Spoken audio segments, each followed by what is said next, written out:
front row, Tander and Stephen Richards. Row 2 is James Courtney and Rick Kelly. This is the moment we've been waiting for. 5 seconds. The Super Cheap Auto Bathurst 1000 of 08. Hold on, because there's no holding back, but Garth Tander's not going anywhere. Disaster for car number 1 off the start grid. He's still stuck. Stephen Richards goes off in the distance at turn 1, and now Tander gets it moving. It's got a clutch problem, I think. I just heard Tander in the background. What a disastrous start. 90 kilos of fuel over the rear. It's away now. Oh, Biff and Barge up into turn 2. Between Lowndes and Greg Murphy. Murphy made a great start. He made up ground, but then they've come side by side. Tallest gearing that's run anywhere in the country at this race. And if the tyres are too hot at the rear and you don't get that timing perfect off the line, that's exactly what can happen. So Tander goes from the front to the very back of the field. Just confirming, clutch slip off the line for the HRT car as first thought. First time over the top of the mountain. Up to McPhillamy. 210 kilometres an hour. Now down the mountain we go. Through the dipper.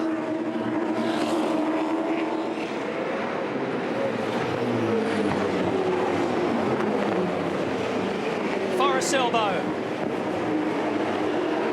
Stephen Richards keeps it clean. Points the nose of car number 6 down Conrod Straight and lets loose.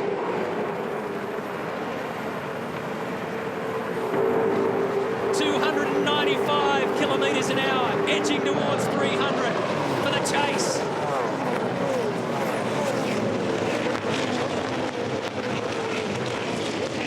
Ripple strip on the left, back to the right.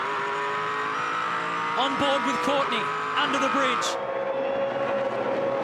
It's a healthy margin for Stephen Richards at the end of lap 1. Murray's corner, and the first of 161 is done. Standing time of 2 minutes 13.7 for Stephen Richards. Let's see where Tander crosses. He's crossed in 24th position. How do you like that? From pole to 24th in the space of 6.2 kilometres. Courtney's a little bit edgy here. He wants to have a go, and he does, up to turn 2. Smooth move.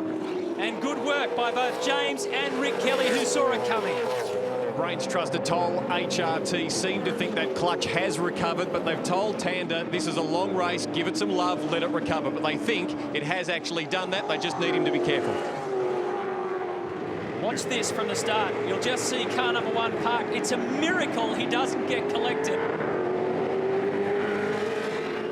Yeah, that's quite extraordinary that the entire field was able to weave every which way around him. Here's the onboard from James Courtney's car. Great bit of awareness on the part of James to get around him and still get a half-decent start. The overview now. Check this out as everybody scrambles. The marshals were quickly on the job with the yellow flags. I saw the car rumble just a little bit, and I didn't know whether it was just a nervous grab or what. Look at him. It actually stalled. He had to refire it. That's why his hand went up to the dash. That's looking rearward from car 1 at the start. So Garth Tander and Mark Scaife have their work cut out. As Gibbo mentioned, it's as long as it gets this one. It gets worse. The stewards have judged that by looking at it that Garth Tander has jumped the start. They're going to give him 10 seconds added on to his first CPS. Oh, that'll get the temperatures boiling at the Holden Racing team. Greg Murphy cuts in close on Rick Kelly.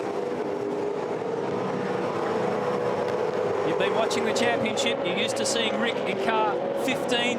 He's now partnered in the Autobahn car with Paul Dumbrell. There's Lowndes. Courtney did the quickest time around that lap. 2:10.5. Listen to this up to turn 1.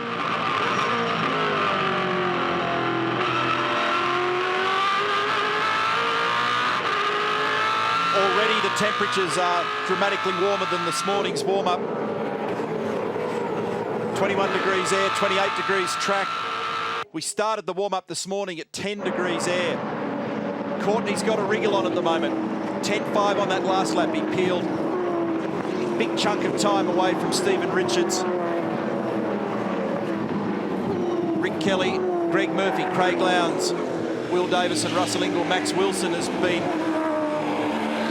progressing through the field now to 8th, Coulthard 9th, and Shane Van Gisbergen is 10th. I tell you, Murph's pretty aggressive at the moment. We know this car is fast, it's beautifully balanced. And we know that this bloke can do it. While you're sitting at home following your favourite driver, your favourite team, you can do so on the ticker. That little green light that you see there indicates the driver in the car at the moment. So Will Davison in car 18, Russell Ingall there in car 39. Let's go for you know more than anyone how hard these cars are full tanks to get off the line with the diff we've got. Oh, diff ratio, uphill, you know, new tyre grip, all the things that happen with starting in Bathurst. We know all the dramas. In fact, I thought it was 2006 revisited there for a second. But the clutches come back. See, in 2006, it just kept on slipping. So the clutches come back now, long day. We'll just get our head down and grind away. We'll see what happens. They've sort of popped another 10 seconds on there because they've judged him maybe a jump start with a lurch forward. Yeah, I mean, that's a toughie. I mean, you've already been penalised without another 10 seconds. So anyway, that's how it is. Thanks, Gary. But he's done pretty well there, I've got to say. Back to the track, because this is looking pretty good for James Courtney. His last lap around was at 2:10.5, the only bloke to go into the 10s. He's chopping him down at the moment, and now he wants a piece of Stephen Richards. He's signalling to Stephen that he's hungry to make the move. Stephen's having real trouble putting the car accurately on line at the moment. See how far wide of the apex he was at turn 1. James will have him here at the end of Mountain Straight, most likely, if he can position up the inside. Richo covers a little. No, decided not to press on with that one. Lowndes makes a move. He's now up to 3rd. And Murphy was struggling there very wide of the line at turn 2. And now change for the lead. So Courtney now released, and it looks like the FPR car just struggling a little bit at the moment to settle down.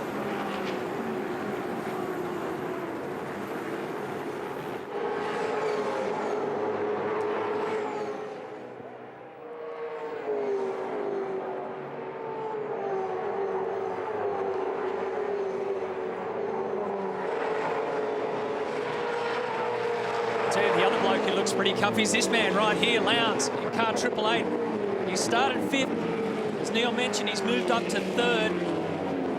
There's a bit of a freight train now behind him. It's Rick Kelly, Will Davison, Russell Ingall, then Greg Murphy. But of those leading guys, clearly Courtney's got the early pace. Lowndes looks as though he's got enough to start tagging onto the back of Stephen Richards, so Ford Performance Racing are under attack here.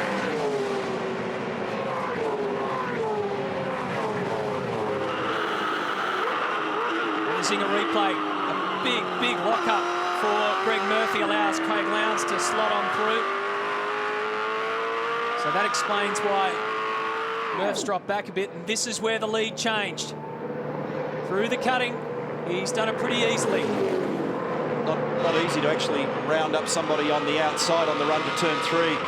So Stephen's either made it a little easier or a little error. There's quite a margin now between them at the end of that lap. It's 1.5 seconds in favour of Courtney, and a big flat spot on Greg Murphy's front tyre after that moment that we saw on replay. We're underway in the Super Cheap Auto Bathurst 1000 of 2008. James Courtney has made the most of it off the start. From 3rd to the race lead. Back at the mountain right after this.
Okay, so you pulled out a second on Richards that lap. Just keep it nice and smooth over the curbs in the chase. Good work.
We're back at Bathurst.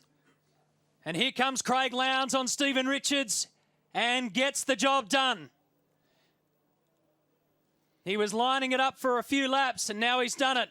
So Lowndes moves into second. James Courtney has the race lead. Stephen Richards is third.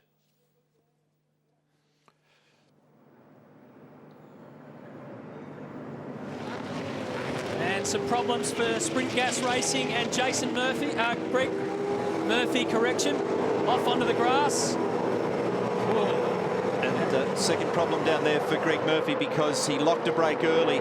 That will have put a flat spot on the tyre, and then what typically happens if it's big enough, it'll return to the same place on the tyre every time you go for maximum threshold braking. And here he is in the lane now, so they're taking the opportunity to get that dead tyre off the car, put 4 wheels and tyres on it and top it up with fuel on lap 6.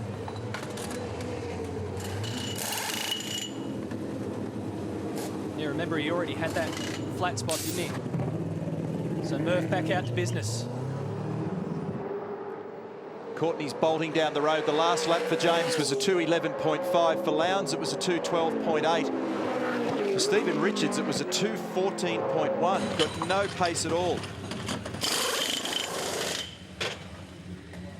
That's Greg Ritter in... Wait! Go! In the Valvoline Cummins entry. So they've also changed tyres on that car and whacked some fuel in.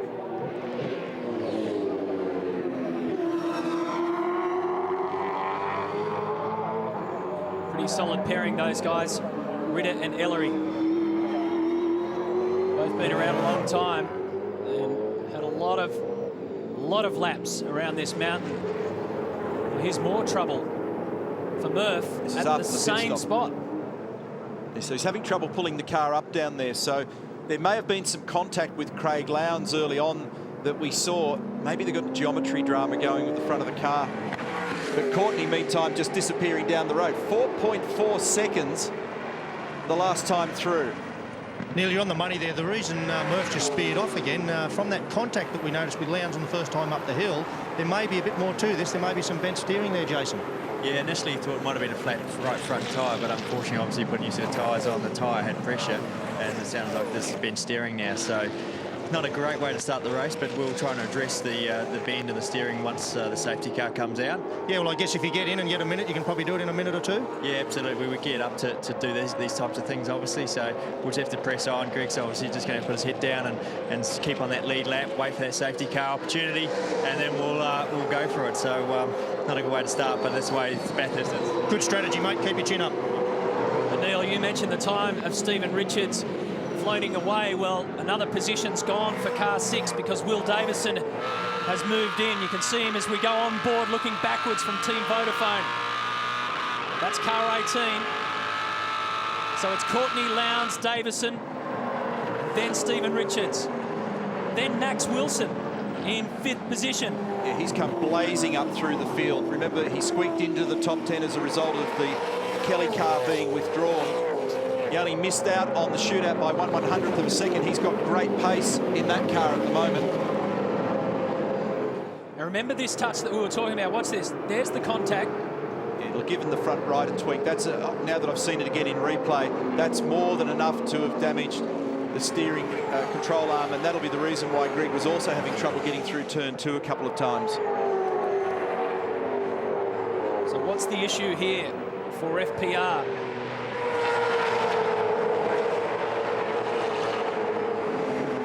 Had it opened up to him beautifully off the start from the front row. Watch the pole sitter just go stationary, go backwards. Stephen had the lead of the race, but not for long because James was clearly fast. James Courtney, that is, and he didn't mess around getting it to the front. Now it's a matter for Stephen to hold on and hold off Max Wilson, who looks pretty racy as well. There's the Wow Commodore. Max teamed up with Bradley Jones. Brad getting ready to jump in for his 23rd Bathurst start.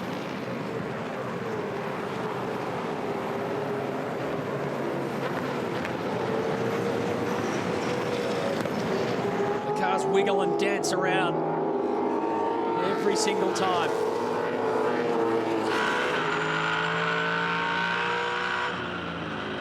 Let me tell you, Courtney is heading towards another super quick one, another 2.10. On board now with your two-time winner of Bathurst, Stephen Richards. Guys, are big concerns down in the FPR garage. They're scratching their heads.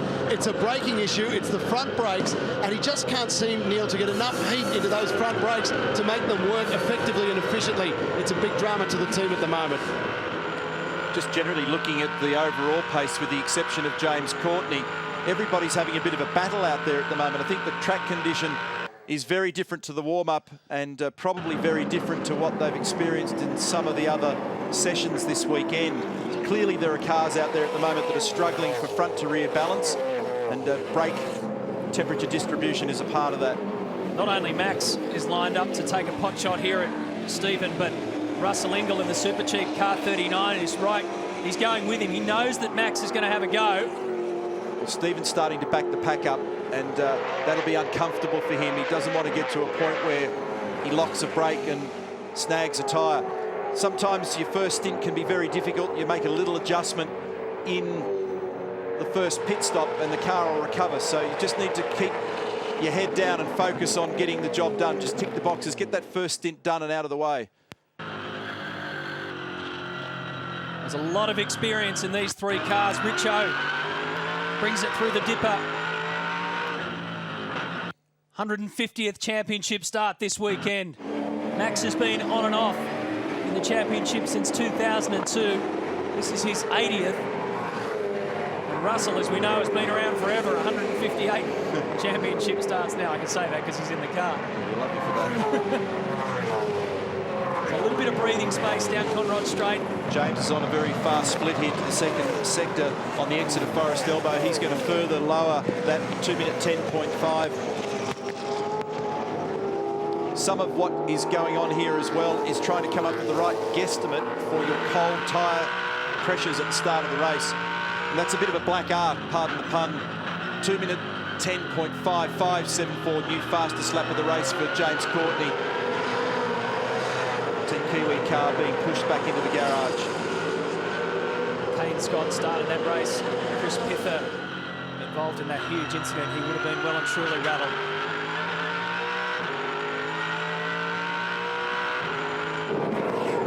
That was the view from the back of car 6. Richo knows what he's got to do here. He also would know right now what the car is capable of. Turn 2, Griffins.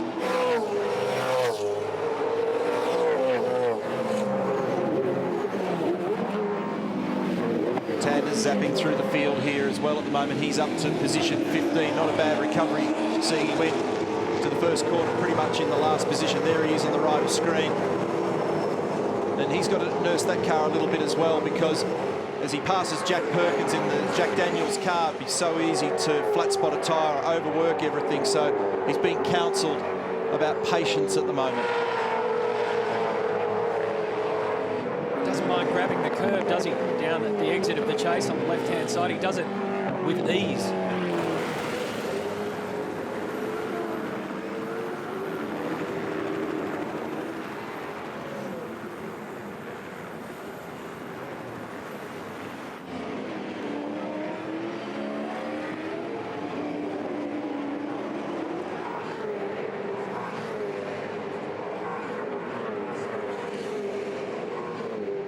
Okay, so that's the job facing Sprint Gas Racing. When things settled down in last year's race, we're on lap 10, and I'm looking, for example, at the lap speed this time last year for, say, 888. By lap 10, they were doing low 2-minute 10s. And on the last lap for Craig Lowndes, it was a mid-11, so there's definitely a difference at the moment. Part of that story could also be a different tyre for 2008 than 2007, and not a lot of experience with that variation in the tyre, which changed at the Darwin round of the championship this year. Did last year's race ever settle down? It did early on, and Then it went nuts. yeah, and then it went off. Look at James Courtney's lead on your Xbox leaderboard. 7.2 seconds. Probably the man with the biggest battle at the moment is Stephen Richards. We'll see how he's coping. Come back and join us after this.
Someone is interfering with our radio, Craig. Are you getting that at all? Yes, no, I am. Just trying to ignore it.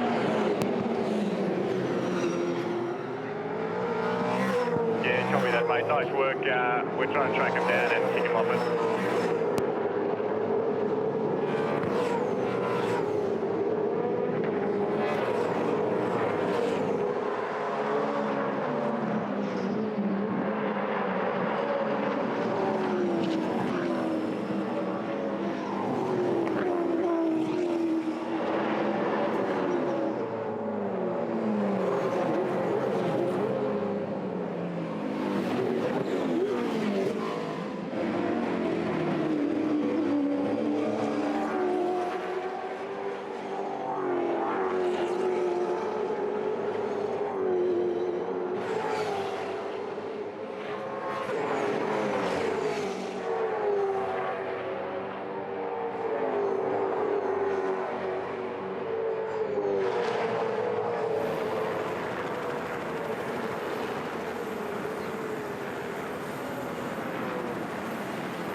That's how it looks at the moment. James Courtney leading the way. Those three men, Wilson, Ingle and Coulthard in particular, or especially Wilson, are looking very, very dangerous for Stephen Richards. Spectacular side across the mountain under lap 12 of 161. This is what experience will do for you, because Richo's doing a terrific job holding off these guys. Look at them. They're lined up. Fourth could easily become sixth for Stephen. Max Wilson has a look on the inside, not enough room to do it. And again, the FPR car pulls away. He's doing a really good job, Cromley. Not just front brakes, it's tyres as well. The tyre temperature in that FPR car is not generating up enough. Steve says it's fantastic across the top of the mountain, but in the slow stuff, that's where he's suffering. What they'll do is when he has his stop, that incoming set of tyres on the front, they'll whack the pressure up a bit. They're too low at the moment. Yet another fastest lap for James Courtney at 2:10.525. So James has the race lead by 7.9 seconds over Craig Lowndes. Will Davison is third, Richards fourth. There's the lineup behind him. Max Wilson is vulnerable here at the moment. Russell Ingall right in the draft of that car up into turn 2. The move that Max tried to pull on Steve down the bottom of the chase made him extremely vulnerable. Not only did it put him on the dirty side of the road, and ultimately if he was a bit closer he could have almost ended up making contact with Stephen because he was never going to get through there. But it's now meant that Russell's sweating on him. The car behind, driven by Fabian Coulthard, it's understeering in the slow speed corners as well. Generally speaking, across the field, a lot of drivers are talking about the front of the car not being hooked up. Not too bad across the top of the mountain, but in the second gear 90-degree corners, they just can't get the nose on. That'll be a lot to do with fuel load. And those teams that have spent a lot of time surveying their car with the fat fuel load early in the weekend on older tyres will have a better grasp of how to deal with that early in the race. James Courtney's done a fast split again to this exit point at Forest Elbow, 1:28.29. See, once again, Stephen very, very vulnerable through the left-hander at Forest Elbow. He couldn't get the nose on at all, so Max will have a big crack at him once again. This time he'll have the corner exit speed maybe a little earlier to be able to have a look at the FPR car. Stephen was probably 1.5, 2 metres wide of the line, but he's got track position in the right-hander. They also need to be a bit careful in how they manage Max here as well. You don't need a firecracker move too early in the race. Right at the bottom of the mountain now. Check out the green dot. That's where James Courtney is. So he's going around turn 1 at the moment. These guys are coming around the last turn. James is 8.2 seconds clear of the blue dot on your race tracker, which is Craig Lowndes. He's 9.5 seconds clear of Will Davison. He's 13.3 seconds ahead of this man, Stephen Richards. But Richards is more worried about Wilson, looking from car number 39 of Russell Ingall. Point about Stephen Richards at this car race is that he's done a lot of it here and he's done it very successfully. It won't be easy to rattle him out of position. He had some great cars here over the years, some in between and some shockers. So he knows what you've got to do to try and keep the car straight and just hustling along, try and not mark a tyre. Incidentally, Courtney's done another fast sector split to the end of sector 1, which is just past where the guys are here at the moment. So he's now opened that margin, as Matty said, out to 8.2 seconds. So Stephen Richards driving the car extremely straight at the moment, trying to nurse his way through this issue.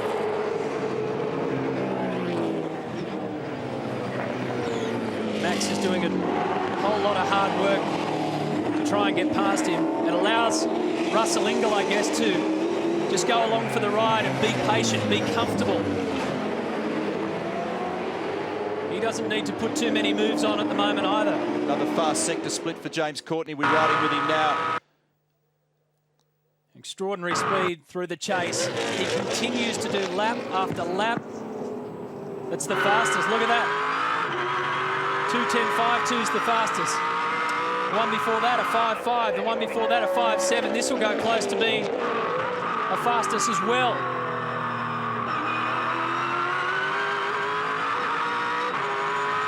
It is a 2:10.22. That one. The body language, Cromley, said it all. He just looks really comfortable in that car. Look at him. You can pick it up if you listen carefully to his throttle applications. 8.9 And he's able to brake squarely, turn the car in, find the apex of the turn and gently pick the throttle up, and you notice that there's no extreme body language from the car. We He's just heard on the radio the team reminding him again of the gap and telling him to be smooth, and they've been telling him that for a few laps now. They want plenty of car at the end. They realise that this motor race has still got a bit of pace in it, and James is the man controlling it. And of course, as I mentioned at the start of the show, not great fuel economy, so the more he eases back, the better it'll be for the longer run with their fuel. Still on between Richards, Wilson, Ingle, Coulthard. And now Lee Holdsworth has come along to the back of that. Good job from Gary Rogers Motorsport Car 33 from 13th up to 8th position. What's this doing in out of sequence? Rick Kelly. He's got some sort of a throttle or a brake drum, something in the footwell. There's a carbon fibre elevated shell. The driver certainly, it's clearly the throttle assembly. Good bonnet, I reckon. Why don't you do something under there? Heavy. Next time now. Under the bonnet, Kev. Next time, EP, we cannot go a lap down.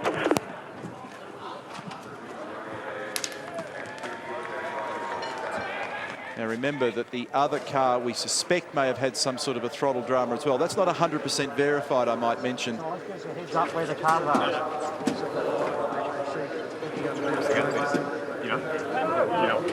Hey guys, let's get bonnet down. Start her up. Yeah, top Paul here. Wait. Is it similar to this sister car? We don't really know yet. Rick just reported on the radio that sticking marginally under brakes there. So we obviously brought it in to obviously see if we can find anything. We're not really sure what's actually causing it. So we're just going back out there. We've lubricated it, and obviously we'll go from there. Fingers crossed, thanks. So cheers. Oh, fingers crossed too for Stephen Richards. Oh, look at this. Wilson, Ingle. It's still going. Russell is now giving Max a hurry along. Along the front straight, it's only short. But boy, it can determine a whole lot. Good work, mate. Just hang in there. We'll just do what you got to do. We'll fix it after this pit. The key words, I reckon, out of Rick Kelly's trip into pit lane was we cannot afford to go down a lap. Car 11's in, Jack Perkins out. So that puts Nathan Pretty in. Oh, no, it's clean screen. Okay, first gear. Okay, let's go. Oh, hang on, sorry. Yep, go. Just the little things that start to add up. So Jack's first stint is done. And now Nathan Pretty slots into car 11. As the fuel load's coming down for Craig Lowndes, he's now starting to find much more like the car speed that James Courtney's displaying. Margin, those 9.3 seconds. So James, that's an awkward car for Stephen Richards to drive at the moment. When it wiggles its tail on the exit of the dipper like that, that's just on the gear change from second to third. It's probably in the last 5 laps especially. Let's get back to that in a sec. So this is how Rick Kelly came through, and then Garth Tander continues to move his way back through the field up to 12th with that move on Todd Kelly. I was just going to say it's probably the most demonstrative that car has been in the last probably 10 laps, I reckon, while he's been under this attack. That's the first time we've really seen it get loose on Stephen Richards. I tell you, he'd have sore arms at the moment because he's really holding on for this one. Remember the images that we showed you earlier of the thermal camera and all that heat that emanates from one of these cars? Well, for the 2 and 3 cars behind here, by the time they've all had a crack at heating up the air, it means you've got to be extremely careful managing the water temperature in the car. Brake balance forward, please, Rico. And you've also got to be a bit careful of brake temperatures, and Phil Key just asking Stephen Richards as Russell Ingall adjusts his seatbelt, and he's also looking for the drink hose as well. They want to put more percentage front brake on this car of Richards. The reason they're doing that is they've got numbers in front of them. They know what the rotor temperatures are. They want to keep those equal through the race. You're looking at the battle for 4th. Our race leader is James Courtney. Craig Lowndes is 2nd. Will Davison is 3rd. Max Wilson has been trying and trying to break through and get ahead of Stephen Richards, but Stephen will not let go.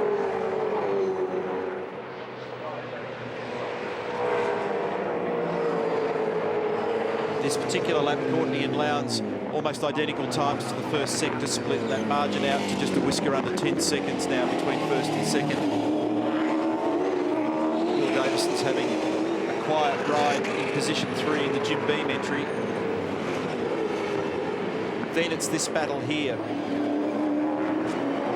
That's better, mate. Getting up to 10, brake balance, another clean, mate. And so Stephen Richards has responded and changed the brake bias setting in the car, and that was the confirmation from the pit bunker that the numbers look better now downstairs on the telemetry. Max Wilson once again has a peep.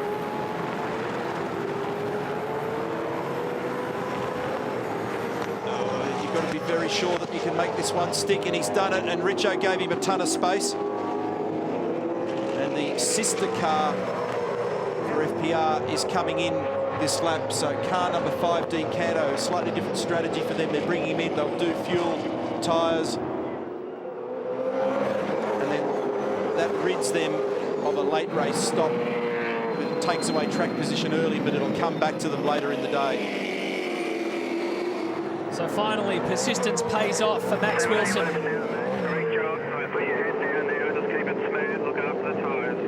But Stephen Richards is keeping a cool head. James Courtney has the race lead for Stone Brothers Racing.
James Courtney continues to motor on through, and that will put Rick Kelly a lap down. Exactly what he didn't want. The problems continue for the HSV dealer team. You remember that Max Wilson got past Stephen Richards Now Russell Ingall is lining up for car 6. These guys drove together. Still 12 laps to go in the stint. Just do what you can just to stay out of trouble. The track position isn't that important at the moment. Here in 2002, they were teammates. They finished second. And now Russell wants nothing more than Stephen's position. And he might get it here. Stephen tried to give Russell some room then. It was a little lock-up you heard from Russell's car. Fabian Coulthard's in here as well. It was exactly the right message from Phil Key to Stephen Richards. Just keep hitting the numbers, mate. Track position doesn't matter. It was calm in his voice. It'd be almost better to let Russell go here now at the moment because he's in an uncomfortable position, Stephen Richards.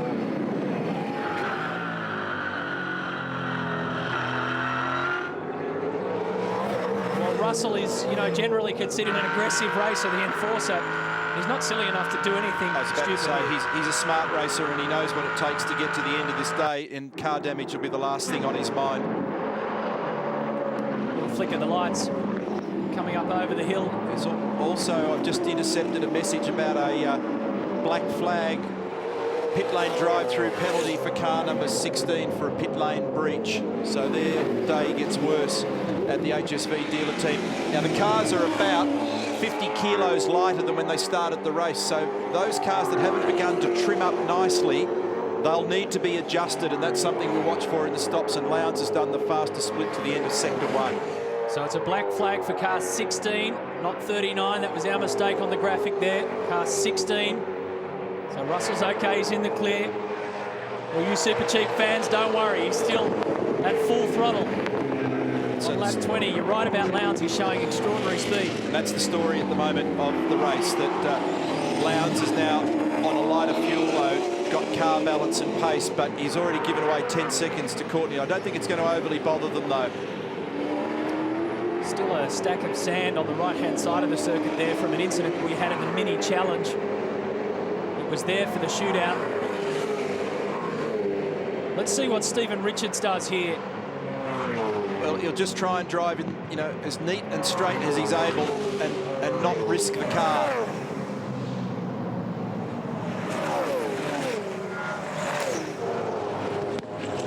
Russell's ingesting all that hot air from the Falcon at the moment.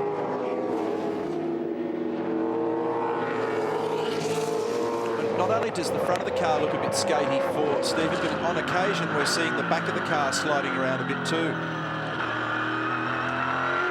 Lady's got to pick up the throttle coming onto pit straight.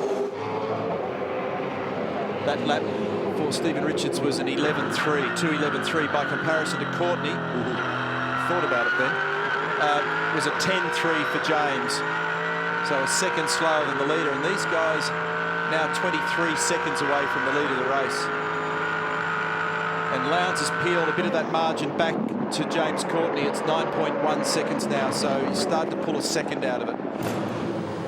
Shane Van Gisbergen comes in, so Jonathan Webb jumps into the hot seat at the SP Tools racer.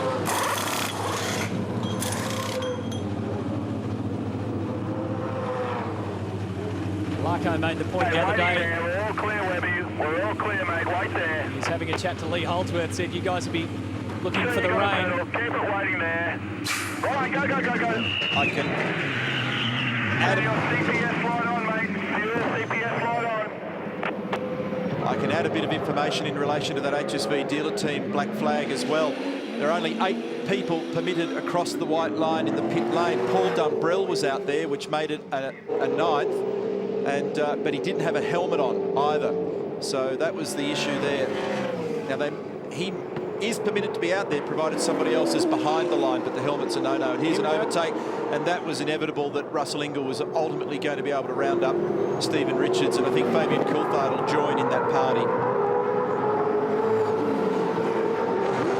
Well, you've got to say that cool heads are prevailing in that situation, because that battle there for 4th, 5th and 6th, had the potential to get ugly, but they've all been here before. They all know the story of the day. No, it's not worth taking the risks. The Autobahn car just peeling off into the pit lane there for its drive-through penalty. So Lowndes. Your current pace is good, mate. Your current pace is good. Mid to low 10. And I'd suggest that that's very much on target for these guys. 10-5 for Craig versus a 10-3 for James Courtney.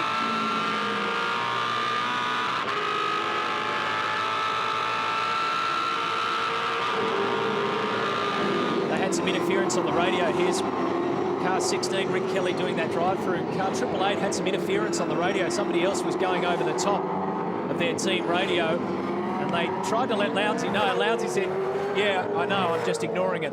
And that can be unbelievably distracting. This is what you're talking about, the reason for that black flag penalty. Paul Dumbrell comes over. And he's touched the car. And it'll either be for too many people or not having the helmet on.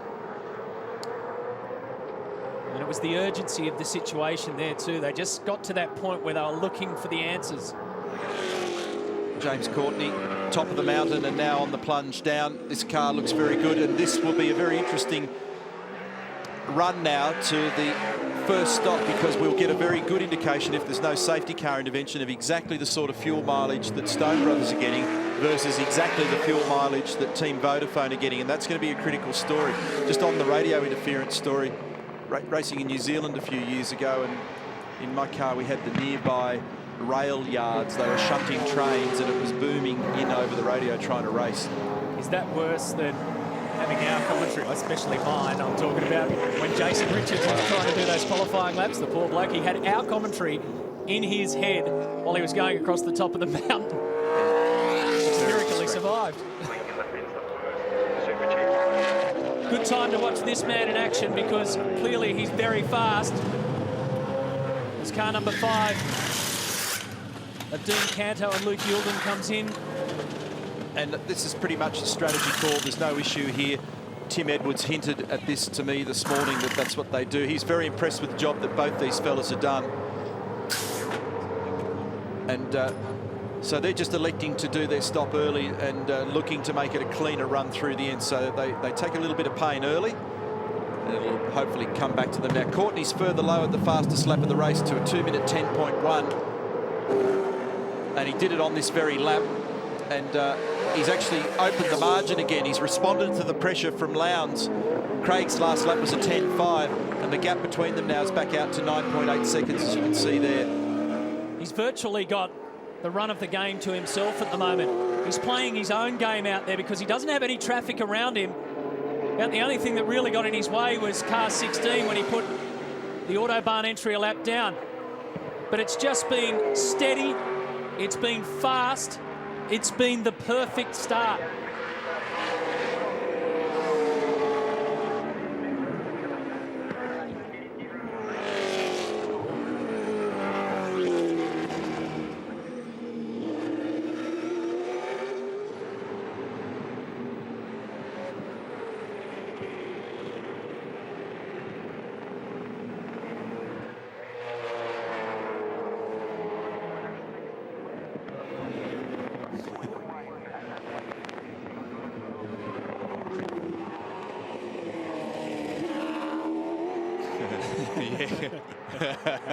Go grey power, I say, boys. Now listen, Max Wilson has done the fastest split to the first intermediate of 52.7, and I know Bradley extremely well. He will be nervous, but he's been training very hard for this race. He takes it extremely seriously. He missed out last year. He desperately wanted to come back here in a good car. This is a good car. As soon as he got onto the mountain for the first practice on Thursday, he was quick. And we've got a little saying between us, and I said, did you get it wriggling over the top? He said, yep.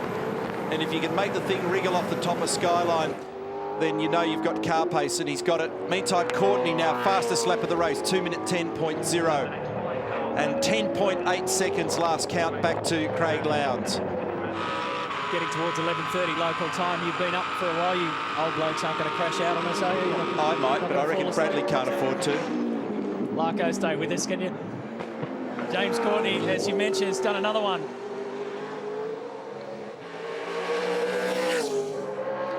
The other fella that's having a very good run here at the moment is the driver in third placing, Will Davison. It's just a nice start to the race, exactly where you'd like to be.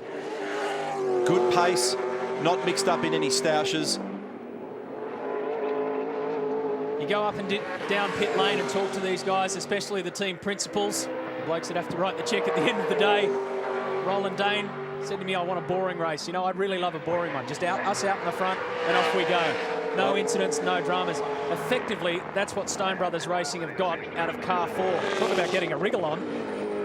Well, the interesting thing here is that we've had no safety car intervention in the first stint. The majority of the guys in the cars are rich on V8 supercar mileage, so they're well accustomed to the cars. Sometimes when you get to the second stint of the race, because the rhythm suddenly changes and different people go into the cars, some of them not always necessarily up to mileage, that can occasionally create a moment. In fact, statistically, between laps 31 and 70, there's been a 37% occurrence of the safety car in that zone in recent years.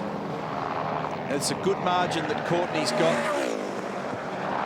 It sounded like it was on the rev limit at that time into the chase. That's 7,500 revs, electronically limited, and mathematically, depending on precisely what outside diameter you use for the tyre growth at that speed, it's basically 300 kilometres an hour. Just his 4th start at the mountain. James Courtney. Let's see what this lap time is. 2:10.1. So a 100th of a second. Beautifully difference. consistent, this car at the moment, Matty. I mean, he's just punching them out like a machine, lap after lap after lap. And this is the kind of speed that we saw from a bunch of runners this time last year, but only Stone Brothers and Team Vodafone are doing it at the moment. James has control by more than 11 seconds to the nearest car. Back at the mountain after this.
Repco's clutching it when he brakes it. Worst spot's turn 1, turn 2 at the elbow line. Yep.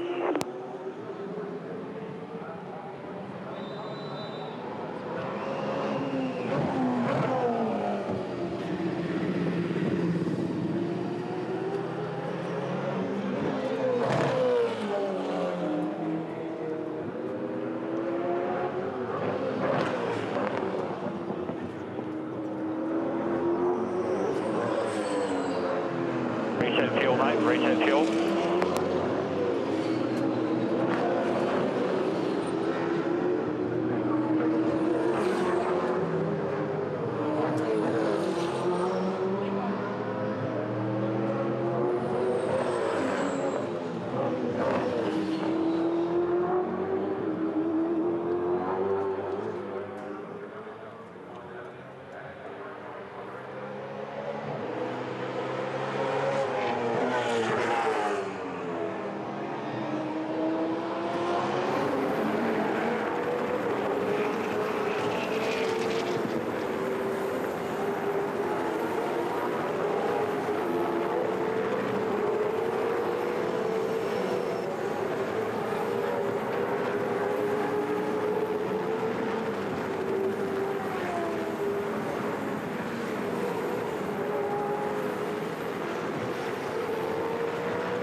And this is how they line up at the moment on the Super Cheap Auto Bathurst 1000.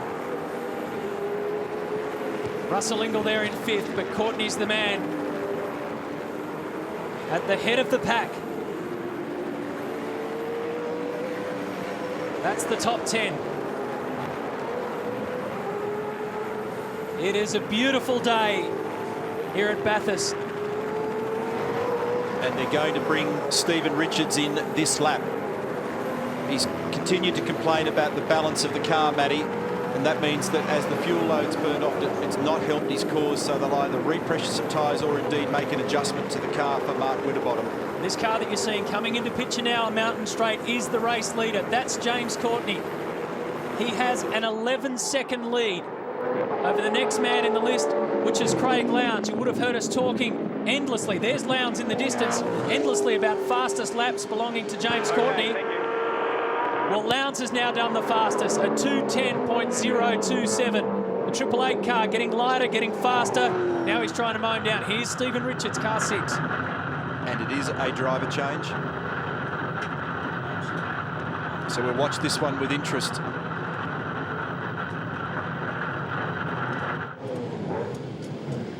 Watch for an adjustment on that rear roll centre.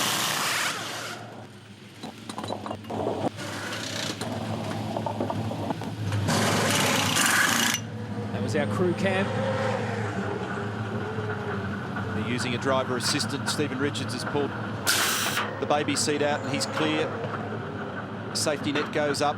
Nearly there, mate. Nearly there, nearly there, nearly there. Wait, wait, wait, wait. Go, go, go, go, go. You watch this bloke get down to business. 27 years old. Pump pedal, reset fuel, brake bias to 12. And the cold tyres, full fuel. The resetting of the fuel's a button on the steering wheel which zeroes the fuel burn on the telemetry back in the lane. And look at this, the Autobahn HSV dealer team entry being put away. Whatever the snaggy problem is with that throttle, they don't want to risk a second car in the wall this weekend. Great shame. So cold tyres, full fuel. Mark Winterbottom, driver change, hard stint for Stephen Richards, but it's not game over for these blokes. That was a solid stint. Stephen didn't freak out, didn't mark a tyre, didn't put a scratch on the car. And they'll try and dial their way back in. There's going to be a driver change also for the Holden racing team when they take their first stop. Garth Tander will be out, Mark Scaife will be in. Yeah, a little bit of tweaking there by Ford Performance Racing when Mark Winterbottom jumped in the car. They put on tyres that increased the pressure in the front set and lower pressure in the rear set, and 2 turns of roll bar up. Yeah, so the car's been understeering. That is the front of the car not responding to the driver's requirements in the slow speed corners. They've lifted the roll axis in the car. 10% throttle, loosen the lap belt, pull the radio out now, okay? And just reset your bars if you can. Yeah. Do that before you pull the radio out. Sort of reset. When there's less pressure on, they'll laugh about that in the workshop in a few weeks. There's the voice of Rob Crawl.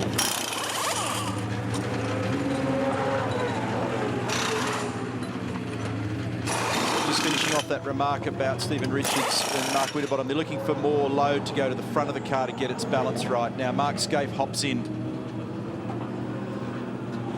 Remember, Garth started on pole, didn't get anywhere, and ended up finishing lap 1 in 24th. He's brought it back up to 11th by the time he brought the car in for this change.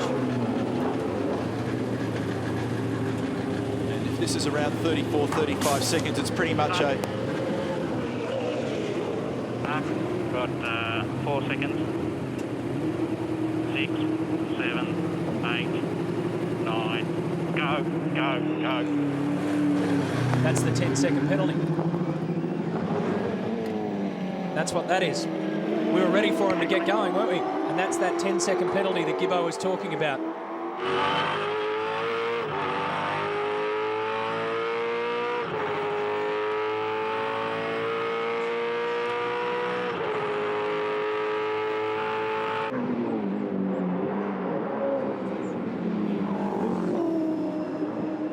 So a 5-time champion is behind the wheel of car number 1. And here comes Courtney in. David Bernard opens the door. What a job by James. 28, lap 28. You talk about their fuel economy. Let's look. Some of the other guys have been stopping around the same, but we said at the top of the show that Stone Brothers don't have great fuel economy here. Let's compare it to Triple Eight. They're likely to stop. Jamie's getting ready on lap 33 or 34, so they've got plenty of laps up their sleeve at the other end of the lane. That was right, Matty. That was the 10-second penalty we saw there with Darth Tandem from the start, yeah. Thanks, Daniel. Look at David Bernard. It's a bit of a mad rush. Oh, and he stalled it. There goes some of that margin. You're all right there, mate. We've got some big lead there. Keep it cool. Watch your pit speed. It was the air vent that he was struggling with to connect to his helmet where he gets a fresh air charge. You've got a Tesla car that's going to come out alongside you. Keep it easy. Run your own race.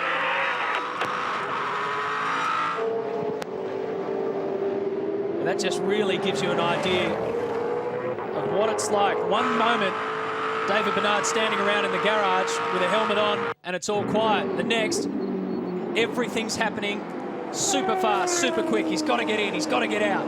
And remember that the fuel's been slowed down by that restrictor for the endurance races this year. It's delivering now the fuel 3.4 litres a second in the stop to try and make it easy for the drivers to get in and safely attach themselves to the car. But as you can see from those pictures a moment ago, it's still a very busy moment in there, just getting yourself in and settled. And then, before you know it, you've got this facing you, the mountain. He just had enough time to get that hose into the helmet before he had to engage gears, get started, get out. So that puts Craig Lowndes and Triple Eight, the Team Vodafone car, the defending champions, into the race lead. Now let's see what kind of times Lowndes can do. That last was a 2:10 flat, 2 100ths. How many laps do you reckon? There we go. Fuel consumption's good, mate, so we're looking at probably another 3-ish. Wow. Thanks, boys. Yeah, that answers all my questions. Thank you. James Courtney, these are the days that you dream of. Fastest lap after fastest lap on the mountain and a handy lead. Well done. Yeah, tell me about it. I wish it was a sprint race. But no, the car's running really good. It's got great speed, really consistent, really easy to drive, and it's running really well. So it's looking good. I think boys, A few people. the boys back here in the crew were saying you're having the time of your life up there. Yeah, the start was really good. We got off the line quite well, but I don't know if we stalled or something happened in the start, but we lost a bit of momentum, but the car was on it right from the start, so I was hustling to get past the guys to try and get a bit of a gap, sorry. So, no, it's great. Awesome. Any advice for David as he goes out? No, I just said it's mint, buddy. Just have fun. All right, let's hope he does. All the best, mate. Well done. Cheers, guys.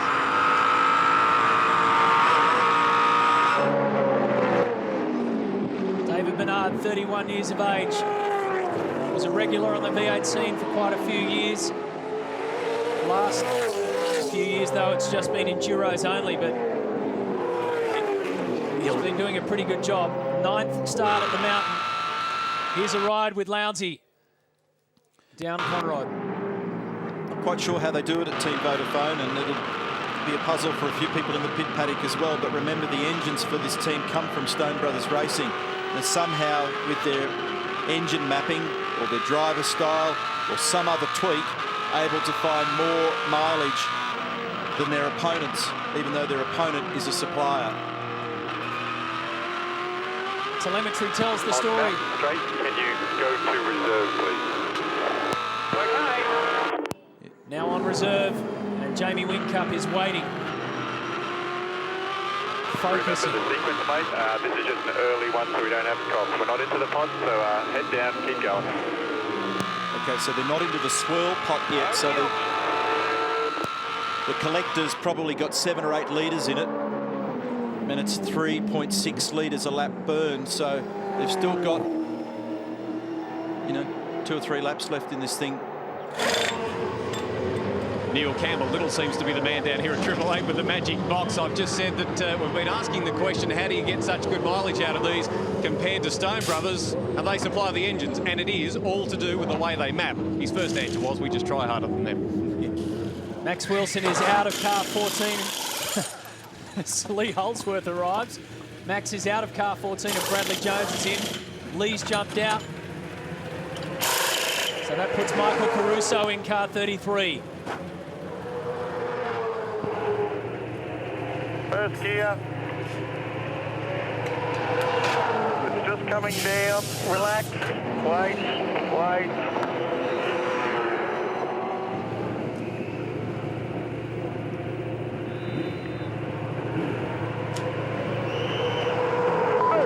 Go. Michael's clear to leave. Turn your yellow light on. Just to explain that light, when the nominated B driver is in the car, that light that you can see just in behind the windscreen, which they describe as the yellow light, it has to be on. Now, David Bernard can't spend too long hooked up. Switch your pump to main, mate. Switch your pump to main. And this was the question I was about to raise, and now he's got through, but it's taken him a couple of laps to do it. So in real terms, he'll have lost margin, having to negotiate the 51 car here of Mark Noski at the wheel. And he needs to be cautious, of course, because if he rushes it, steps out of the rhythm of the car, he could damage a tyre, have a fumble moment. Tell you what, Lowndes has gone again for another lap. That last one, 2:10.018, the fastest. So they are. Craig will be very close to being in assuming they make a normal pit stop, he'll be very close to being able to come back out in the lead of the race here. Yeah, ringing it dry for the first one at Triple Eight. Will Davison. Solid job from Will too, so Stevie Johnson gets into the car. It's just such an awkward place to be. Oof. Waiting for fuel, mate. Just waiting for fuel. Waiting for fuel. Waiting for fuel. Waiting for fuel. Waiting. Waiting for fuel there, mate. Yeah, mate. Go. Straight to the fast lane there, mate. 15th Bathurst start for Junior. What about this bloke? As Craig Baird jumps out, a familiar open face helmet look of Glenn Seaton goes in to officially begin his 25th Bathurst event.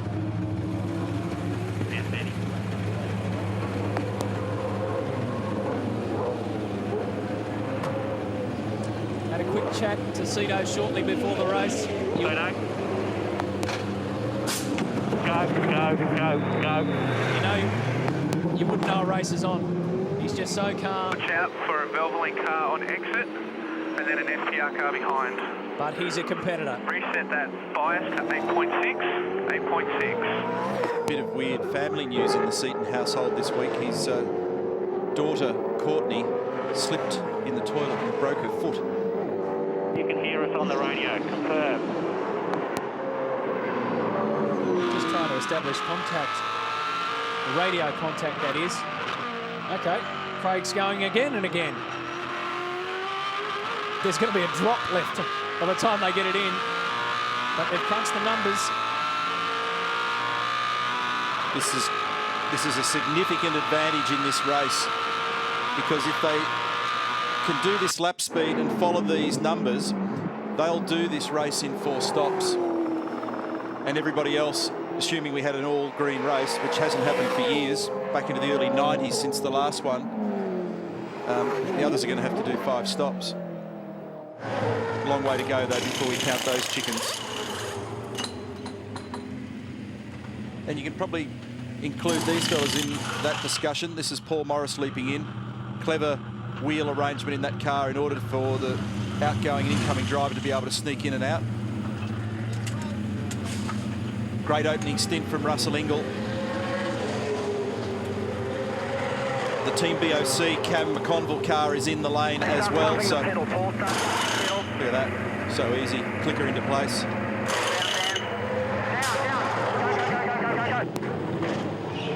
horses out, the dude's in. 33 combined starts, including this year for those two guys. Check fuel pump is on main. Check fuel pump is on main. Reset fuel. Yellow CPS light on. Car 25, Adam Macro dives in for Jason Bright. The reason they want the fuel to go back to the mains, if you continue to blaze around with the reserves on, then ultimately when you get to the bottom of that next fuel load, you don't get any warning. There's no cough on Mountain Straight or up the top of the mountain, and you can find yourself stranded. 888 coming in. You may have heard Craig Lowndes on the radio, boys, saying he is on his way in. I was just down the back of the bunker at that stage wondering how much fuel was in there. There was 3 kilos left. They just reached the reserve pot, and he's coming in now. The team ready for a driver change. Jamie Whincup standing by. There's car 777 and Michael Patrizzi and Carl Reindler. Carl was over in Vegas when he got the call up. Go. Oh, that was just for traffic. I wondered why he propped. And g'day to Grant. I know you're watching, mate. Grant Denyer lined up to be in that car. Sweat it out, buddy. Okay, here we go. Lowndes comes in, taking beautiful advantage of the track time that he had and the times that he was posting. Whincup waits.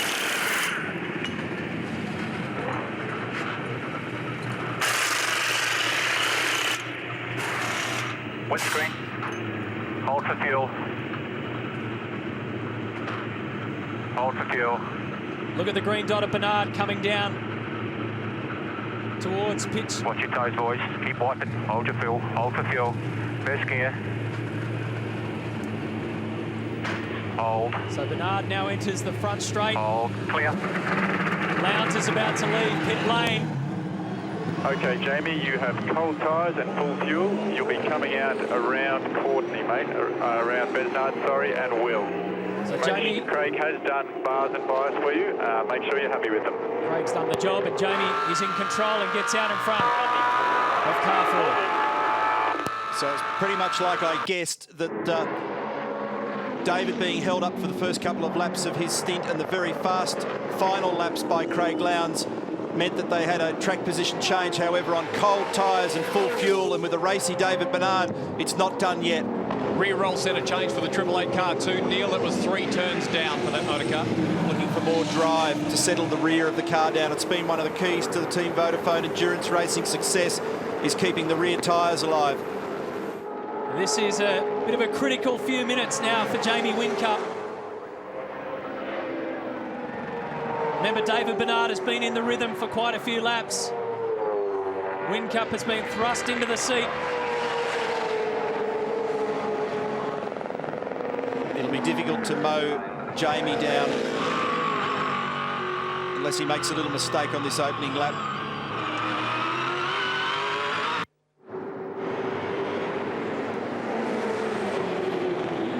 One of the great advantages of being regular in the seat for Jamie Whincup is that he's had plenty of rehearsal this year under pressure on cold tyres.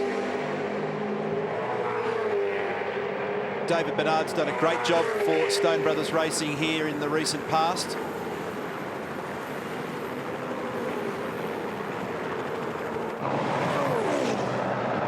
And the sister car, Team Vodafone's coming in this lap.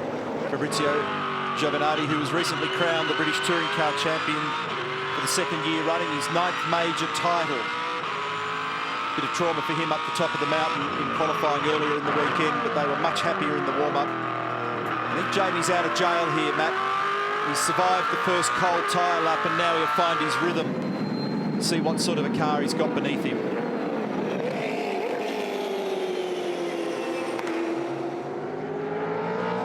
Spot on too. He took the benefit of doing that all year. Not to mention the natural talent. And he's held off the first part of the job, which was to keep it straight under pressure from David Bernard. Now he can settle right into the groove. Interesting to look at the way the weekend has unfolded for Team Vodafone in the 888 car. The lowest number against their name was in fact the shootout yesterday, 5th.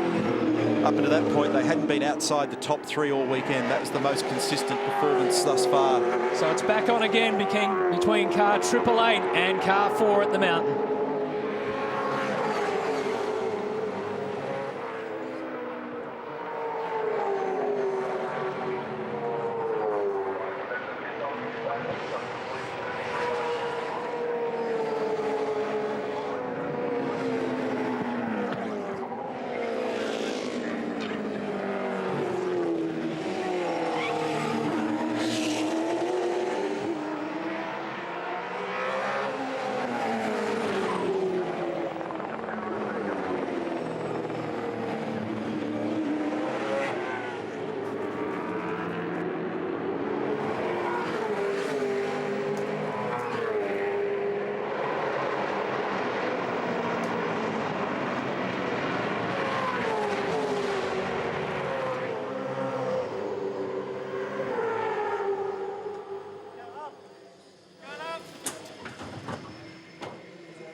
under it.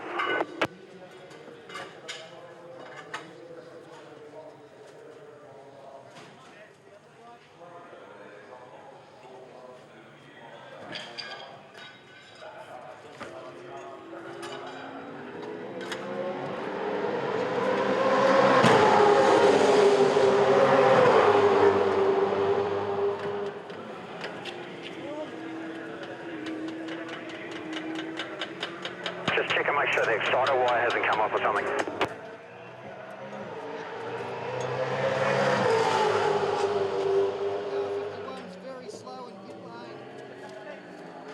Matt, you've got to have your helmet on, mate.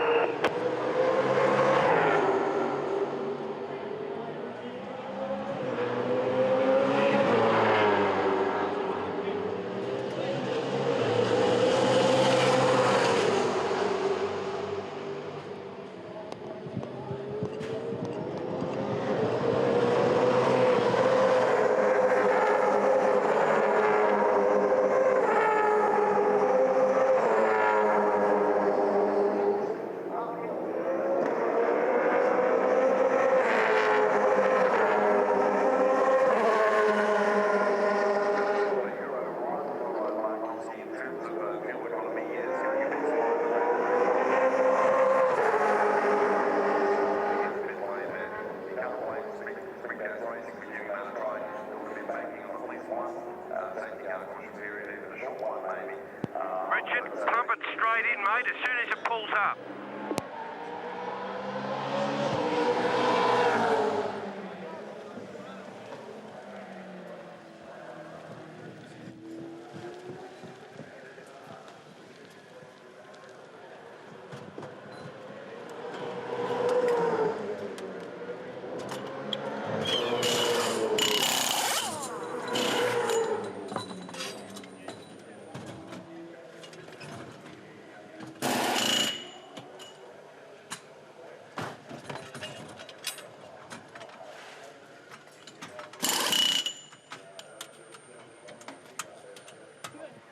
Pump the pedal, mate, pump the pedal. Clean the screen. Up, mate, starter up.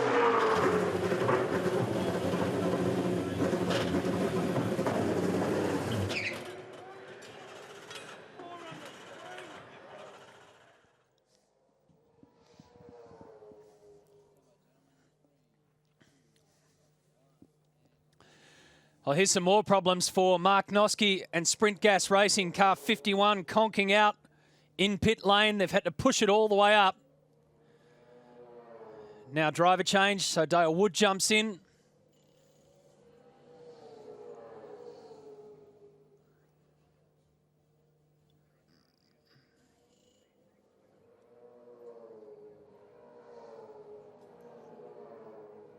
Change of the pads. You got to say, this has been... This car has just been a handful. Steering wheel came off it for Mark Noske in the earlier sessions yesterday. They've had trouble with it left, right and centre. They continue to tough it out though. Back towards the front we go, where David Bernard is trying to hunt down Jamie Whincup.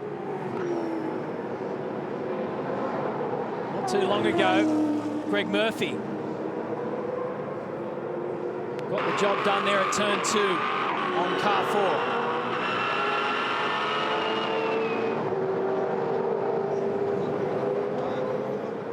And James is wondering just what's going on at the moment. Now, the satisfying thing for James Courtney and Stone Brothers Racing is that they certainly know that car has got good pace. It's very steady. That order will change as we come around for this lap. Keeping track, of course, of pit stops, critical in 161 laps. Jamie Whincup has gone across the control line. Murphy has pulled into pit lane. And if the boys at Triple Eight come away with a three-peat Bathurst victory, they are the luckiest team in their history of luck. Have a look at this. This is the tyre from the initial contact. It stayed inflated like that for 35 laps, Craig Lowndes. What's doing? Well, it had a vibration after contact. I was actually worried about whether I'd damaged any of the rim or the tyre, but you look at, thankfully, as you said, we got a bit of luck on our side today. Well, best of luck. Keep going. Thank you very much. Gee, that's really rare. You could hold on like that, not to mention continue to do the time, so it just makes the job of Pump the pedal, mate. Craig Lowndes even more extraordinary. Wait.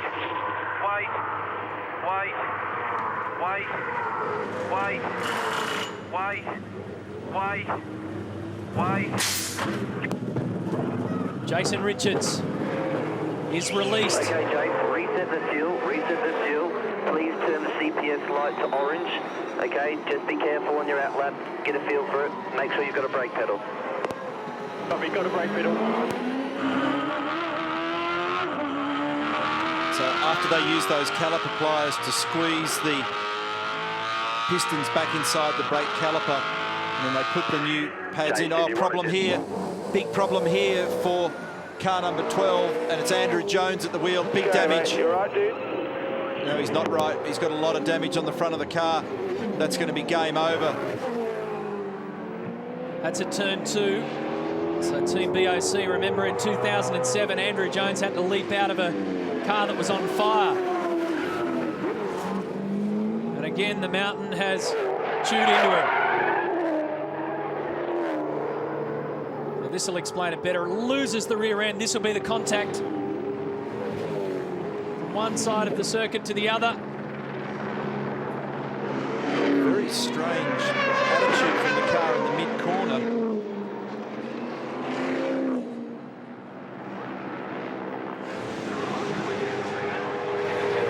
It's still running, so they will get it back hopefully, and there's going to be a lot of work on that car though.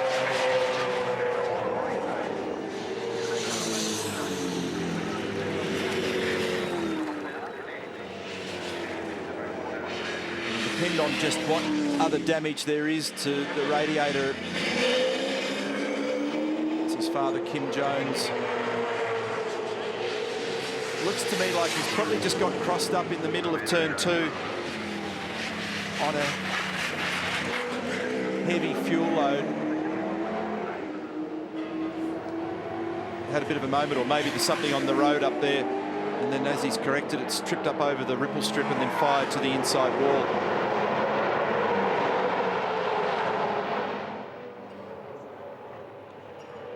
So the question there is that before or after? I suspect, looking at where it is on the racetrack, that's after he's made contact. That's where he picked up the car facing the wrong way. So that would have been pouring out from underneath the front of the car. That front of this Team BOC Commodore looks like it's got its face screwed up. Okay, we're ready for you. Just got marshal on the back here now, okay? He's done a good job to nurse it back there. You can see some of the panel work flying off as he got it around. Been fortunate that that hasn't gone under the front wheels, then the car won't steer. So they had this safety car on standby for that, but they've stood him down now, obviously. And straight into the bunker, because that's going to take quite a few minutes to sort, if at all.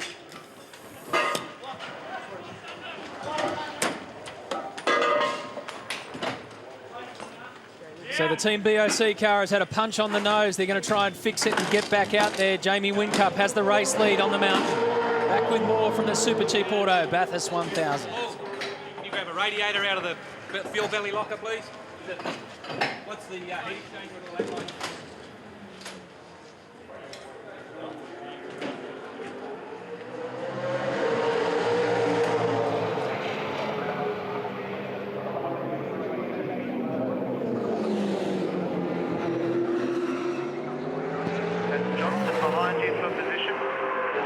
If you have to, just keep pushing that front bar down as much as you can.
This is the order of play at the moment. Jamie Whincup, Stephen Johnson, David Bernard, Mark Winterbottom, 1, 2, 3 and 4.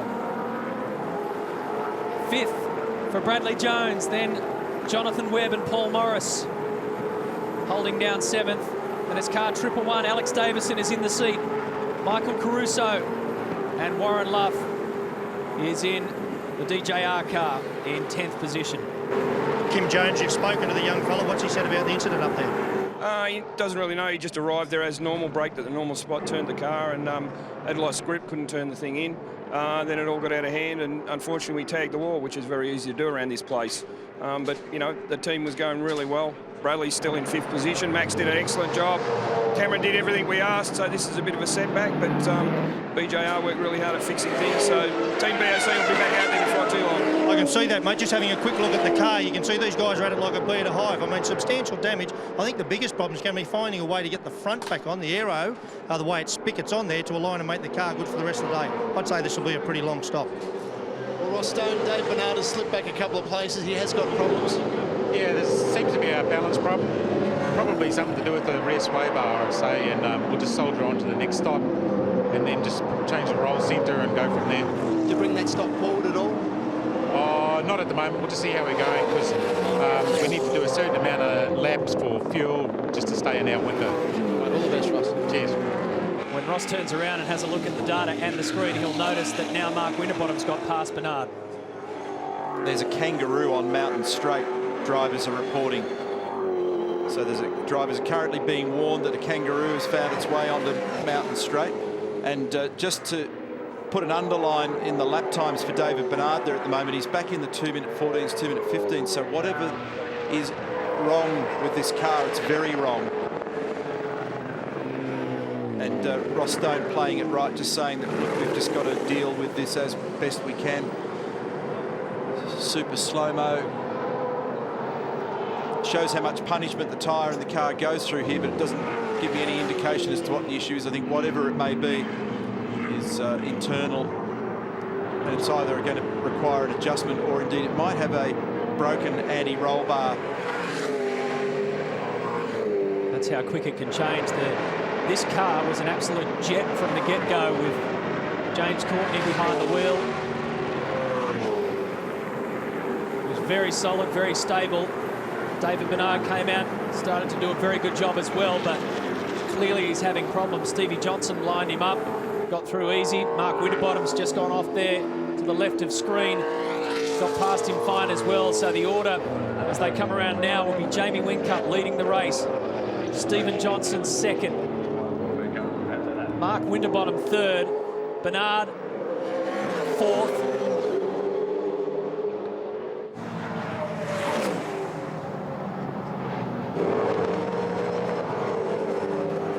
Jones is now crossed in 5th.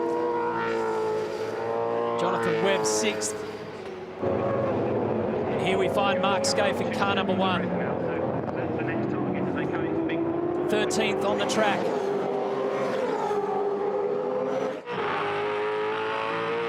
Almost a minute behind the race leader. Up to the MTAA Super Corner, turn 1. 4-3, 4-7 as off the bar options. GT felt that was slightly better. It's impossible to fathom just how many times Mark Scaife has done this, not only just on the road, his 22nd Bathurst start, but in his head, he would know every single bump, every turn, every corner. Down here with Garth Tanner, you know that the car's in pretty safe hands when this man's flying around the mountain. Yeah, the car's all right. Scaife doing a good job, so we're just going to do a bit of fighting back after the clutch failed on the start line. Yeah, tell me about that. Yeah, I don't know, as soon as I put the foot on the clutch and engaged it for the gear, I could feel the clutch pedal went very soft, and basically the clutch just ran out before we even got going, and that's why you saw the car sort of coughing forward, and I got a jump start penalty apparently for getting too good a start, but that's a good start. I was last in the first corner. Best of luck for the day. Thanks, man. Smile through gritted teeth for the West Australian.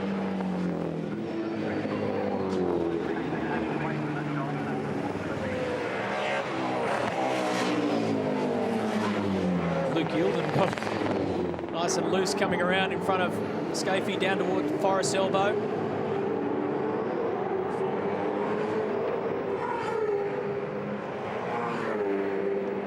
He set out the qualifying session, Scafie, for the first time at the mountain in 18 years. On board the super cheap car, going wide onto the grass at the exit of the chase. Lost a couple of spots there, but back on smoothly for car 39 in the end. So Alex Davison went past, and Paul Morris stays in 8th position. Been musing on what might be the issue here, and it's very much pin the tail on the donkey, so I'm not for a minute suggesting this is the actual drama, but I've got Justin Smithies, engineer from Harrop Engineering, with me, and the CAD drawing might reveal some of what is going on with this car. Let's have a look underneath it towards the rear. The cars have what's called a rear anti-roll bar. That's the big tube you see in the middle of the screen, and then there are blades that are controlled in the cockpit. That's the blade there, and we've gone through several times how they work when they are stiffer or softer, but they also have a drop link. See it to the forward of the bar there. I've just highlighted the colour for you. Little spherical bearing. It attaches to the front of the anti-roll bar. Sometimes they can break. You cop a curb the wrong way, the bearing fails, or the bolt breaks at the front of it, and then effectively you've got no rear anti-roll bar, so the back of the car sways around. The car feels like you've got 5 bags of cement loose in the boot. Neil, I've just had a bit of a discussion with Ross Stone. You're exactly right. It happened very suddenly, which he does suspect it may be a blade. So what they're going to try and do to compensate is they're going to soften off the front bar because the car is not turning very well at all, and they're going to raise their rear roll centre. So a combination of those two things. I don't think it'll put it back where it was, but it'll certainly put some of that tuning back into the car. It'd be terribly unbalanced if that is the situation, and there's all kinds of different things. Sometimes the welds fail on the actual tube itself, sometimes the blades can break, or sometimes that drop link can fail. Generally they're pretty bulletproof. When you think about going to places like Adelaide where you hop over the curbs and stuff, they've had a lot of experience in making sure that they can deal with the incredible pounding that they get. It ties the body to the wheels as Brad Jones now slides down the inside. Weird things happen at Bathurst year in, year out. Car 18, Stevie Johnson's come into pit lane. So that puts Bradley up the order again. That's out of sequence. Yeah. Let's see what's going on at BJR. Issue at the rear of the car, I understand.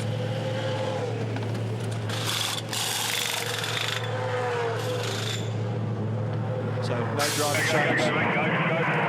That was close. That was as close as you want to get, yanking the... Happened all of a sudden, halfway down Conrod.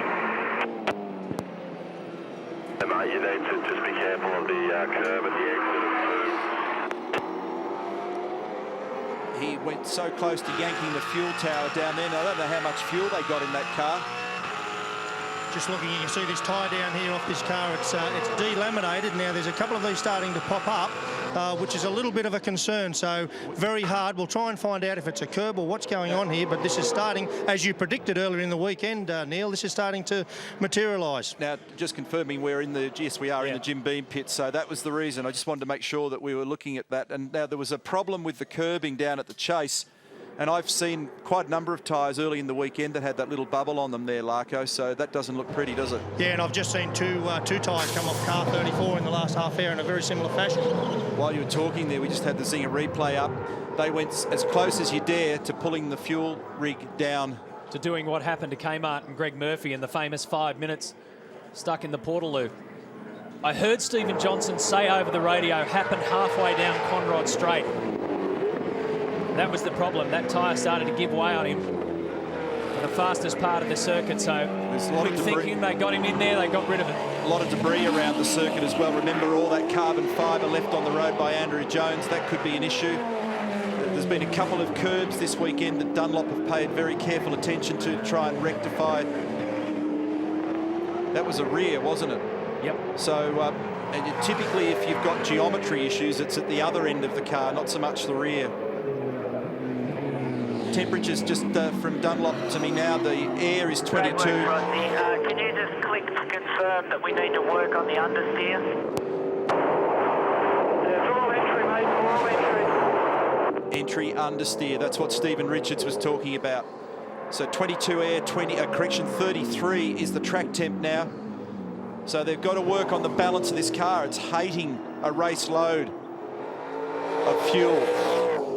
Entry understeer. So the driver turns the steering wheel. The nose of the car doesn't go where he wants it. Skids the front tyres too much.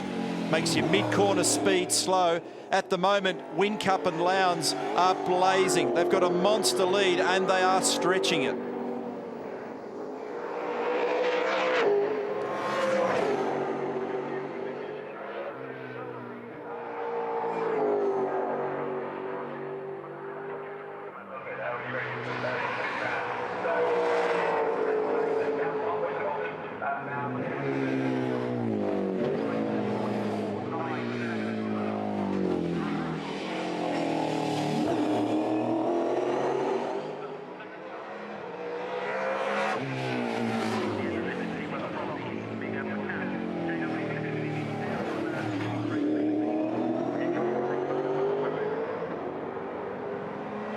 Great work, mate. You're pretty much matching Whincup. You're in P2.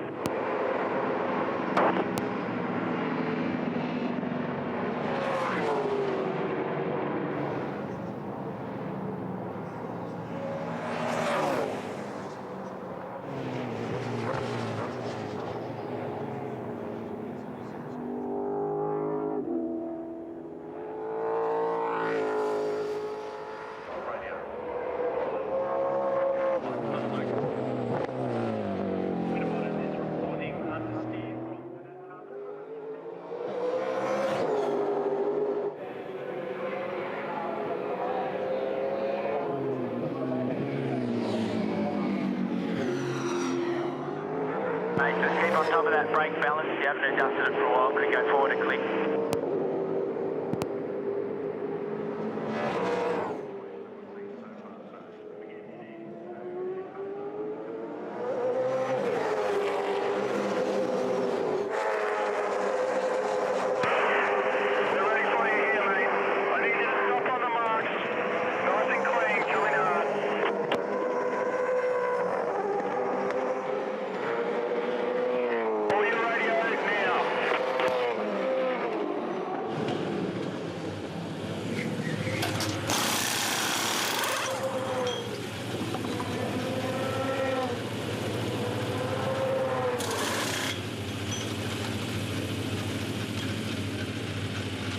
Waiting there, mate.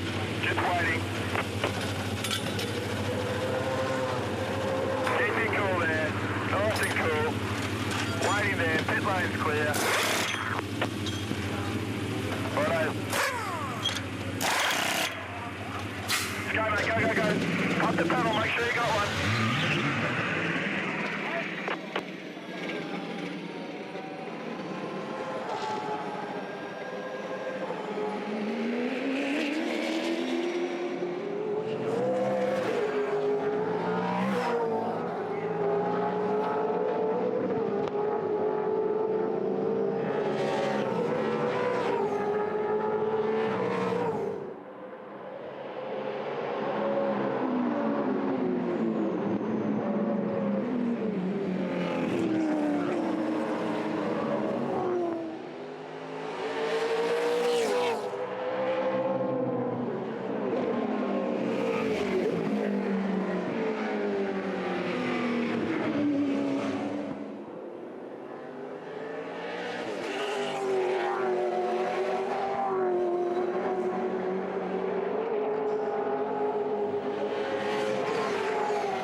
Well, tyres are a big problem at the moment for some of these teams. Jonathan Webb, car 9, that he pairs up with Shane Van Gisbergen, has been forced to come into pit lane here. The concentration's on changing the brake pads, but they were called in because of a tyre problem.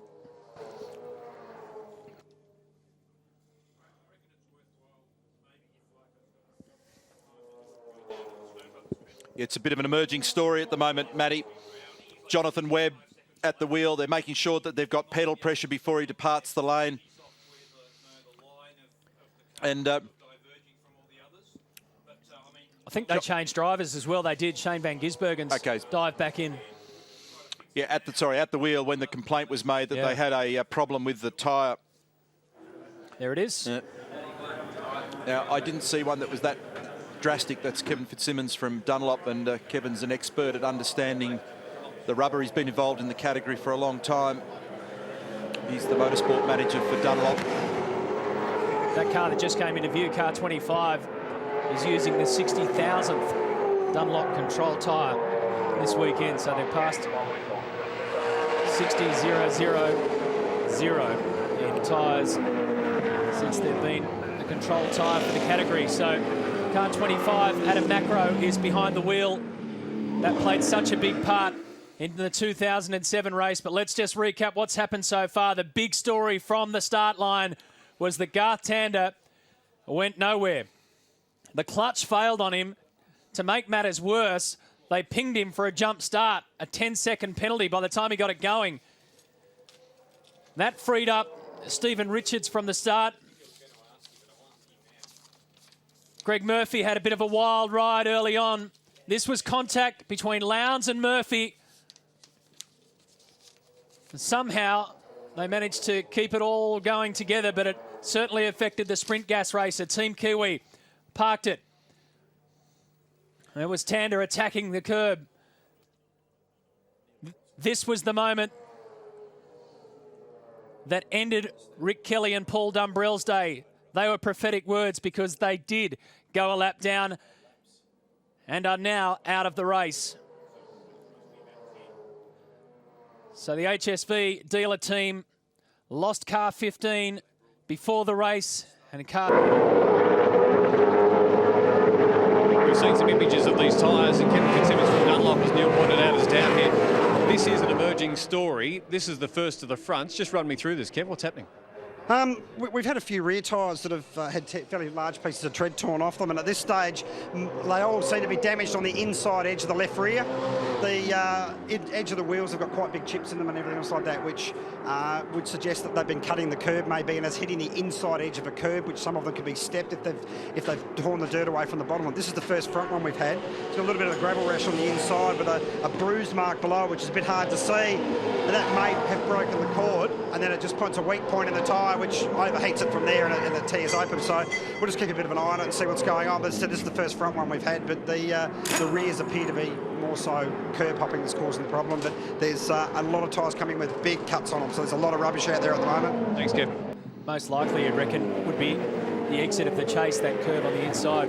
Some possibility that this car may be coming in earlier than scheduled because it's just losing time, massive amounts of time at the moment, and everybody being warned, stay off the curbs, particularly the left-hander at the bottom of the chase. I might get a chance to show you that a bit later. Would have seen in those highlights just there, I mentioned the car 16, the Autobahn entry of Paul Dumbrell. Rick Kelly forced out of the race earlier. They just couldn't take a trick, and Rick joins us from pit lane.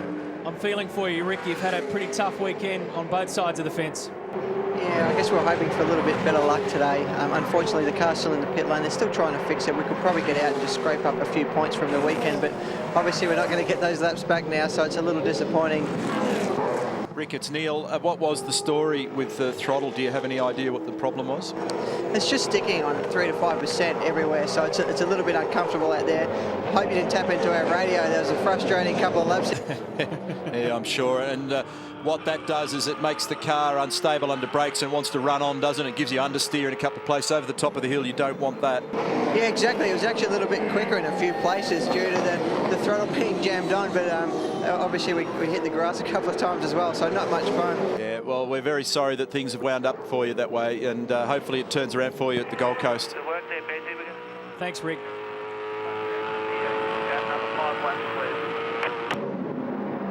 Pretty good dice going on here. Mark Scaife behind the wheel of car number 1, Stephen Johnson in car 18. And the Bottle-O entry, car 55 of Jason Barguana, who's been very quick in that Bottle-O entry all weekend. Car number 11 in. Driver change there for Jack Daniels Racing. Nathan Pretty and Jack Perkins. Unfortunately for Jack, a little moment early in the weekend, some damage in early practice. They had to work into the night on Thursday. waiting for the fuel, waiting for the fuel. Do you have enough rooms when we leave, okay?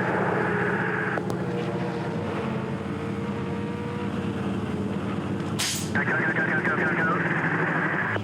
Righto, what we need to do, make sure the reserve pump is on and we're going to turn the main pump on the tower. Once the main. So let's keep track of Scaife versus Johnson and Bargwanna because it looks pretty meaty.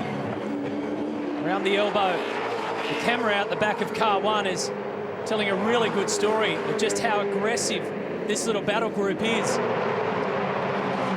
Remember that Stephen Johnson has the benefit of virtually fresh tyres on that car when he came in unscheduled lap 45, and whereas Mark Scaife well and truly into that tyre set, they came in on lap 28, so Stephen's got the benefit of grip under him at the moment, so for Mark it'll be very difficult to defend.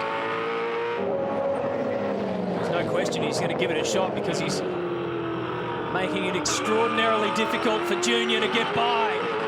Look at the corner exit speed gain that Stephen got there up pit straight. It positions for a look up the inside of 1. He's got to get right alongside though, and he does.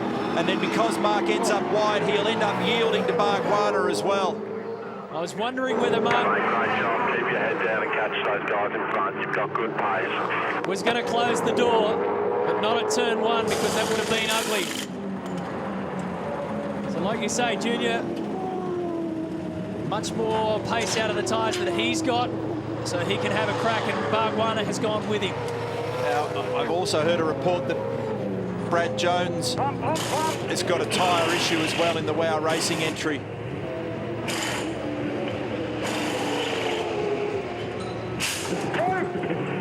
Watch your speed, pump the brakes. There was damage to the rear end of that car, Lee Holdsworth, in qualifying when he just kissed the wall on the exit of the dipper, broke the rear suspension, couldn't even see a mark on the outside bodywork. And it's meant that for those guys in the Valvoline Cummins entry, they've had to just chip away back into the main group now in this race from further down the grid.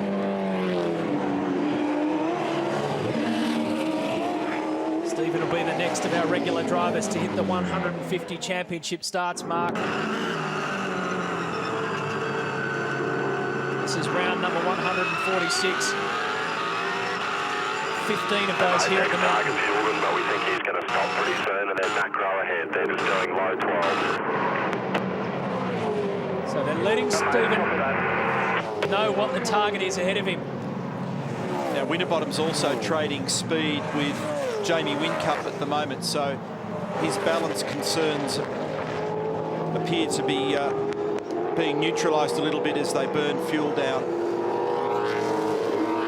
Incidentally, and I mentioned this earlier in the weekend, 2009 and beyond, V8 Supercar moving to CSR-provided E85 ethanol-based fuel, 85% blend of ethanol. It was a big announcement this weekend. So, pit stop here for these guys, as I described a moment ago. They last came in on lap 31. So that's a bit of a mix-up at car 34 between Ritter and Ellery. We understand that might have been a bit of trouble with the driver waiting to get back in or get into the car. Clarify that for you, but... Watch your speed. Definitely some dramas at Gary Rogers Motorsport. We'll get the boys onto that. Meanwhile, they're peeking inside the back of car 5 of Yilden and Canto. I believe that Brad Jones has stayed in that car. He'd only done 20 laps on that stint. Go, go, go, go, go, go, go, go. Let's take a look at what happened down here for car 34. Stop. Done. That's okay. Focus on the brake pad change. That's cool. Hang on a second. Hey, where's my replacement?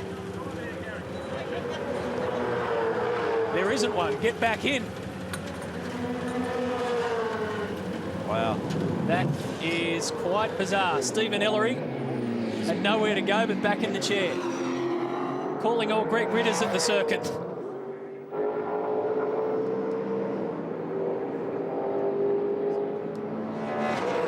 Mark Winterbottom, last time round a 2:10.3. The car that is 27 seconds further up the road, the race leader Jamie Whincup, did a 2:10.7. All that confusion down at Gary Rogers, Matty, was due to a tyre. They had another problem and they just pulled the car in. But however, the boys weren't ready. The driver wasn't ready. No one expected him in, but a tyre had gone. So the safest thing to do was just pull in. But by the time he radioed in, it was panic stations. A bit of Keystone Cops in all that. They came in on lap 7, then again 25, then again 41, and that last stop on lap 52. So it was a driver change on lap 25. So Steve Ellery hadn't really got to the end of that stint, so chances are that Greg Ritter wasn't even dressed at that point and ready for battle. Meantime, Jamie Whincup in command. 27.2 seconds is the gap over Mark Winterbottom. Just in recent laps, they've been trading lap speed, been very, very similar.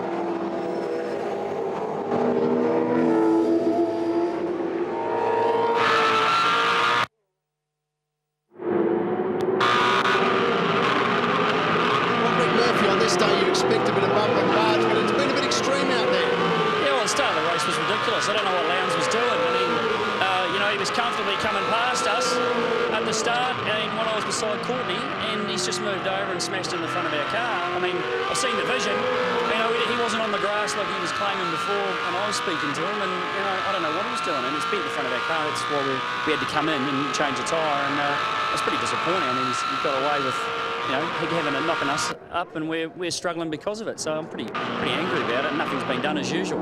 Right, mate, thanks for that. Thanks.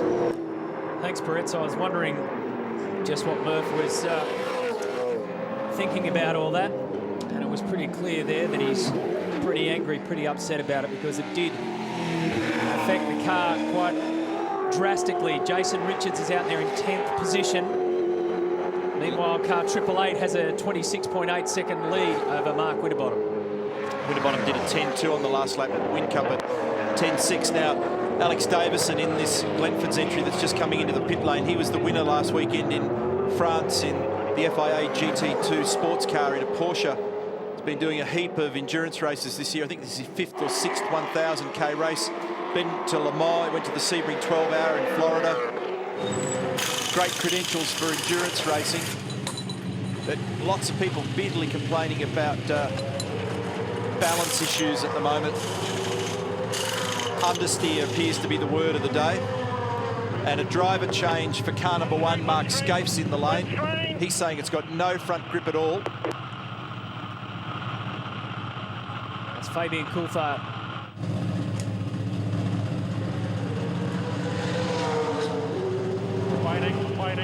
Waiting. Come on. Go. You're clear, go. Paul Cruikshank gives him the hurry up. Here we go. At HRT. Scapes slides out. Between laps 48 and 120, a compulsory brake pad change we're seeing there, but some people will choose to change them more frequently just to keep a nice, firm, efficient pedal. Tander in. Joint winner round 9 with Scape. Pump the pedal. Go. Make sure you've got a pedal, mate. Make sure you've got a pedal. Guys over the years have brought up Mountain Straight Clear, mate. Extremely clear. without pedal pressure, put their foot on the brake. They've had little or no brakes, certainly none at the front, maybe a bit at the back, and gone straight into that wall up there. That's the reason for that urgency in their voices. So GT is back in control, the championship leader, the defending series champion, but they're all playing catch Jamie Whincup on the mountain.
Okay, reset fuel. Okay, confirm brake balance is 12. 12.5 is correct brake balance. 12.5 brake balance. Cold tyres, full fuel, new brakes.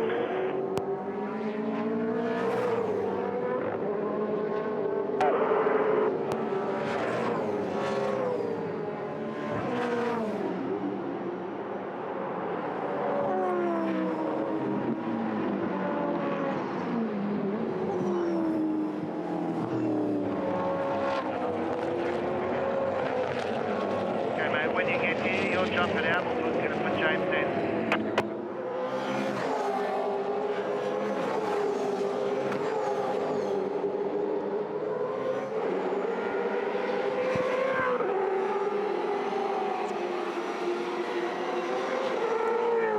Okay, I want you to turn the engine off when you stop. Just turn the engine off when you stop for us too. We're back. Lap 57 of 161, but this is the emerging story of the Super Cheap Auto Bathurst 1000 at the moment. Tyres. Car 4 has a flat front left, chopped up. It's becoming a really big issue.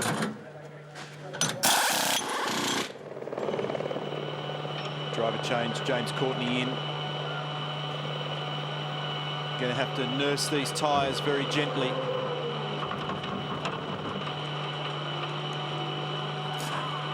So we're seeing fronts and rears with problems now. Early in the weekend, I saw a number of rears that didn't look happy. Okay, start it up there when you're ready, mate. Start it up.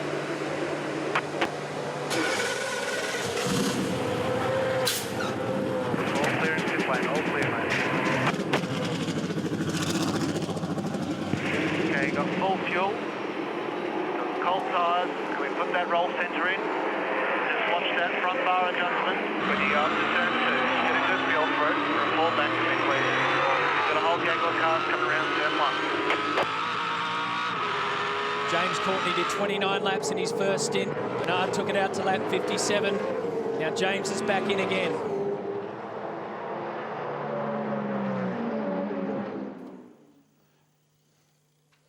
The FPR car of Winterbottom and Richards come in for another change. See the seat insert that Stephen's got to whack in the seat just to bring himself far enough forward to be comfortable, and then the brake pad change.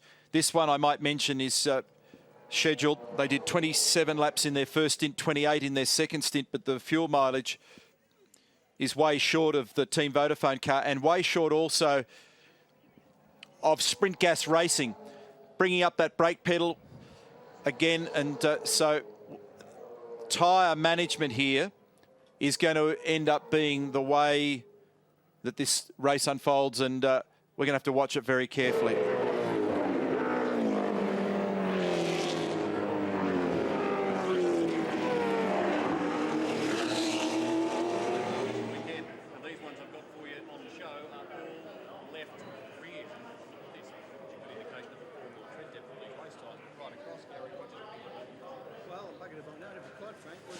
So far. I mean, occasionally you have a lamination problem with the odd tyre, but this seems everybody's having the same problem.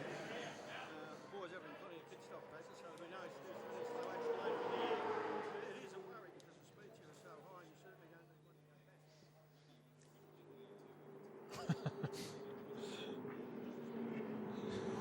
back. It's all about the dollars.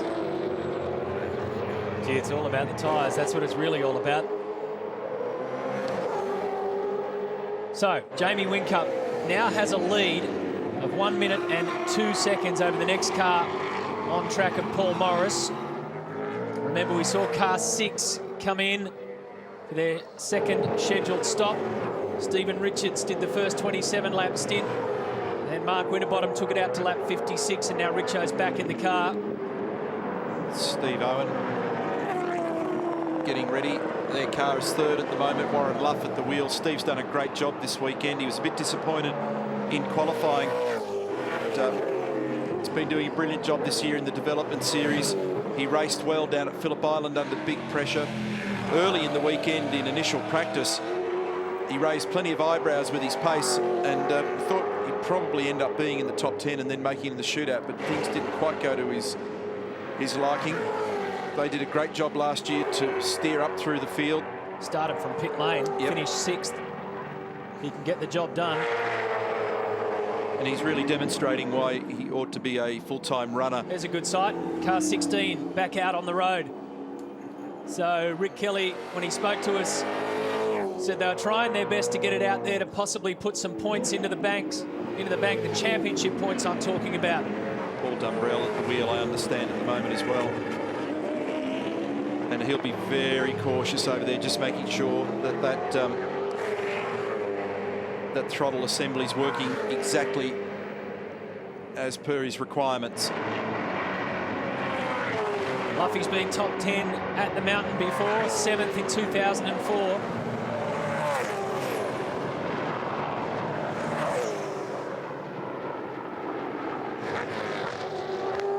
Bit of cloud cover down there.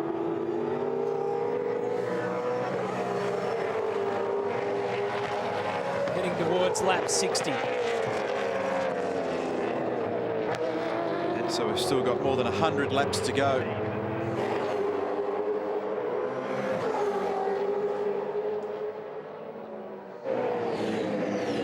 So it's Jamie Whincup and Team Vodafone leading the race.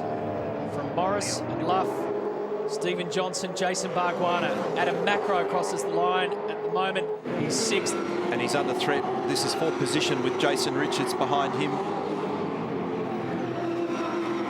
Adam joins Jason Bright in the Fujitsu entry. New engine package in that car in the recent past, and some suspension updates as well. Look at this. Whoosh. So Jason Richards rounding him up and grabbing another spot now to position 6. It was lap 6 when they had to come in. Yeah, they've got the start. Good fuel mileage in that number 3 car as well. After that lap 6 stop for the damage tyre because of what happened at the end of Mountain Straight, they then did 32 laps on a load of fuel. So that's up there and punching with the sort of numbers that Team Vodafone produced. Remember that Lowndes got to lap 34 in that first stint. Other cars that got that far included the Shane Price Todd Kelly car, so the Perkins Engineering car, good on fuel efficiency as well. And the 17 car, in fact, Warren Luff and Steve Owen also made it to lap 34. This is a brilliant shot, looking straight down into the driver's cockpit area for Jason Richards at Forest Elbow. Gives you a perfect indication of how the sequential gearbox works in these cars. Pull the lever, it self-centers and returns to the original position. 6-speed gearbox in these cars. You obviously want to fix it properly so it's better.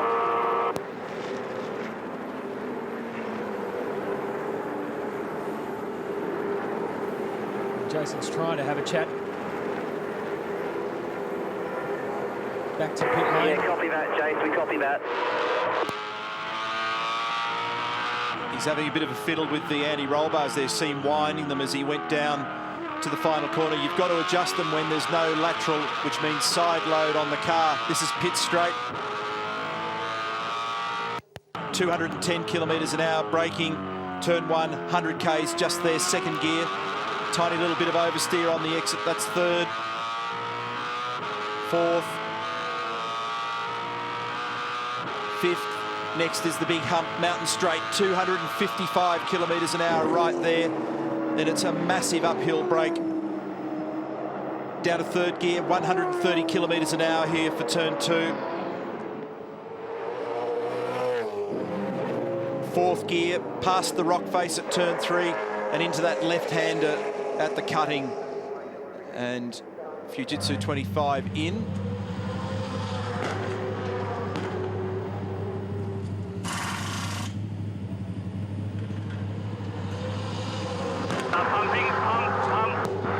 So they've done their... No, sorry. Oh. He might have pumped Don't pump. Yeah, he's pumped a bit early. You can pump Now, pump. Go. You can pump a piston right out of a caliper if you do it too quickly. And you spend forever there rectifying that.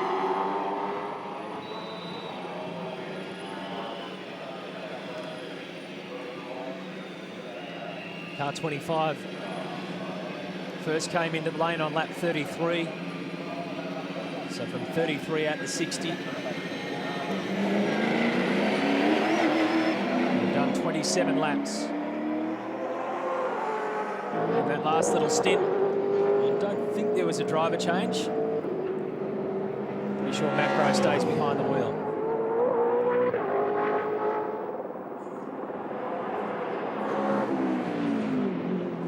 So coming to that period of the race now where we've got around about 100 laps left. This is the state of play at the moment. Really, it's Jamie Whincup and Team Vodafone a minute ahead. At Mount Panorama, you're watching the super cheap Auto Bathurst 1000 on 7.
Please repeat. I have an oversteer car. Okay, copy that, copy that.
Our extreme slow-mo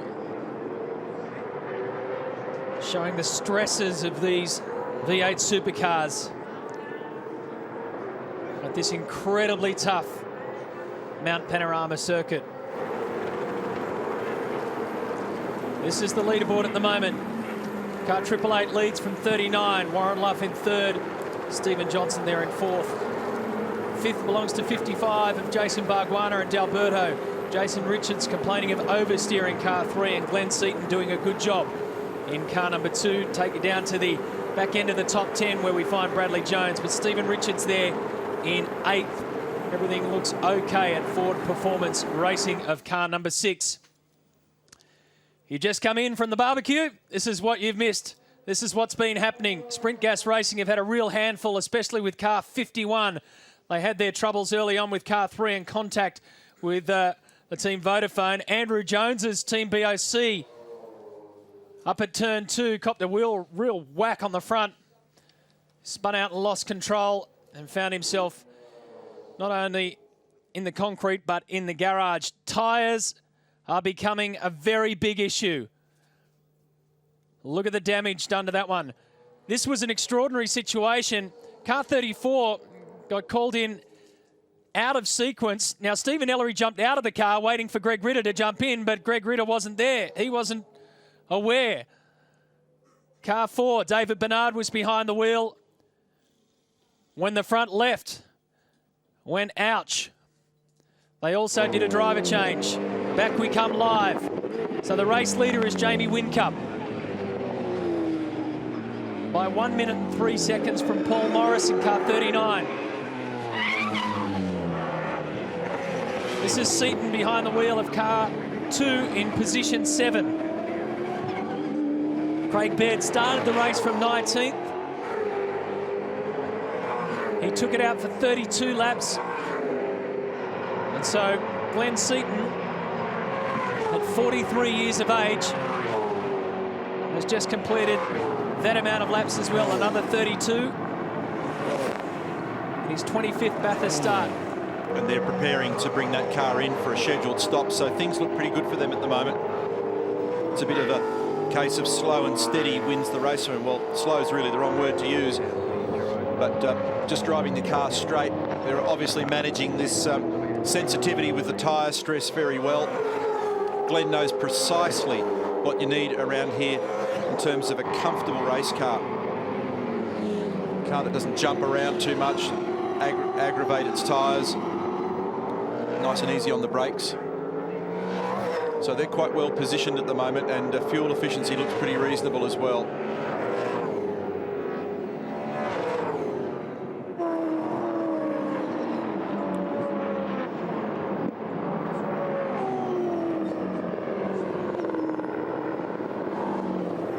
Last time round for Glenn, he did an 11.5.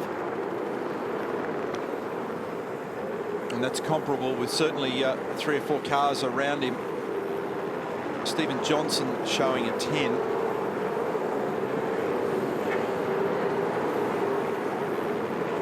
He keeps himself pretty fit, doesn't he, Cito? Yeah, he looks great. There's not much to him. No, and he's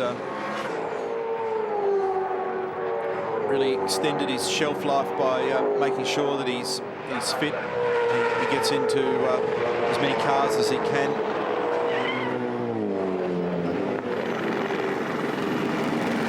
This gives you a graphic look at just what a plunge it is off the top of the mountain here through the S's and then the dipper.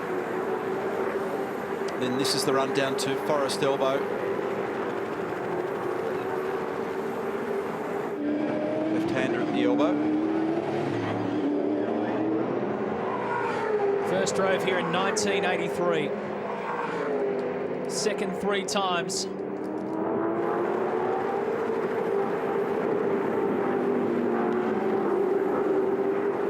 Just imagine if he could finally see that top step of the podium. Now, the other thing we need to start to just process and think about is the 888 car coming in as well. Remember the Lowndes Whincup in for fuel, tyres and a driver change, lap 34. They're now on lap 65 as Paul Morris comes in. Russell Ingall got the baby seat there ready to leap in. Paul's done a nice job in that stint.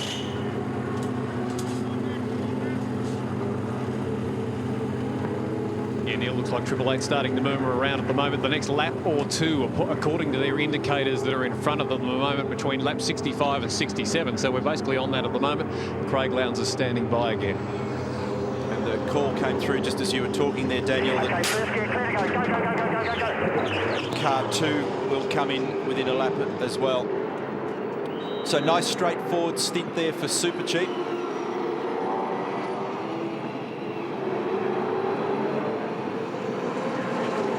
Two laps for Paul Morris.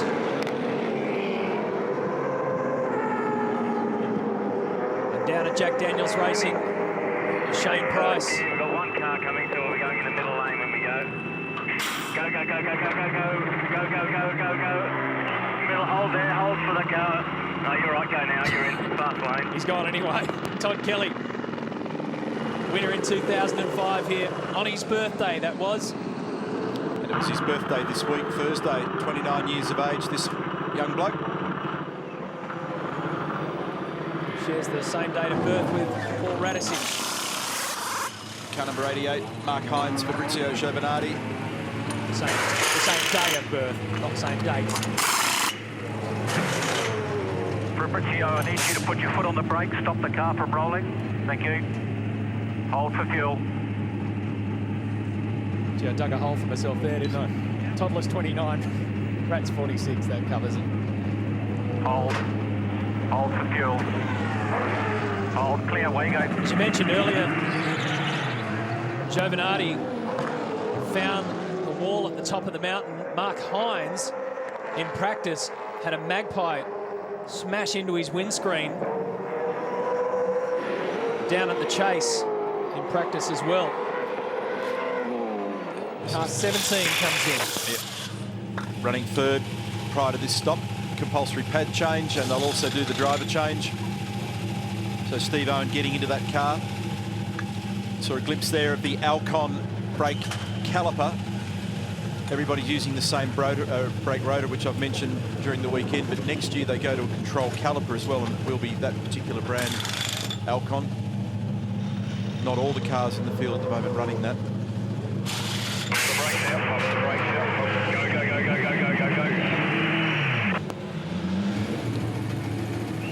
This will be car number 2, and car 888 is in the lane.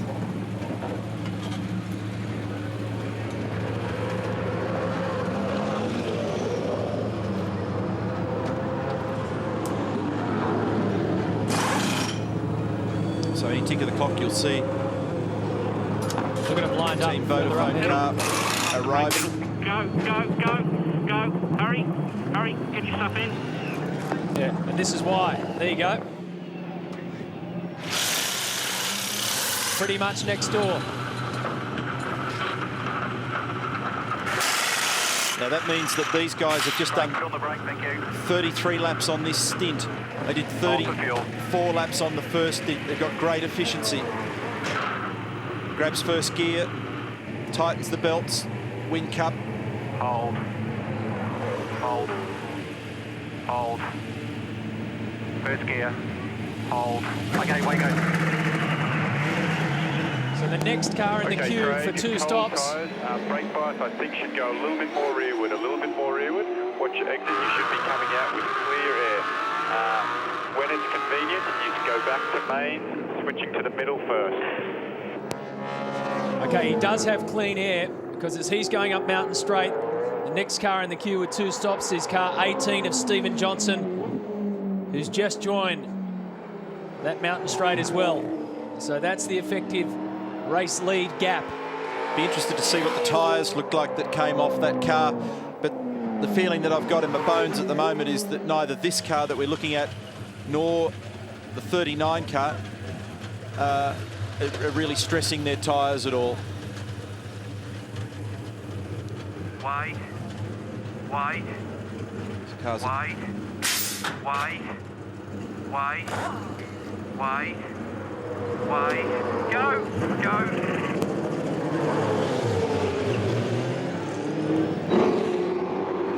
And see the Modelo cars in there as well. Bargwana came in 4th place. There it is.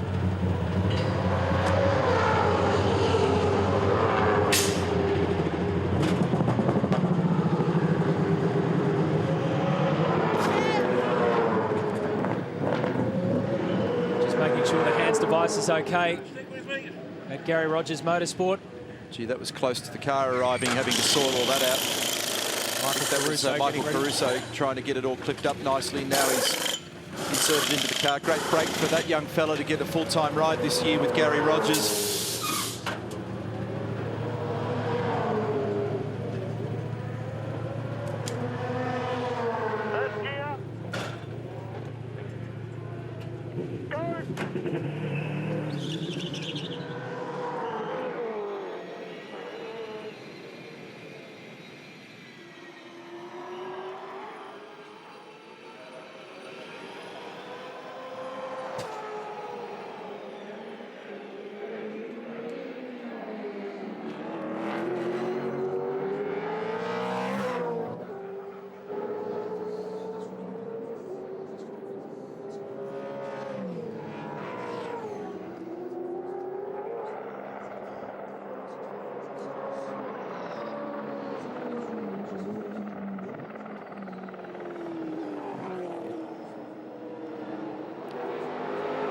Car 3, I believe, could have an issue. Question mark on the tyre there, once again, for Sprint Gas Racing, so we'll follow that for you. Caruso's in the seat of car 33. Here's lap traffic, Do you need blue? We see you. Nice work. Yeah. Craig Lowndes was starting to get a little bit impatient there with pretty good reason. He just copped a bit of counselling over the radio and at the same time just let himself loose. Won't be far away from a stop anyway with car number 3 because they've done 29 laps. So, as I said a little earlier in the telecast, they've got good fuel efficiency as well, but they had that bad break at the start of the race after contact with this leading pack of cars on the opening lap up to turn 2. And at the completion of this lap, Cromley will have a much better idea of exactly where everybody stands. Just a reminder about the dangerous places for your left tyres, turn 2, the Rose Garden and the Chase. Nice work, mate. Get into a rhythm. Well, that shows you just how much the tyre issues are playing on everyone's mind, because they're now warning the drivers, reminding them of where it could go wrong. This is one of the spots, this curb here on the inside of the circuit. There could be a little bit more to the story as well, and these tyres, all racing tyres, are always extremely sensitive to pressure, and in particular their cold starting pressures. And one of the things that Dunlop have been urging the teams is to manage the cold starting pressure in a prescribed window. I think some of the tyres that have been showing signs of strain might be tyres that have been running at the start of their stint below the prescribed pressure.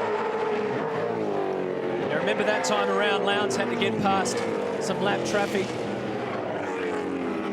He did a 2:12 flat, has a 9-second lead over Stephen Johnson, who did a 2:11.4. Jason Richards, 2:12.1. Stephen Richards in 4th, did a 2:11.7. Kevin Fitzsimmons from Dunlop has indeed been doing that, going up and down the lane, saying to these guys, just up your starting pressures a pound or 2. Ideally, because of the way the tyres travel across the top of the mountain, they're compressed, and the side loads, they like to see the hot pressures come off, not 31, but about 33 PSI. So they have encouraged all the teams to up their starting pressures. It's interesting that, I mean, this is a different tyre to the previous one, obviously, but the happy number for me used to always be 30, 31 pounds, but when they start talking 33, that'll give the tyre a greasy feeling, which some of the drivers won't like, and that'll be one of the reasons why the teams are keen to not run them at that same level of hot pressure. So hard to understand, Neil, isn't it? But I'm down here with Marks, no tyre dramas down here, mate. Give us a Marks. How good's that?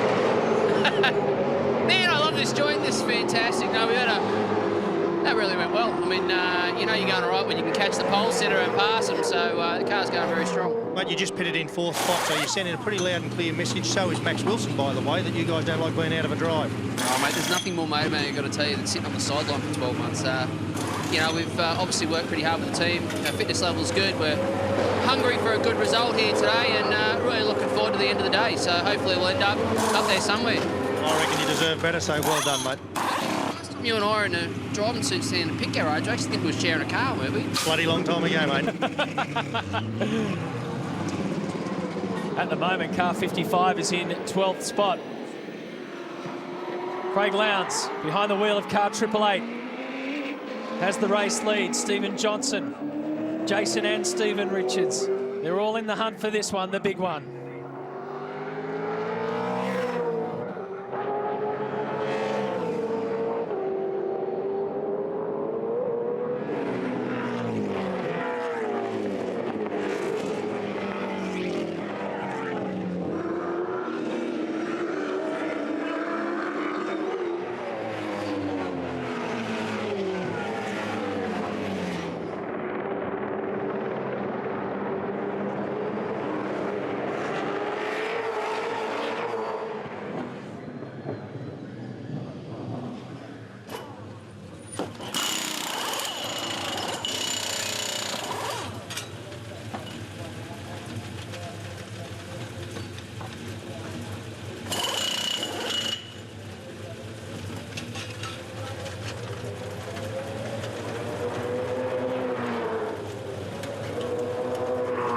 Okay, pump the pedal, mate. Pump the pedal. Pump the pedal. Wait. Wait. Wait. Wait. Wait. Wait. Wait. Okay, mate, reset fuel. Reset fuel. Make sure your brake bias is at minus 0.68. Bias minus 0.68.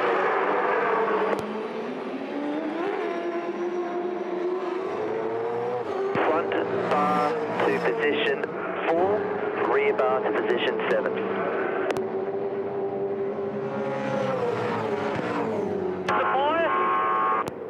Bias is good, front bar to position 4, rear bar to position 7.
Craig Lowndes is in car 888. He leads the way. These are the guys in the picture. There are 16 cars on the lead lap of this race. And that's what it's all about, staying on the lead lap. Car 3.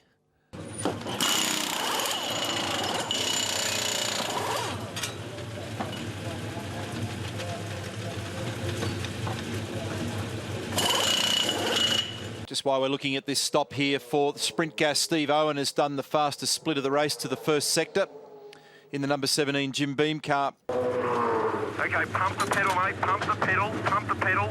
Wait. Wait. Wait. Wait. Wait. Wait. Wait. Okay, mate, reset fuel. Reset fuel. Boys, you know that famous racing term, shake and bake? Well, the Sprint Gas boys are using just that here in the garage. What they've got are the brake pads that are about to go in. Now, of course, they're just ambient temperature at the moment. By the time they hit turn 2, they're up to 650 degrees Celsius. So rather than put them in cold and wait for them to warm up, the boys are popping them in the oven so that they can get them up to 300 degrees Celsius when they go in here in pit lane. By the time they hit turn 2, they are well and truly up to 650 degrees Celsius. Shake and bake the Sprint Gas way. Well, still on brakes, out of the oven. Here is a nice meaty brand new pad. Looks fantastic. Out of the SBR cars come one that has done one stint. So about 10 mil wear. One got jammed in the car, and this one here has done the entire race. If I could just grab a hold of it with these pliers, because they're incredibly hot, and we'll try and show you the wear on this. This has done the entire race. Have a go at that. You'd love that, Neil. Look at that. Yeah, it's well and truly worn down. Once you get down near the backing plate there, their efficiency drops off dramatically, and the pedal travel is long for the driver. You just don't want him in the car. How do you like your brake pads? Medium well? No, I was just wondering why there wasn't any sausage rolls in that oven that Barrett's was at, and then I realised that Barrett's was there. That's nice. He loves his food. He's the best on the tooth. Garth Tander. Have a look at this. 8th position. This is the curbing that drivers have been warned to stay off, and James giving it a fair whack down there. He's in 18th at the moment.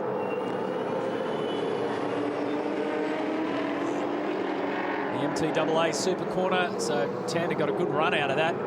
Just shot up Mountain Straight. They haven't been warned by the officials on those curbs. They've been warned by their own teams.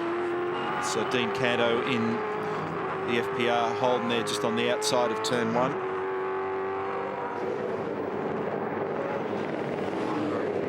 A fair while ago, I pointed out the fact that this is round 10 of the V8 Supercar Championship. Coming into this round, that man leads it. If it stayed the way it was right now, there'd be a big change. If Jamie Whincup leaves here with maximum points, he'll put himself right back into the championship picture. He's 80 points away from the lead of the championship coming into this round. One of the things about Phillip Island and the Bathurst events, there's big points yield. Still, that's all a fair amount of speculation with more than 80 laps remaining. 89, in fact.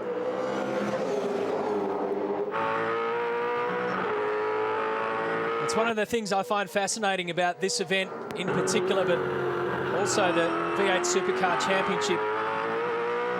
Just how much these drivers have to be adaptable. You don't just have to be fast and smart. You've got to make sure that you're ready to take on any challenge. All over the chase, mate. Dirt all over the chase. Be cautious. At any time. There's another warning. Dirt all over the chase. We'll see what the trouble is. We need to take a break back at the mountain for you after this.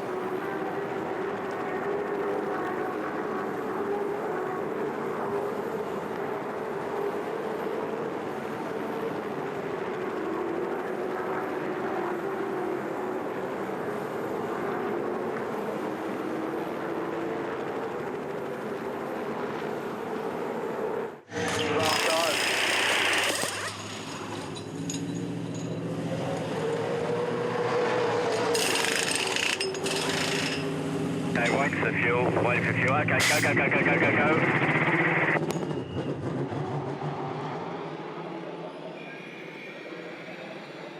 Hey, somebody take that tire straight down to Dunlop. Show 'em.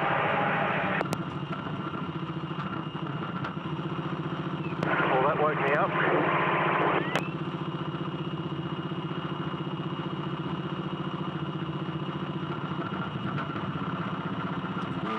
Okay, mate, just do the best you can. You're going to come out with a couple of cars just in front of you.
scramble, safety car. Scraped your safety car entering circuit.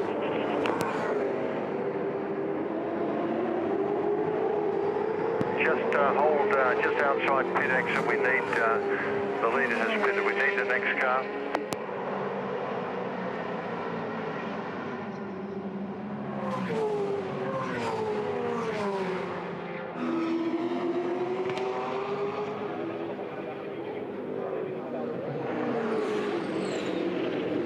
Okay, Craig, nice and easy. We're just doing fuel. Fuel and tyres, Leontey, so stand by.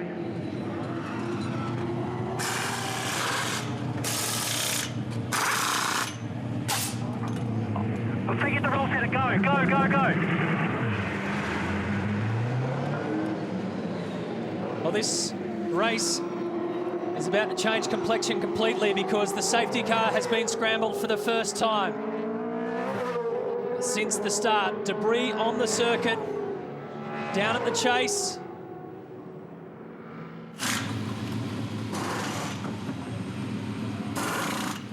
Car 888 has come in and gone out. Car 6. The reason that Team Vodafone have grabbed that one is it cost them nothing, Matty. So they've been able to come in, whack some tyres on. They did a very significant rear roll centre adjustment. And watch the black car here of Todd Kelly. Oh my goodness. Yeah, that was a tyre as well. Well, that's a lot better than it could have been. And a couple of people fell off on the gravel then as a result of it. So lucky just skirted the edges of that. And so Team Vodafone have come in, they've grabbed fuel, they've grabbed tyres. On the speed brace, you could see at the B pillar, they made a heap of rear roll centre adjustment. They've sent him out, and there's no genuine loss in that manoeuvre. Safety cars picked him up as the leader of the field. There was a bit of urgency in the communication between the race director and the safety car as well. There was a bit of a mix-up. But everything's normalised now. So that's the situation.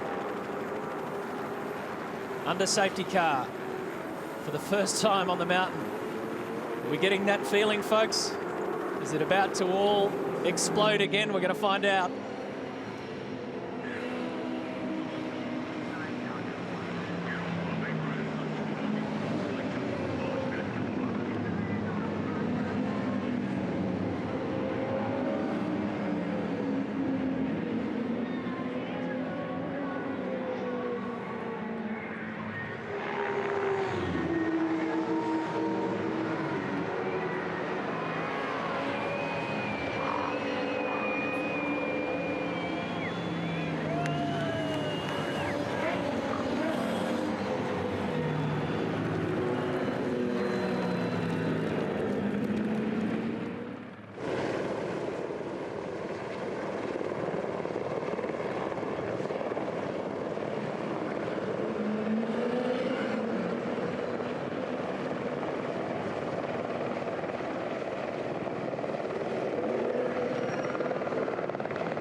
So, Dado, now that we've all amalgamated now behind the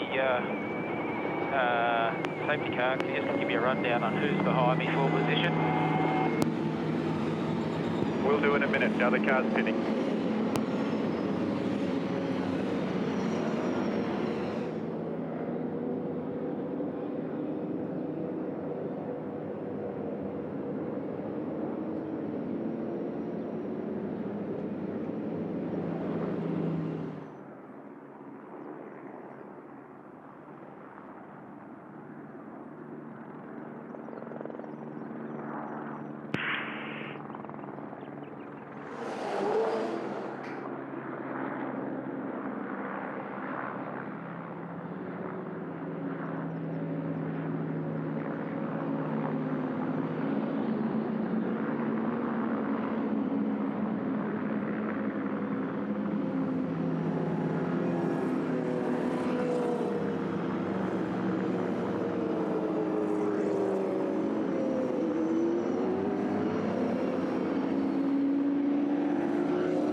I hope you're enjoying the battle on the mountain. There's another battle going on at the moment, the fight to save our financial system. In a 7 News special tonight, we'll look at how you can handle the crisis, how it affects your super, your property, your jobs. Join me for Minding Your Money straight after the news. Now back to the mountain.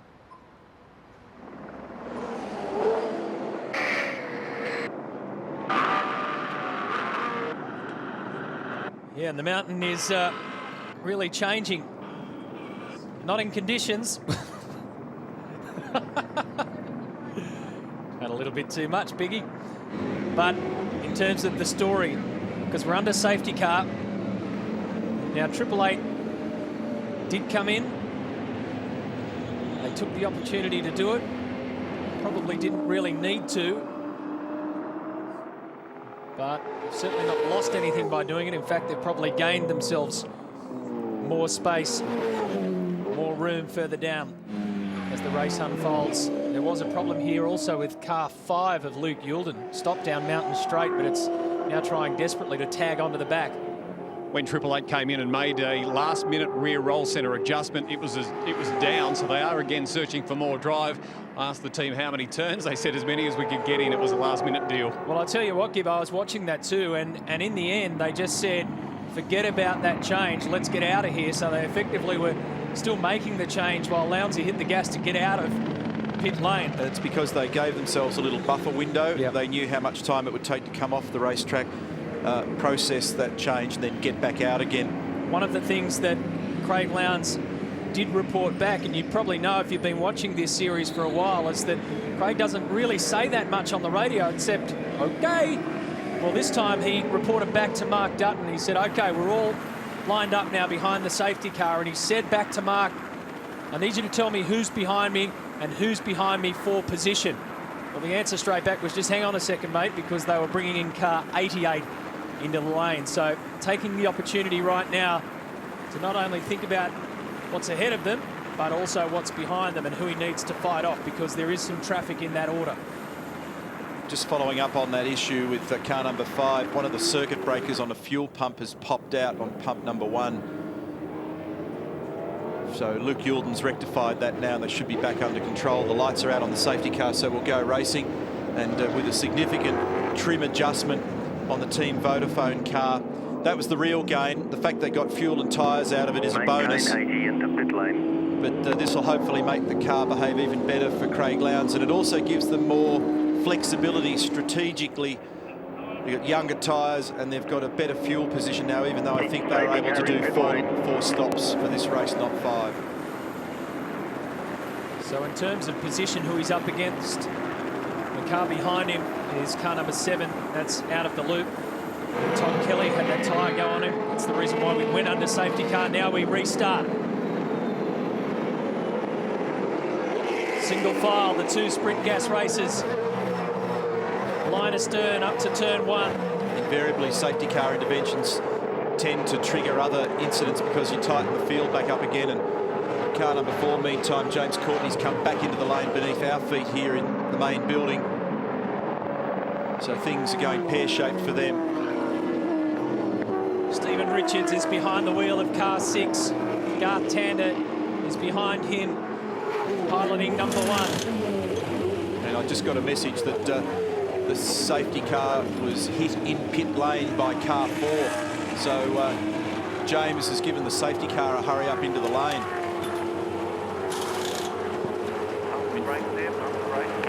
Depending on where he did that, he might have been within his rights for it to get out of the way.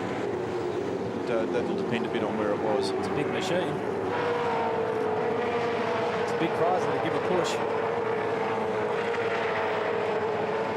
Well, the thing should be off the racetrack and out of the way. You'll have a clear track. Cars halfway around the circuit.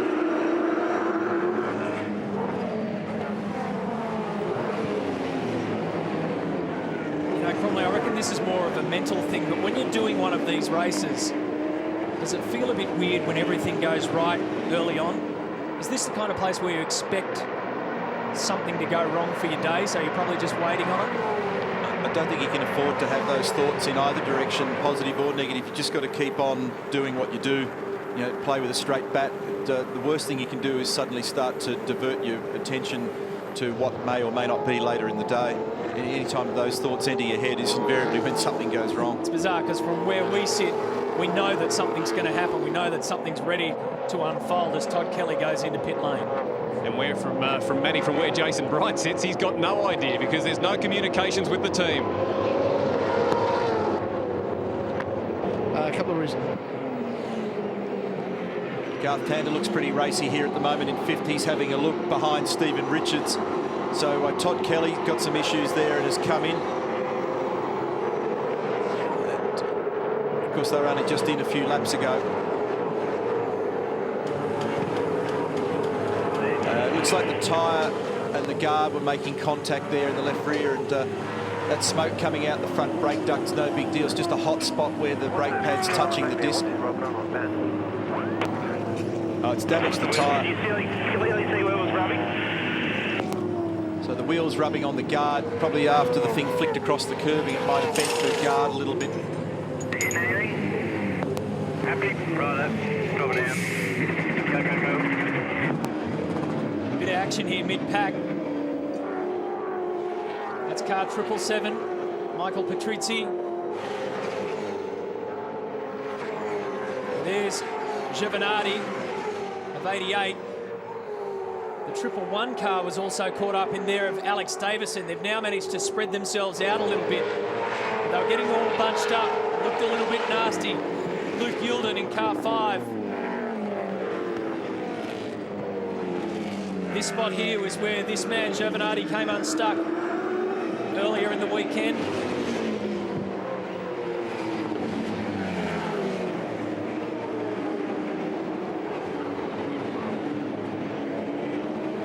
Year-old Italian, as Neil mentioned, just recently picked up his 2nd British Touring Car Championship, making his debut at the mountain and just his 2nd start in our series after Phillip Island, where they qualified 25th and finished 17th. Fabrizio and Mark Hines, Mark from the UK, so it's a fully international pairing. A bit of bump and push and shove. Jonathan Webb. Even though Garth Tander is threatening on the back of Stephen Richards here at the moment, he's going to have to stop fairly shortly. The last stop for Scaife Tander was on lap 54. And they've been getting high 20s out of their fuel mileage. And of course we had the safety car intervention, so probably show 29 or 30 laps out of this stint. Best of the bunch that time around was Will Davison, 2:09.9.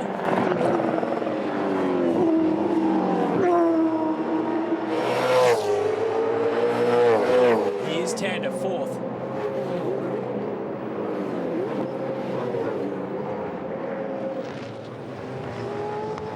This is where Garth got around Stephen Richards on the inside. And Stephen's got that message also from his crew that Garth's in a different sequence at the moment. Strategy, so not a lot of point fighting with him. problem there for Stephen is he had to get well wide onto that gravel that Todd Kelly brought onto the circuit. Super careful when you end up one out and one wide down there at this point in the day. The marble build-up off the racing line is really bad. So the last time that car number 1 was in pit lane was on lap 54. The last trip for Winterbottom and Richards was under that safety car of 75. Craig Lowndes has done the fastest time to the second sector, which is out of Forest Elbow. So he's heading towards 209, 210 even lap again. Best lap of the race so far is actually the number 4 Courtney Bernard car. It's done a 9.8. But you're right, Matthew, chances are that Craig Lowndes might actually knock that number over on this lap. He's just coming down into the last corner now. This is a good battle though. Tander. It was a 2:10 flat for Lowndes. 9.5 for Will Davison. That's the fastest lap of the race. 2:09.51 for Will. So car 18 is going blow for blow with car 888. You're riding with Garth Tander, who's got Russell Ingall in front of him.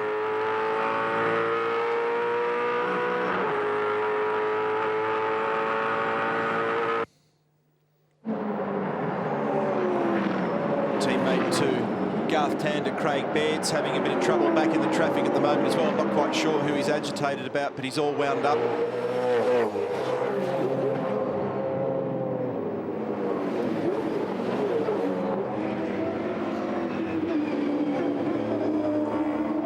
Absolutely nothing on the radar in terms of any weather fronts approaching us. Barely any clouds to speak of. It's been sunny from the word go. Hitting the halfway mark though of this 1,000 kilometre race. While these guys continue their little fight, further up the road another 3 or 4 seconds is Will Davison, who's looking very pacey indeed. He looks like he's going to go and do another 2:09, but Lowndes has done another quick second sector. Imagine flying down in your car doing 297 odd Ks into the chase, and then this happens, and there is basically no tread on this at all. It has completely delaminated, and that has caused some body damage. And when they threw on another tyre for Todd, that again caused some smoke into the cabin, and we didn't want that to happen. Larry, have you ever seen in all your years here at Bathurst things like this happen? And it's happened up and down the paddock. Yes, there's certainly a lot of failures today, there's no doubt about that. But look, over the course of the last 30, 40 years, it has been times when tyres haven't been able to rise to the occasion, and I think we're seeing that today. Now, of course, this has caused you, an unplanned pit stop. Does that make you sort of a little agitated about the race weekend? Well, it's put us a lap down, and once you're a lap down, it's hard to recover. Once we're near and half distance now, so yeah, it's unfortunate, but that's the way it goes. Okay, Larry, thanks.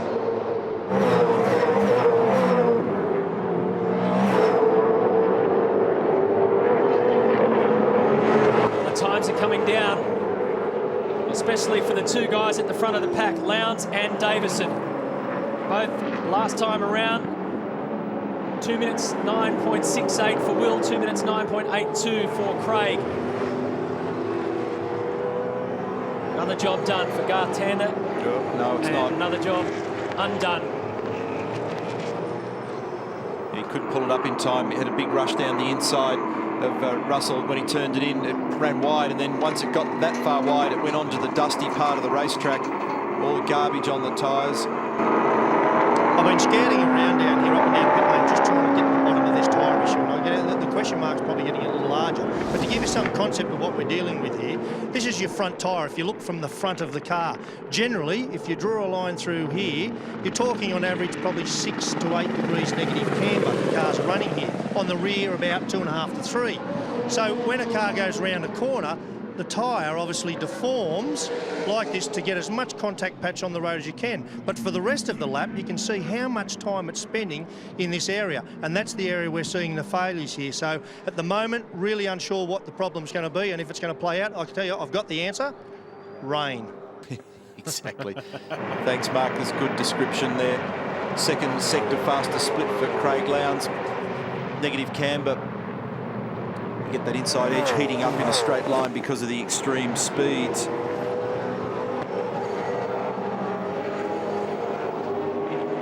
Greg Murphy has that look about car number 3. So we're now past the halfway mark of the Super Cheap Auto Bathurst 1000.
Welcome back. Well, not only does Craig Lowndes and car 888 have the race lead, but Lowndes has just done the fastest time of the race, 2:09.428.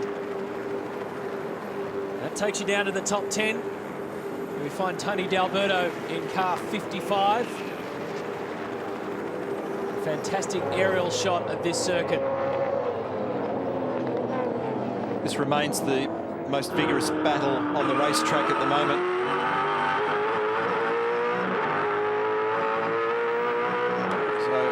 Johns, Davison, Ingle, Murphy, Richards, Tander. The view from the western end of the pit lane there. There must be a radio problem there. Check ear plug. And they can unfasten when you do your pit stop. Everyone's leaping around, so sometimes hard to find the end of those earpieces, though, to plug it back into the helmet. Incidentally, the race record here was done back in 1997. It took 6 hours and 21 minutes. We're on target at the moment for a race that's going to run just a little over 6 hours.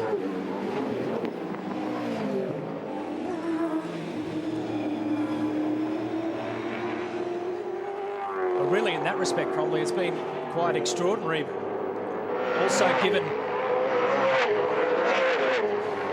the carnage that we've had so far on the weekend, this has been nice and uneventful in that regard. Now, on our pit smart corrected order at the moment, corrected position reflects the actual track position at the moment. Craig Lowndes, Jamie Whincup in control from Will Davis and Stevie Johnson.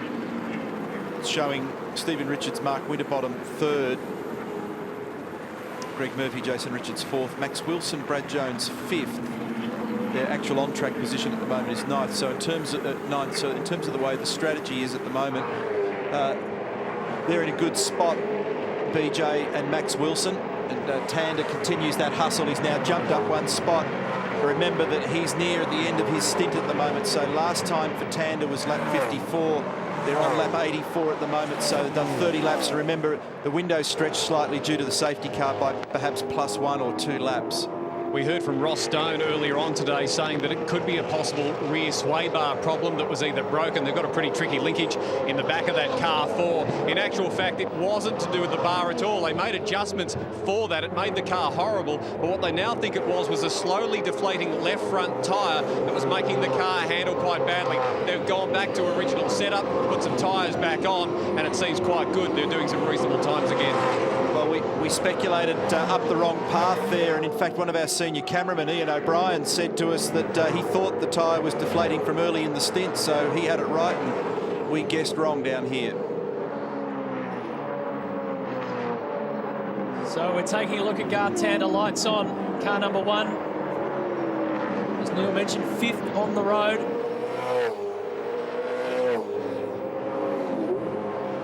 They came in last time on lap 54. So they've now gone 31 laps. Their first stint lasted 28. Expect a change soon for the Holden Racing team.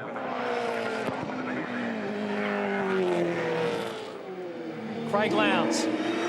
Good pace from this car at the moment, Matthew, and I mean, no shock there, but they've taken a good car and made it better. And that speed brace that they used to adjust the rear roll centre at the V-pillar, it was just spinning round as they dropped the back of the car to try and get the thing to balance up better.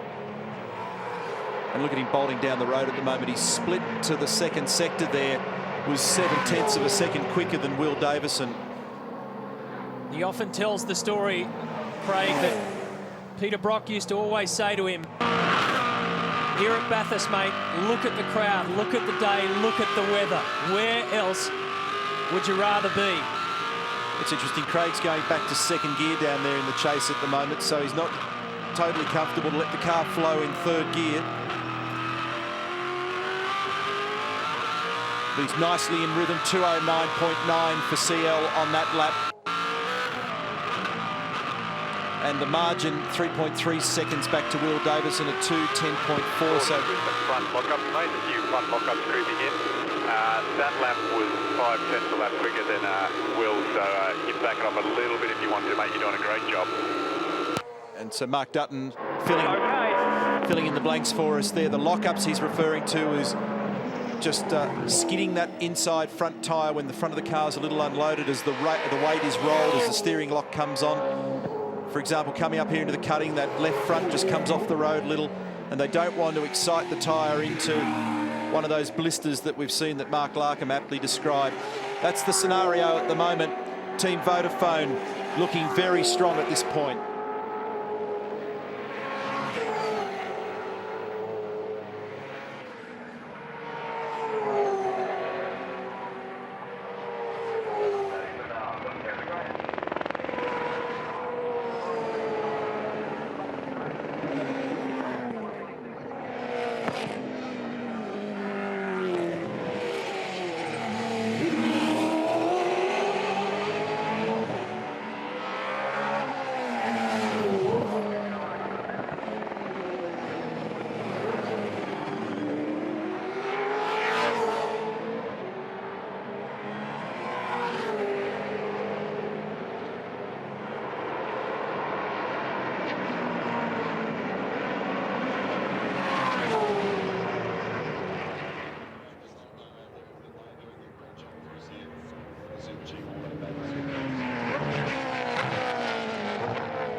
Isn't the mountain just looking magnificent today?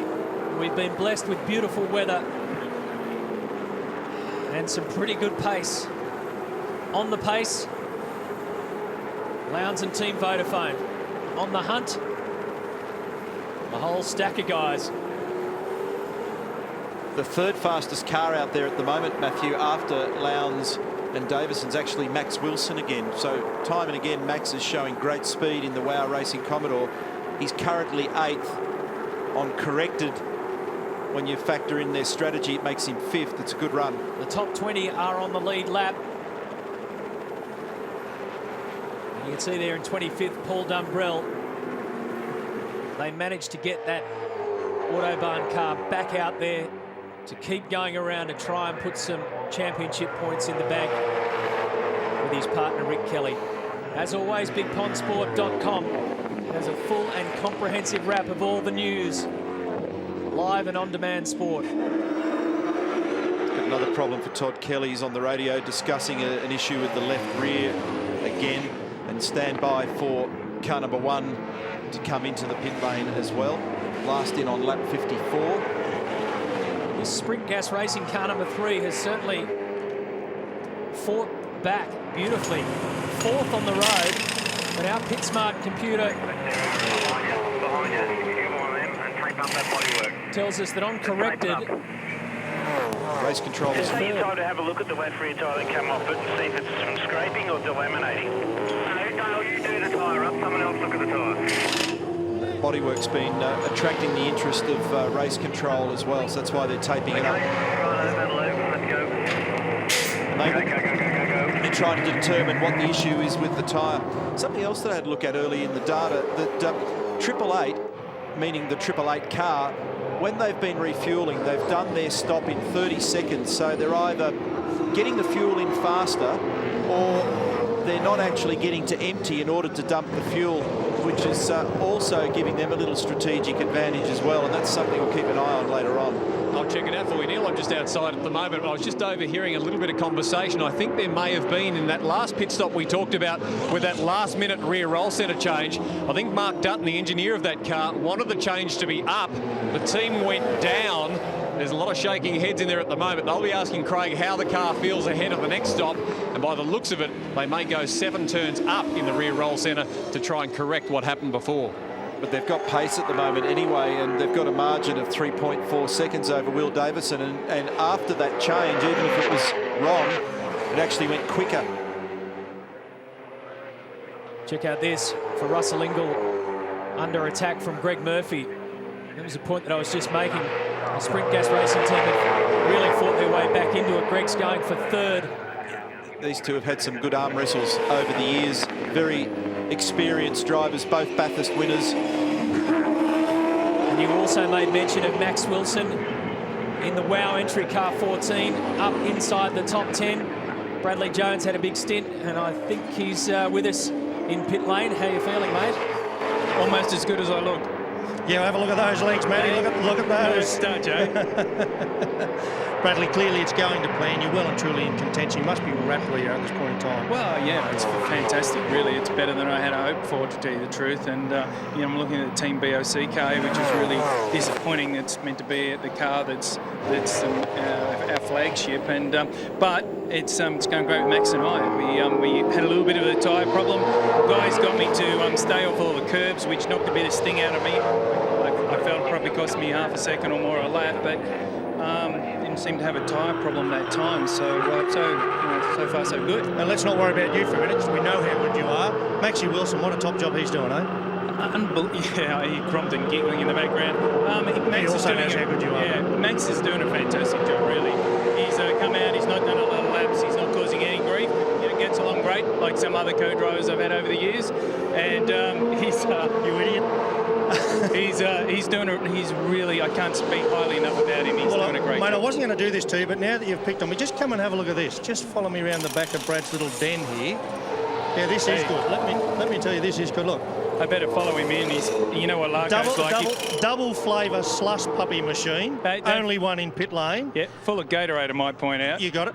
massage table. Absolutely, right? for Hang old on. blokes. Driver replenishment bottles. Now, I'm not sure where they actually put these into the driver, but I see some lubricant here, so I'm not really sure what's going on. I'm not going there. And then the piece de la resistance over here, look, the bubble bath, the heated bubble bath. And they tell me they don't put Max Wilson in here without adult super. What's up in the back right corner? Or is that a rubber duck? That is, mate. That's yeah. I just caught one coming here before. Bradley was actually in here pushing this around, and there's a sunk one down there, which is a HRT car. He was thumping it and carrying on. I was going to ask whether he'd had the ice bath, because traditionally to lower his body temperature, that's something that Bradley's done, and many of the drivers do. He had a lengthy stint. I think it was about 44 laps that Brad did. So the HRT car's been in, serviced, and processed and out now. It's a comfortable world that it's good to be the boss. And Bradley's got all the creature comforts there down at Wow Racing. But it's been, in all seriousness, a good run for those guys so far. They're in the game and the car's quick. Max could probably do laps in that little pool too. Comedy Capers, we've got a safety car. Stay up it though, stay up it. Safety car, stay up it. This is why, car 777. Patrizzi at the wheel at the moment. He's bogged the car on the outside of turn 23, and the rear wheels are off in the gravel trap down there, so he won't be able to dig it out without assistance. Incidentally, the track temps now come up to 35. The air's 23. That's above forecast, and starting to get towards the highest temperatures we've seen on the track all weekend. I did see a low 40 on Thursday afternoon. So 39 in. Last time for them was lap 65. We're on lap 91. Ingle out, Morris in.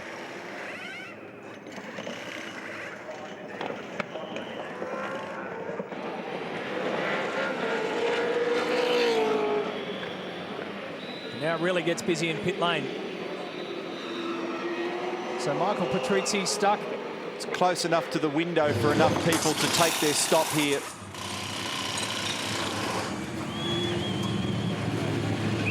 Glenn Seaton leaping in the number 2 car. That's Craig Baird vacating.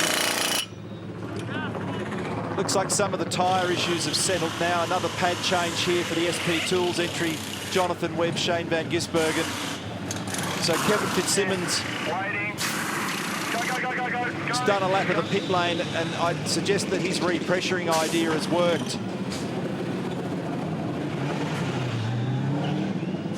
Oh, that's a squeeze.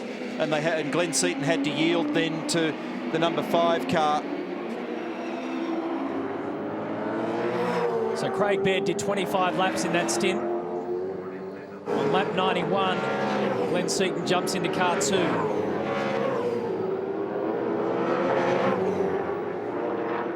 I haven't seen any brake rotor changes yet. Doesn't mean that it hasn't happened. There's certainly been a number of brake pad changes. Squeezes up the field. Just want to make a distinction too in our pre-race remarks. We talk about there being 3 compulsory pit stops. They have to do those 3 fuel stops within that prescribed window of laps 5 to 120. However, that's no real problem to manage, and there'll be 4 or in some cases 5 across the day. It's a discretionary situation for teams. There's a few teams that are geared up this weekend with those quick change rotors, and I have actually seen a rotor change, Neil, during that last safety car we had, and that was the Glenford's team, and so far that is the only one that I've seen. And that's interesting because that's fundamentally a 888 car, and yet when you go up to the other end of the lane, Roland Dane and his crew had no intention at all of changing the front rotors on that car. There are 2 distinctive thought processes there depending on which team you speak with. The Walkinshaw performance cars, they're definitely geared to do it, and that also applies to the Jack Daniels Racing Holdens.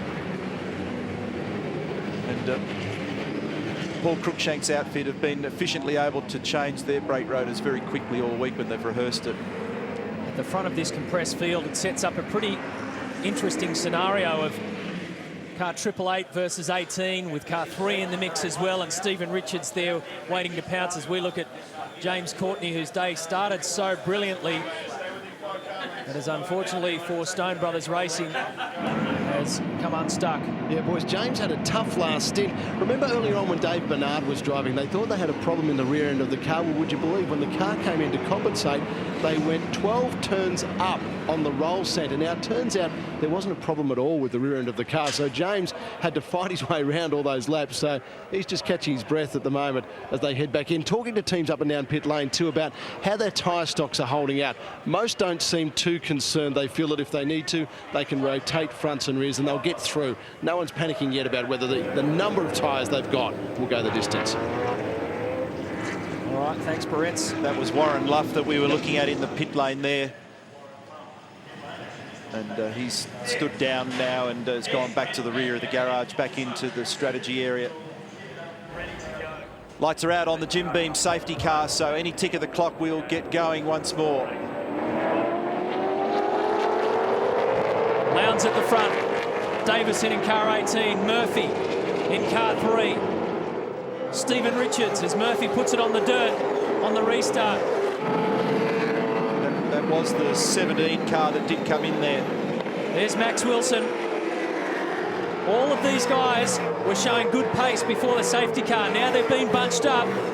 Let's see who can match who. Up Mountain Straight we go again. For the second time I've seen the safety car running down the fast lane after it's peeled off, and I don't quite grasp that. No wonder other drivers have been bluing about it getting in the way. Tony D'Alberto in the green Bottle entry there, up to turn 2.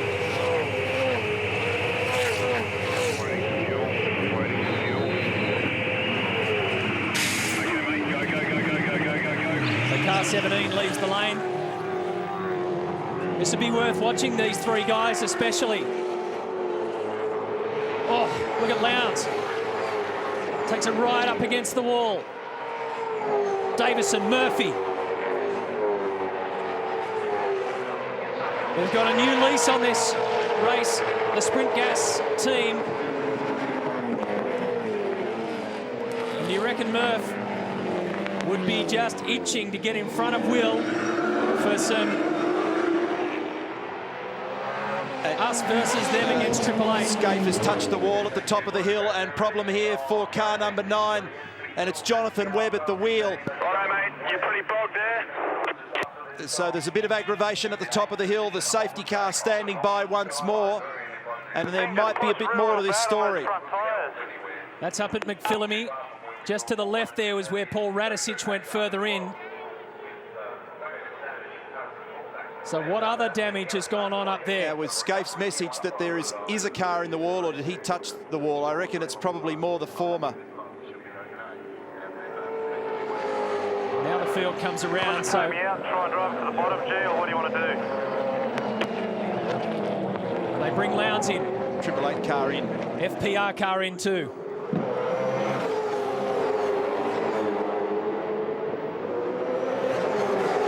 So Jonathan Webb stuck up the top of the circuit. The safety car deployed yet again. Driver change for FPR here as well. This is a driver change. And a driver change for Team Vodafone.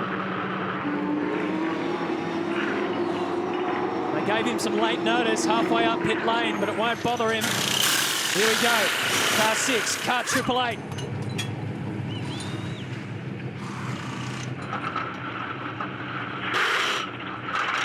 We're doing pads, so don't touch the pedal, please.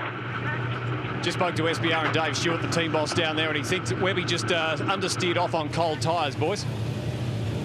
No changes on the 888 car, just having a look there. Driver change only, fuel going in, drink bottle being fueled, pad change for the front, but no rear roll centre as we discussed. Thanks, Daniel. And the FPR car comes out ahead. Make sure you have a brake pedal. Make sure you have a brake pedal, mate. Cold tyres, cold tyres. Watch the floppies on exit. Of 888. Catch up to the safety car first and then save fuel. Save fuel. That's the message. This should explain the incident. Oh, dear. Jonathan Webb did make contact with the wall really early on and winds up in the sand. He shouldn't hit this wall because the major impact was on the right-hand side of the SP Tools Falcon. It was a fair old whack.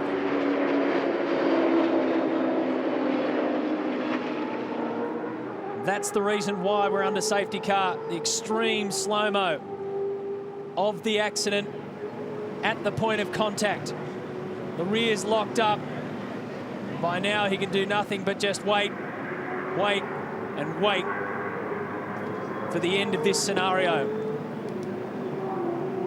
Matthew, if I could just explain also, if you're wondering at home why the Team Vodafone 888 car came in after only an 18-lap stint since that opportunistic stop they took on the previous safety car, they have done that in order to do front brake pads, which they needed to do before that compulsory window closed on lap 120, and the assumption in the Team Vodafone garage will be better to do it under the safety car than to take the hit in green racing conditions, but it will hurt them a bit in terms of track position. Wild times on Mount Panorama. We're back in just a moment.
Waiting, waiting, waiting, waiting, waiting, waiting, waiting, waiting.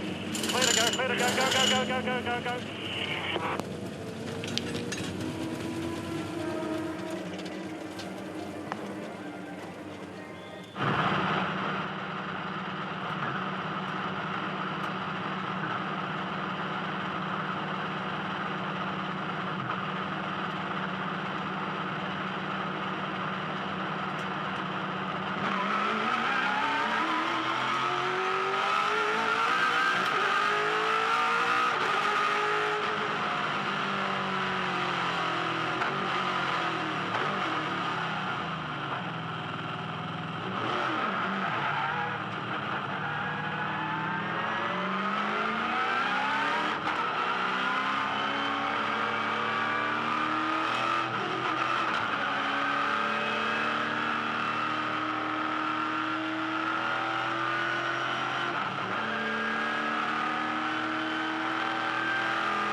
I hope you're enjoying the battle on the mountain. There's another battle going on at the moment, the fight to save our financial system.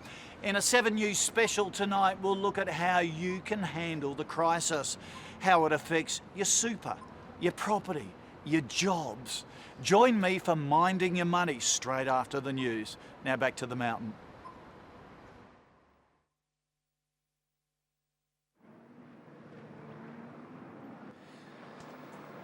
Just watch the sand trap here do its job on car 9 on the extreme slow-mo replay that just shows him bog it down.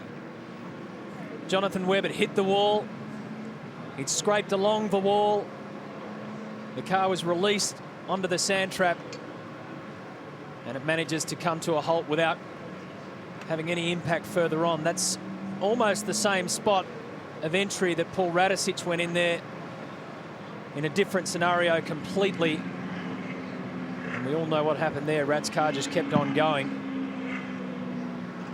This time around it ends for car 9 in a puff of dust.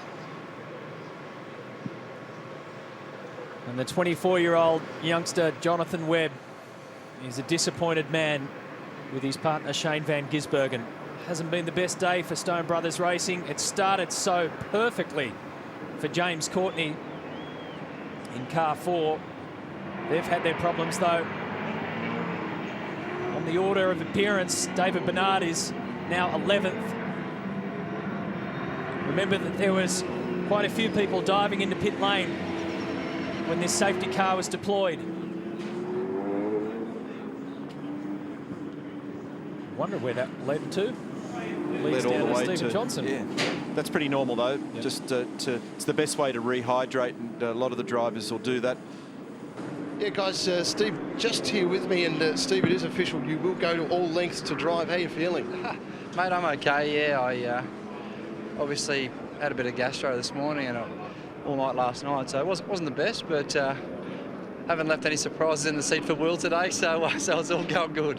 How are you feeling? You just flat? Is this starting the drip starting to make you feel a little better? Yeah, it is. I mean, anyone knows if you get gastro and you have diarrhea as such, it really dehydrates you pretty quickly. And I've been drinking as much as I can, but there's only so much water you can drink. So I'm feeling a little bit drained. But hopefully this will help me, this fluid, and we get in for the second last stint, and smash it from there and give it to Will in a good position. You guys are going so well, you really don't want to miss this one, do you? No, we don't. The car's great, and I think as the track grips up, it's going to come to us more and more. The car wasn't great at the start. It was a little bit oversteery, a little bit taily. But as the rubber goes down and as it cools off this afternoon, our car should get faster. So, hopefully we can, hopefully the strategy now has played into our hands with 888 and FPR pitting. If Will can pull a decent gap in this next period when the safety car heads off the track, we'll be looking pretty good. Steve, just tell us about your recovery when you do get out of the car. You've been on the massage table as well? Yeah, been on the massage table. It's pretty physical out there. We're really pushing hard to punch as fast a lap times out as we can. It's tough on the body. So got on the table, and Bruce, our chiro, really, not so much I wasn't out, but he just tweaks your nervous system so you're ready to go when you get back in the car. And after this bag of saline, I'll hopefully feel 100%. All right, mate. Hope you're firing again soon. Good on you, Steve. Thanks, Brett. Thanks, God. Talked about before why 888 are managing to get their fuel in nice and quickly and around the 30-second mark. Well, there's a couple of reasons for that. Here is an old fuel gantry, and you can see that it drains towards the back and then flows down here. This is their brand new one. It's up quite high. It's in the middle, and they seem to find that the flow rate has increased. They're a little cagey on letting me know exactly what that is. That's reason one. Reason two is their fuel economy is so good that they're not actually getting to the bottom of the tank, therefore it's not a complete fill. There's the 30 seconds, boys. There's an answer for everything. While we're under safety car, let's check out some of the latest highlights. This was the other safety car that was deployed on lap 75, the first. Todd Kelly lost the tyre coming through the chase. It went on him. That's why the safety car was out. And tyres were, especially in that segment of the race, the main talking point up and down pit lane. You can see a whole stack of sand dragged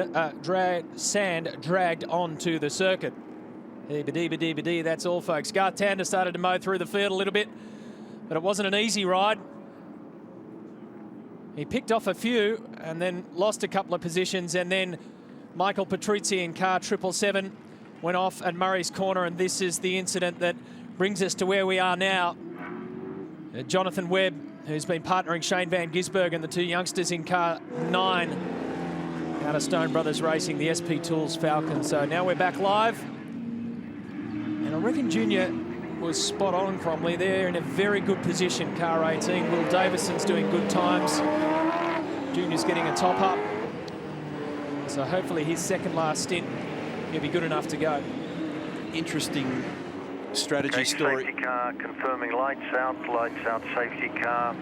When you get to turn 21, ease it back to 80 and 80 all the way into pit lane, over.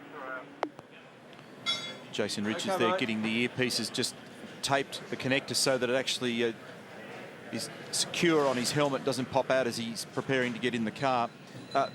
Strategy story unfolding here is that from this point, given the efficiency of the Team Vodafone 888 car, they've only got to make one more stop. The risk for them, though, is that means that if they're getting as much as 34, 35 laps a stint, let's just talk no safety cars at the moment, they'll do a long stint then on that last set of tyres. Everybody else that's a contender's got a couple of stops. That doesn't necessarily put them out of business. It might even mean that after their second stop, they've got younger tyres to fight with the back end of the race. But potentially 888 are in a very strong position here.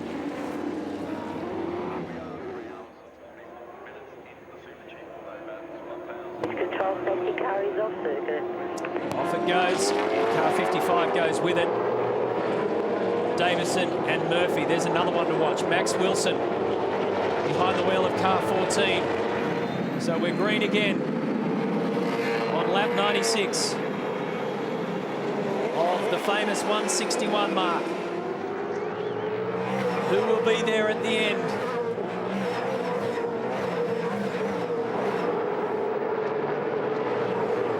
So quite clearly the question mark that I raised early on about the message that I heard from Mark Scaife, he was just giving his crew an indication that a car was in the wall up the top, not his car.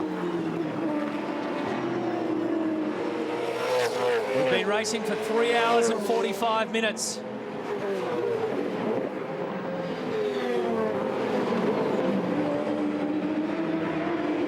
In total race terms, it's been a fairly quick one. Not too many major incidents. Only 3 safety cars, lap 75, 90 and 93.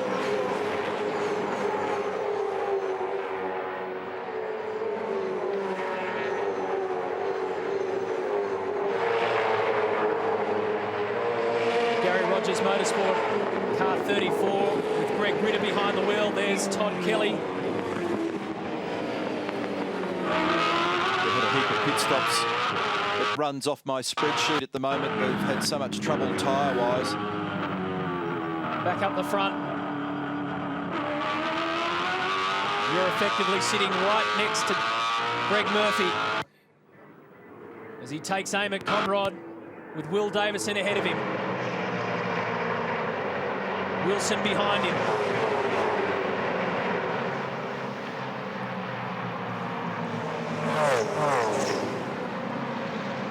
Car 888 that you were talking about, Neil, 15th on the road.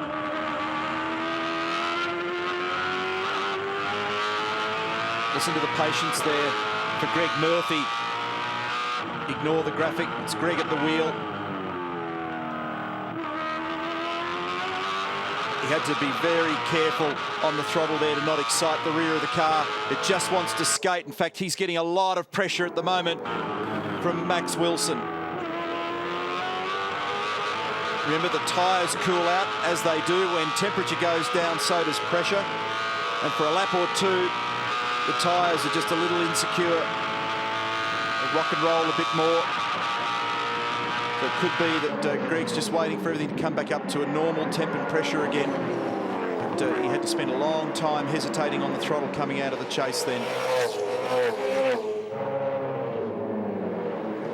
Murph and Jason Richards were one spot off the podium in 2007.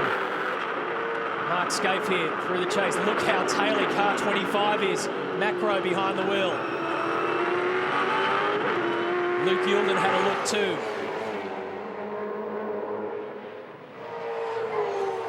What an awesome day it's been so far for Brad Jones Racing and Brad and Max Wilson. Max only arrived back in the country from commitments, motorsport commitments in Brazil on Tuesday.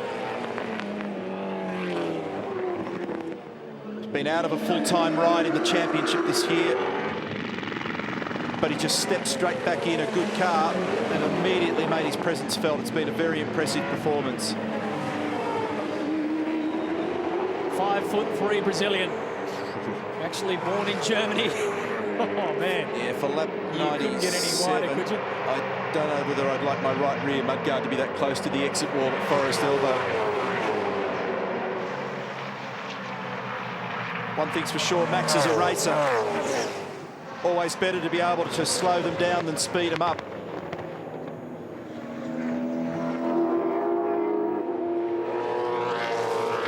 He's certainly making a charge at this moment on Murphy.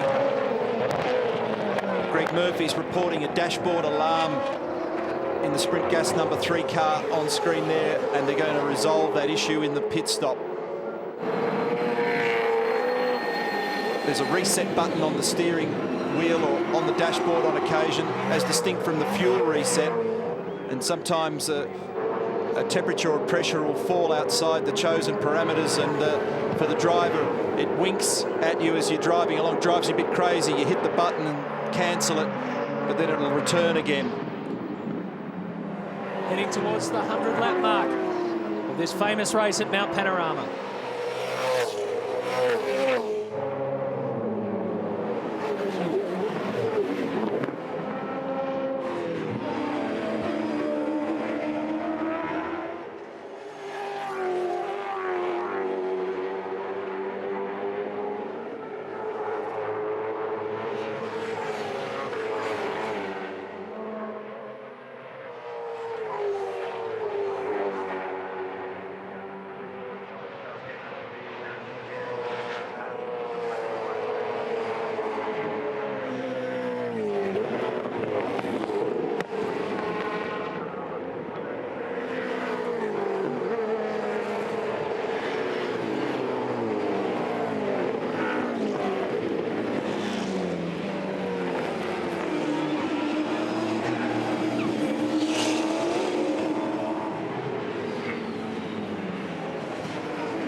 Good job, mate. Good job. Keep pushing. We're looking at around another 8 laps. Keep pushing hard, mate.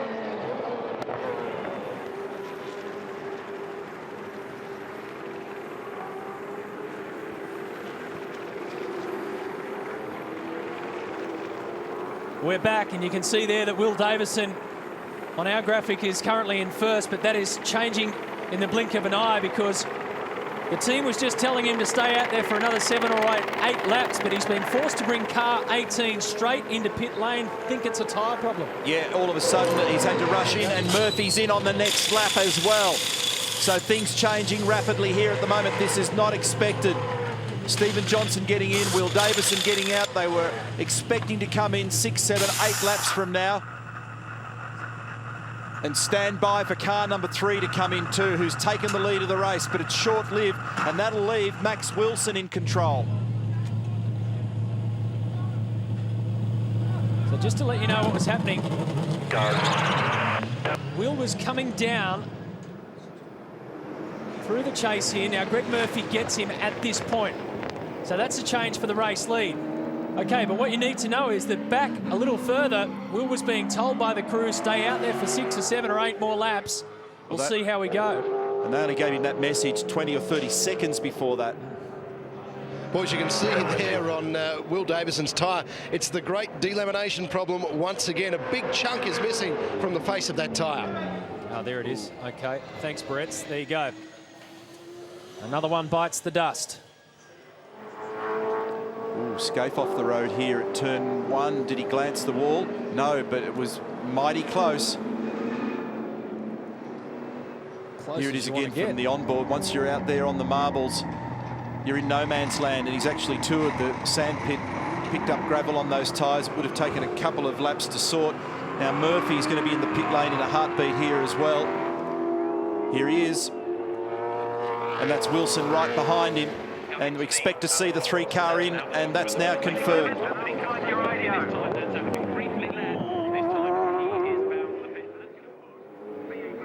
A 4-time winner comes in. Max Wilson now has the race lead in the WOW Commodore.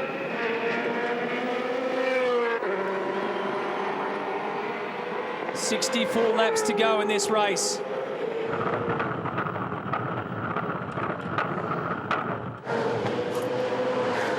Jason Richards is standing by. Murph jumps out. Jason in. It's a Kiwi double act at Sprint Gas. Pad change. Notice they're using the AP Racing caliper. Your head if you can hear me. Pedal, pump your pedal. Wait. Replenishing oil there too. Wait. Go!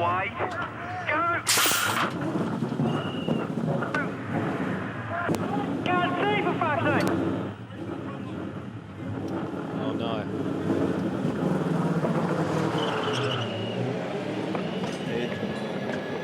Jace was stuck. Jeff Grech let him go. And these guys have worked tremendously hard to put themselves in this position. They've taken a few knocks. They've really had to rebuild absolutely everything to get to where they want to be.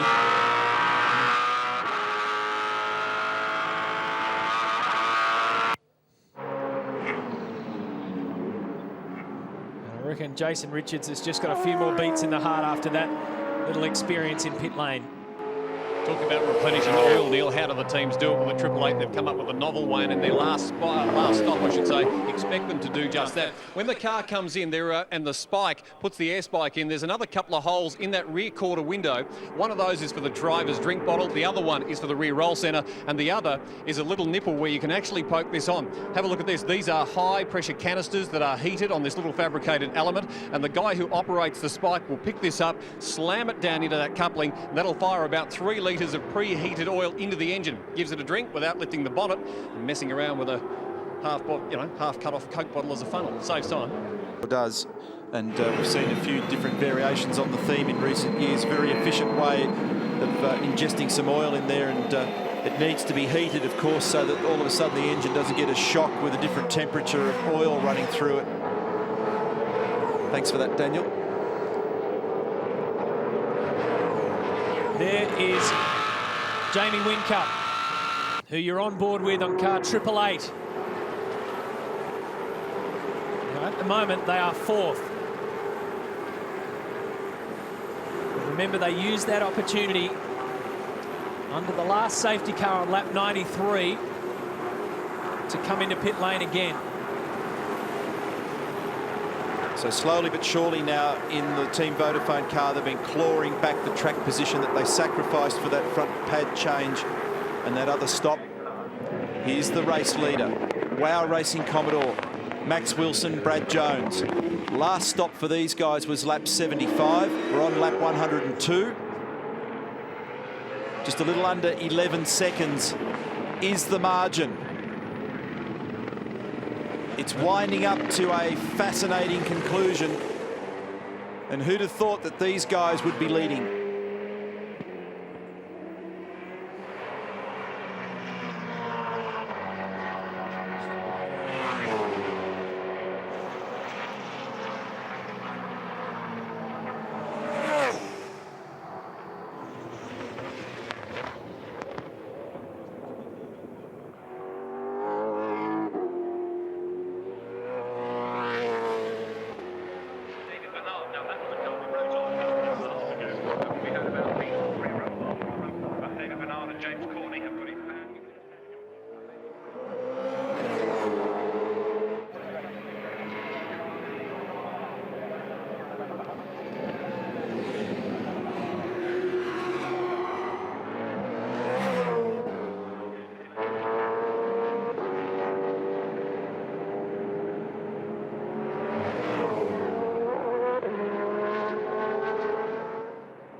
Mate, no problem, pit now.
You're back at the mountain on Seven's coverage of the Super Cheap Auto Bathurst 1000. This is Mark Scaife, an unscheduled stop, as you can see, for the Holden Racing team. And this is the reason why Jamie Whincup was hunting him down. A big lock up at Forest Elbow. He was never going to stop it from there. Whack. And once you're off the racing line and the front brakes are pinching the front tyres, you're a goner. And here it is again, and Mark's just not been able to stop the car. It's over the top of the rise. The front right wheel is unweighted. It stops, and then when he tries to change direction, the front left wheel stops. And big damage on the front and down the right-hand side of the car. And the other angle there hits the wall.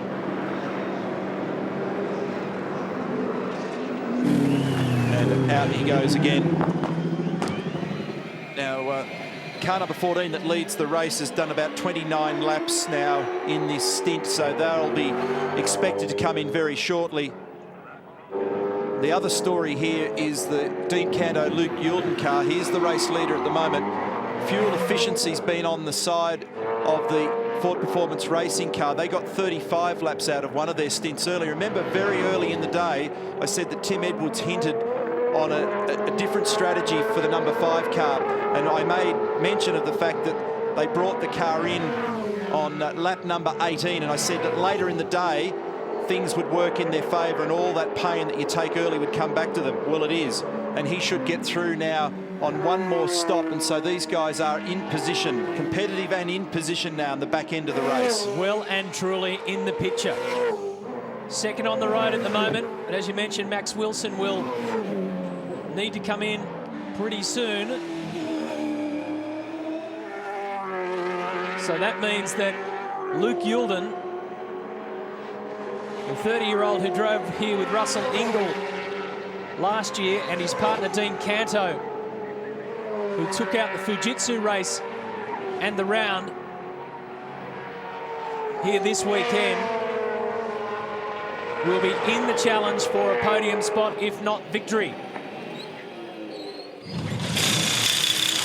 And that car shouldn't be in again that quickly because it was last in here on lap 100.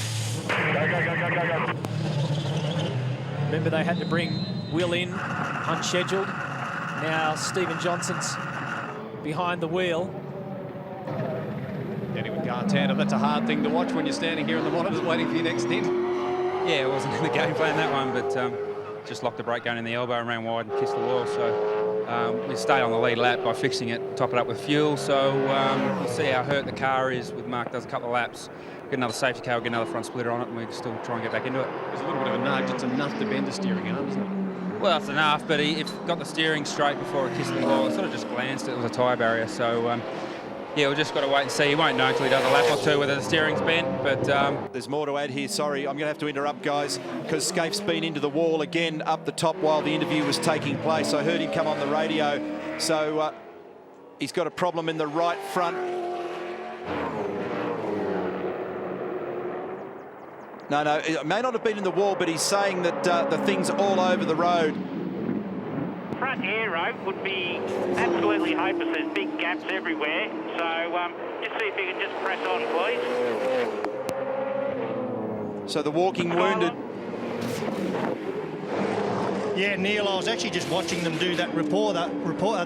They were going to throw a front splitter on, but the device that actually holds onto the right-hand side of the car was gone, so they taped it up. It was all very loose, and as you know, high speed around here, you can't have your front splitter not held down tightly. So I reckon that car aerodynamically at the moment would be very ordinary. Thanks, Larko. Stephen Ellery off the circuit. What happened? I just went to turn in and just lost the rear on the way in. So safety car deployed.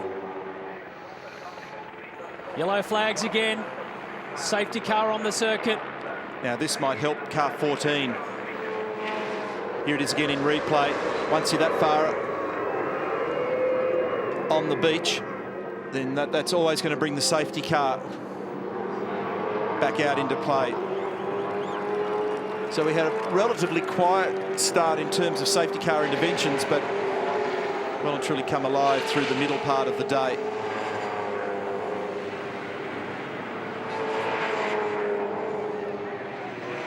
So look for car number 14 to come in now. Not a good moment in time for Valvoline Cummins because the sister car going round there with Michael Caruso at the wheel sending smoke signals. And that's because he's on the grey line, he's out wide. He was on the outside of car number 6, Mark Winterbottom, and he picked the throttle up there to stop it from going backwards into the wall.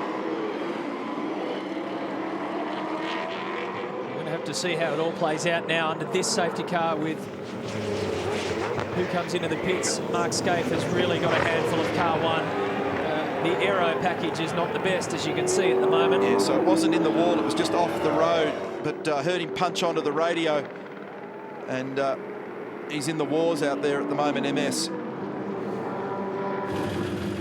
Here's the change that we spoke about. I think that's Brad in the car. Actually, after all these years, Bradley's fancied up his helmet design now. Car 5's also in the pits. Come on, BJ, get out. I tell you who else is in this game is Jason Bright and Adam Macro. We've mentioned these guys, Yulden and Canto. Count in 25 as well, of Bright and Macro. Guys, car number 18 in the pits a moment ago. You saw, again, a delaminated tyre. Now, I can tell you, up and down pit lane, this is becoming a frustration. It was something they could bear earlier on, but now teams are getting pretty angry about the condition of the track and the tyres. And in fairness to Kevin Fitzsimmons from Dunlop, I just rang into him. I said, do you need a Panadol, mate? You are going to get some phone calls on Monday. He said, but they're all in one spot. They're all on the left rear. We've had a couple of fronts, but the majority are on the left rear. He said, I've supplied 1,200 tyres this weekend, and all the faulty ones are on one spot. I'm good, but I'm not that good. It needs calm analysis after the race meeting to find out what the story is there, but certainly it's a frustration for supplier and for customer.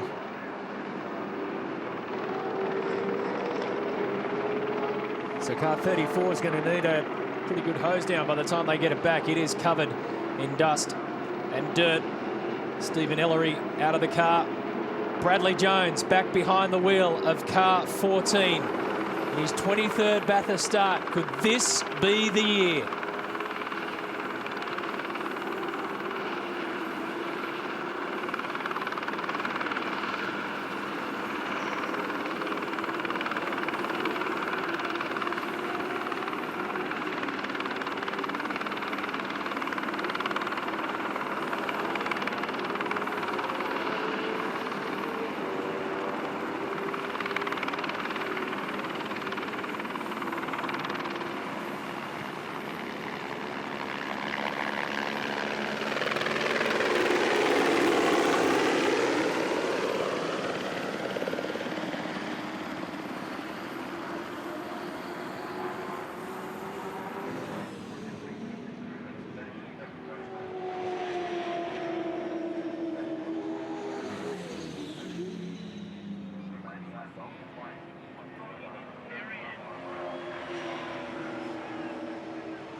Safety car, copy.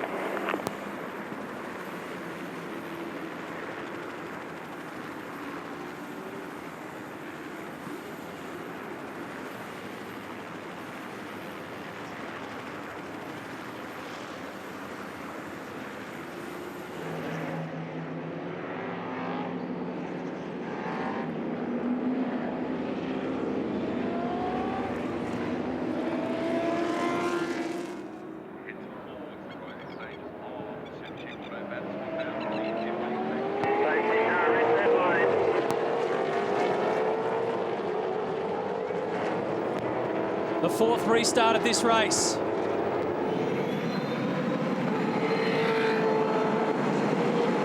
And now the order has been corrected again. Car 888 has found its way back up to the top.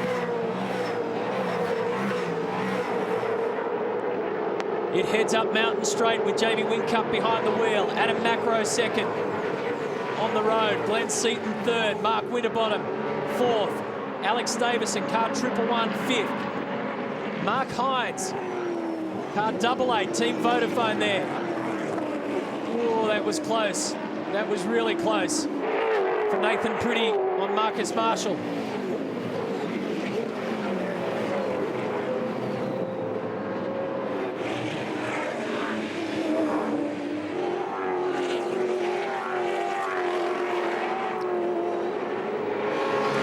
Just need to now settle things down, have a think about where we're at strategy. But as I said a little bit earlier, I think that the Whincup Lowndes combination in 888 be just chipping away, working on getting track position back after that last stop.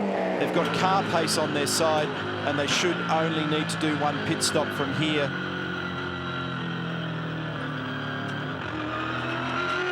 And therefore, things look pretty handy for them at the moment. Adam Macro second on the road at the moment in the Fujitsu entry. They last stopped in car number 25 on lap 91, so they've done 16 laps in this stint, so they've got a little way to go. There he is, clean air at the moment. Glenn Seaton third in the race at present, but he's got pressure from Mark Winterbottom, and Frosty just starting to position now to look up the inside at the chase. Not an easy place to do it there. Now has a look in the braking area. Will Glenn fight or give him space? And it's the latter. Baird and Seaton's last stop on lap 91. 3 wide down here for Alex Davison. And he, Cito signalled very early that if Alex wanted to go down there, he was going to have to do it like a rally car, and shoved him to the left side of the road. HRT's been out on the wall, boys, having a look at the Mark Scaife car. If there is another safety car, they'll bring him in. As Larko said, some of that bracket's missing, but they'll tech screw it and use some bush mechanicry to make the car much more drivable. I thought they may have been able to do that in that last safety car period, but in the end, they weren't able to. So that's something that if there's a long enough pause, they could do that. Bit of pressure on here for Alex Davison as well. He's got a whole bunch of cars around him, and that'll be distracting him every which way in the mirrors. But the car that's immediately behind, car number 88, is for position. And they just swapped positions again there, Cromley. 88 led him up Mountain Straight. 51 Dale Wood is actually quite a way down the order at the moment, despite being, in terms of his track position, up the order.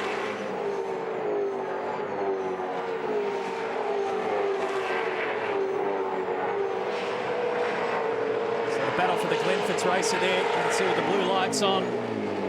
He's full position. Glenn Seaton in front of him. Mark Hines behind him.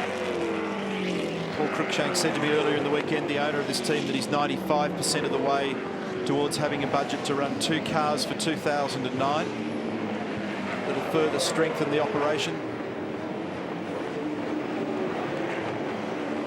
Alex's brother, of course, Will, racing for DJR. It was 50 years ago this week that their late grandfather Lex won the last Australian Grand Prix here at Bathurst, 1958. The Zinger replay showing contact between 33 and 777. Carl Reindler gets a bump onto the grass. This is down in the chase, looking at it from the other angle.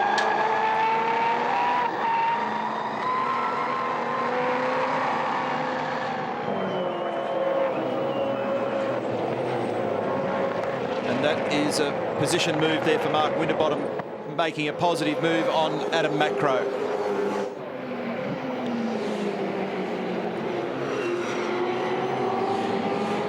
So the order now, Jamie Whincup, car 888, heading up Mountain Straight. Mark Winterbottom, then Macro in the Fujitsu car. Behind him is Seaton. Let's watch him come past here at turn 2. 111 is Davison. That's the top 5.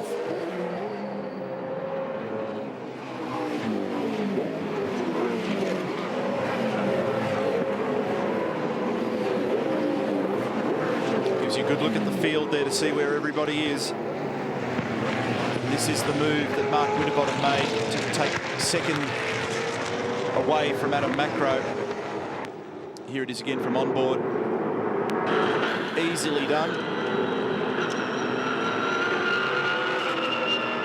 It's still too early in the race to be putting up the big defensive guard if somebody around you's really got pace.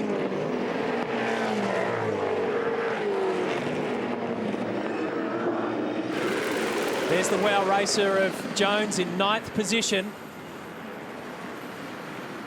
Their next stop isn't due until lap 142. The leader of the race at the moment, car 888, scheduled to stop around lap 129, 130. So that puts Bradley in the hot seat on corrected order. Gibbo and Barretts, I hope you're enjoying yourself running up and down the pit lane there in the heat, mate. I'm just down here having a slush puppy with my mate Max Wilson. Now, quite sincerely, this bloke is one of the best blokes in the pit lane, and I mean that. Great guy, and I'm so happy for him to drive that up in the first position, mate. They're just superb. I'm very happy to Lark when it's great to be here at Bathurst with the good car and having a great day, having a slush here with one of my best friends. So having a great day, man. I'm really happy for the whole BGR team. Brad pulled me aside earlier in the week, and after Max spent the first little bit of time in the car, he said, by God, this guy is fast, and fast he is. But, mate, what do you got going down on there? Is this bubble bath, or you just relaxed? Yeah, I got a little bowl here, a bit of cold water, just relaxing and getting ready to get back in the car. Max, on a serious note, you haven't really had the tyre dramas that everyone else has had. What are you doing differently? I'm not too sure, I think, must be something. I've been told it's something on that left-hand curb after the chase, so I'm trying to avoid that curb, and so far I didn't have any problems with the tyre, so let's keep that way. Good on you, mate. Well done. Thanks, Larko. I'll tell you what, I reckon Max is glad that he wasn't watching the monitor there, because Brad Jones was getting swamped by a whole stack of cars. They've now gone into single file, but it had the potential to be really ugly. Look how many cars are caught in this little gaggle. Led by car number 11, Nathan Pretty. Marcus Marshall is in there as well. The Bottle-O entry, probably of Jason Barguana. It's all for position 2. So Nathan 7th at the moment. Here he is in the Jack Daniels car. That's Brad bearing down on him at the moment. And then a couple of cars back, James Courtney. These guys are all playing for keeps at the moment. This is the bit of the track that BJ loves.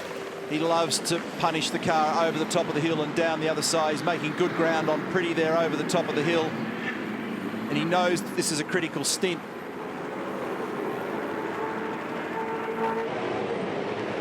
Takes the ideal race line into Forest Elbow. He'll need to try and, if he can, unhook himself from Nathan if he's able to. Otherwise, he'll find himself under assault from the next group of cars.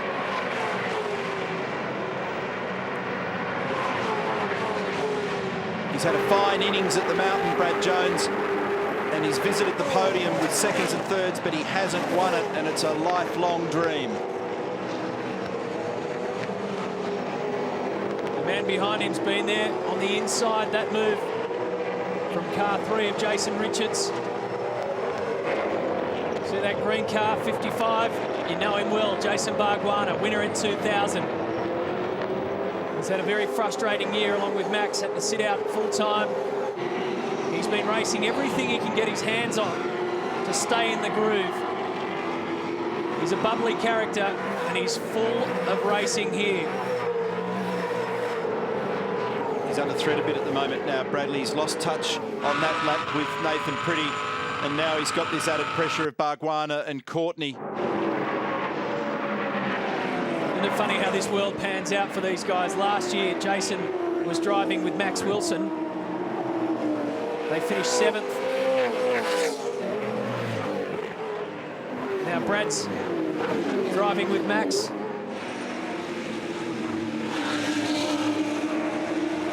They're taking aim at top 10s, these guys. It was a slow lap, that last lap, for all those guys. They're in the 13s. They're all tripping over each other a little bit. Just a bit of a margin now between Nathan, Brad and Jason. And Jason started to feel more pressure from James Courtney, so you know, he's going to have eyes pointing in both directions to be able to manage an attack on Bradley and defend at the same time from James, whose passenger's window's either out or down. And this is Mark Hines having a bit of a struggle at the bottom of the hill. Apparently he's been off there several times. Well, who's going to be released first out of this lineup? That's the question to answer for those positions. Tell you what, car 4's fought its way back into this scenario. Their next stop isn't due for another 30 laps. So that puts them, at the moment, they're in 10th position, but really that'll be good enough for another 4 or 5 spots further up the list. Another bit of strategy information here, Matthew. One of the reasons why Whincup's pushing at the moment, and he's just done a 9.7. The best in the race so far for them has been a 9.4. He's got to build a margin because he's going to have to take on more fuel than some of the others in his one remaining stop. So therefore he'll sit still for longer. He needs margin on his side, and that's what he's working for right at the moment. This is a great battle. Join us on the other side.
That's the story of the race at the moment. Jamie Whincup from 888 leads them out. There's Glenn Seaton, tireless campaigner around the mountain. He's inside the top 10. These guys, Bargwanna, Jones and Richards, have been mixing it up big time. And they continue to argue over position, argue over pace, because the intensity of this race has just gone up a notch. 46 laps to go. We've passed the 4.5-hour mark of racing.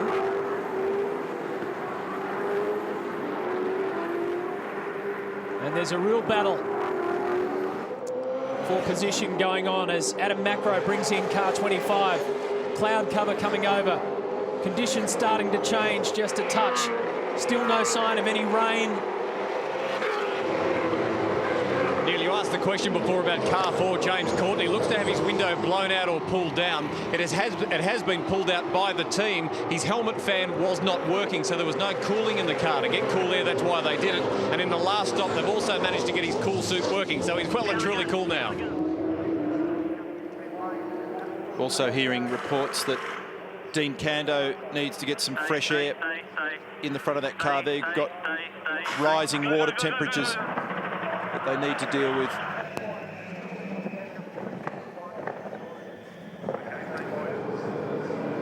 All right, so here's Brad Jones. He was trying to get around Nathan Pretty, get past him. They made contact. Jason Bargwanna's there. Courtney's there as well. And then up the mountain, Courtney and Jones make contact.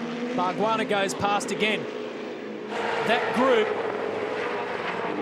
is where all the action's been. This man's in it too, Mark Hines.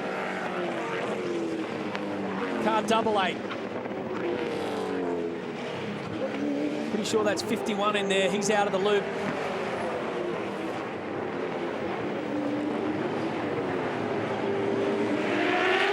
It is that stale wood, so he's not racing for position.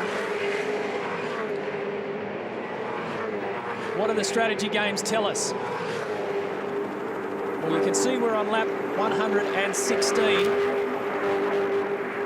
We're predicting that car 888 and car 6, first and second on the road at the moment. Let's take a look at this from Wood.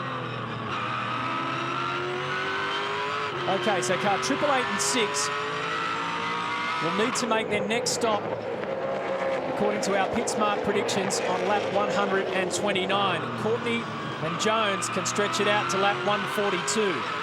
So that puts them all in the picture. A little bit higher for, sorry, Larko, a little bit higher for Courtney and Jones than their current spot tells us.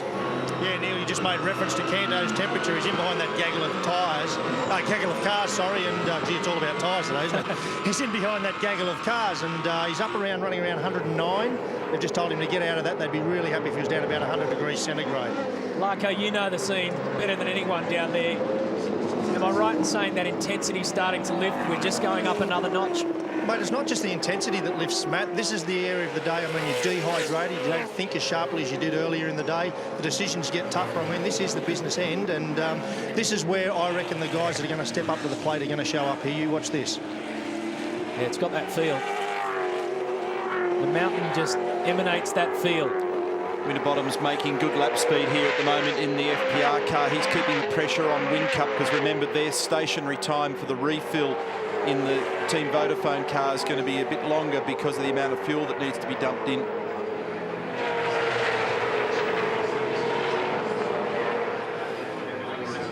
Mr. Lowndes hard at work there with wife Nat. Gives you a good indication of how they're travelling along at Team Vodafone at the moment. Nicely. Always fingers crossed. Oh my goodness, I reckon that's the longest I've ever seen Craig Lowndes in a stationary position. Must have run out of red cordial down there. Well, Nat's next to him.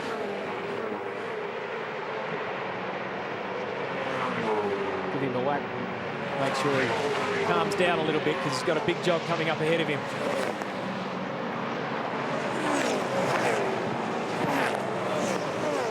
Courtney and Bargwanna.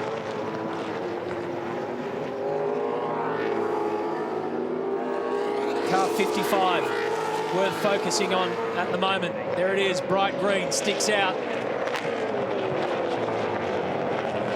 Barks and Garth Tander, such an unlikely pairing back in 2000, just in terms of height alone. Was lucky enough to be on the podium there when Barks got up there.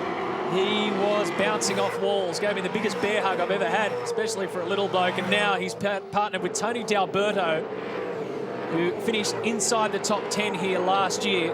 They've both done a terrific job. They're both well and truly in it.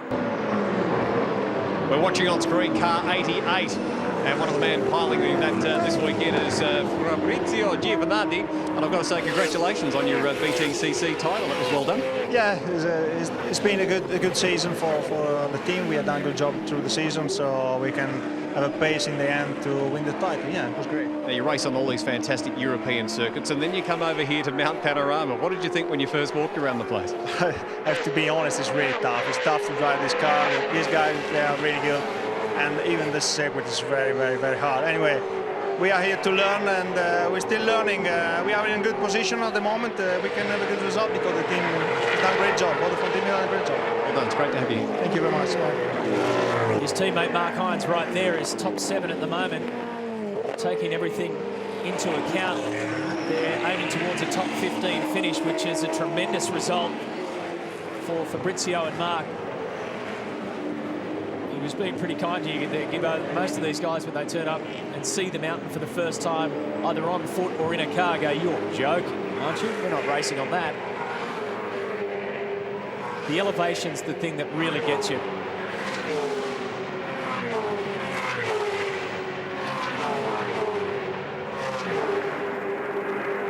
Not to mention the speed, especially here, up to 297 kilometres per hour. What a sight as they come roaring through the chase at Conrod. Oh, Hines has gone wide. And Brad had to back off. Yeah, he's in the weeds out there.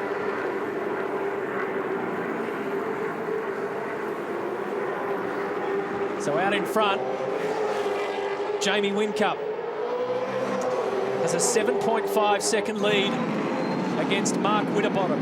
Easy, mate, let him through. Mark Hines just being counselled. Let car 3 go through. Jason Richards goes up another position.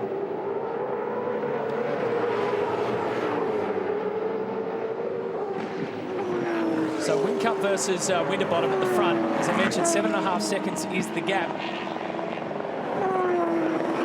They both had their last stop on lap 93. We're now at lap 119. The next trigger for them will come in the next 10 laps. It's game on at the mountain. You know it's coming. It's the money in at Mount Panorama.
Have a drink. Doing a good job.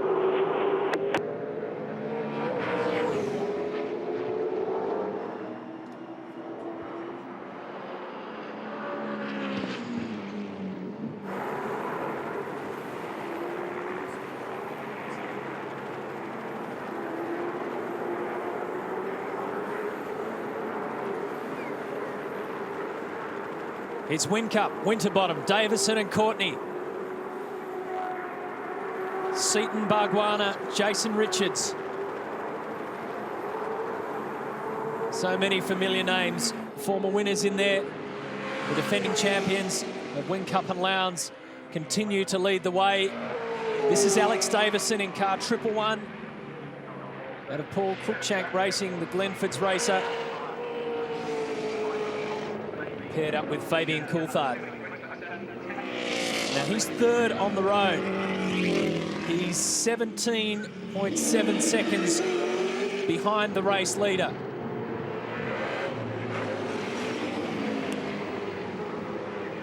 And in terms of strategy and the run to the end, it pretty much as you see it, around third or fourth. He's done very well, hasn't he? He's had a good run up here the last few years. In his first run, 2004, in a Perkins car, but 3 times in the top 10. You mentioned that earlier, Matty, but his form in Europe recently, driving for Porsche, has been great. Just last weekend, he raced in France, GT2 in the FIA Sports Car Championship over there. He's a class winner at Nogaro.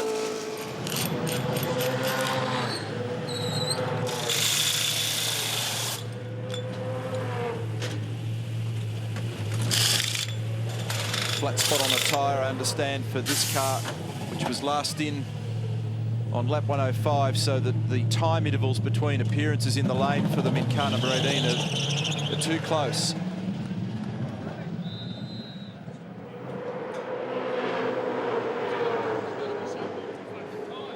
He's getting a fair old lineup down there. And Dick Johnson having a... That's Kevin Fitzsimmons. Yeah, so that's not a flat spot. That's another tread delamination for some reason. And Dick's saying, you know, how come? What's this all about? And that'll be the subject, I'm sure, of careful scrutiny after the race meeting. Is it something around the track that's hooking into the tyres? Or is there some issue? Because the speed goes up every year, it punishes the tyre more and more, and the tyre did change at the Darwin round of the championship to a slight variation on the preceding version. Glenn Seaton there has lost a position to Jason Richards.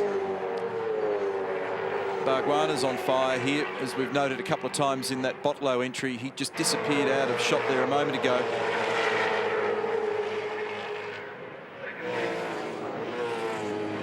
Whincup, Winterbottom, Davison, Courtney, Bargwanna, Seaton, Jason Richards, Brad Jones, Mark Hines, Nathan Pretty. That's the 10.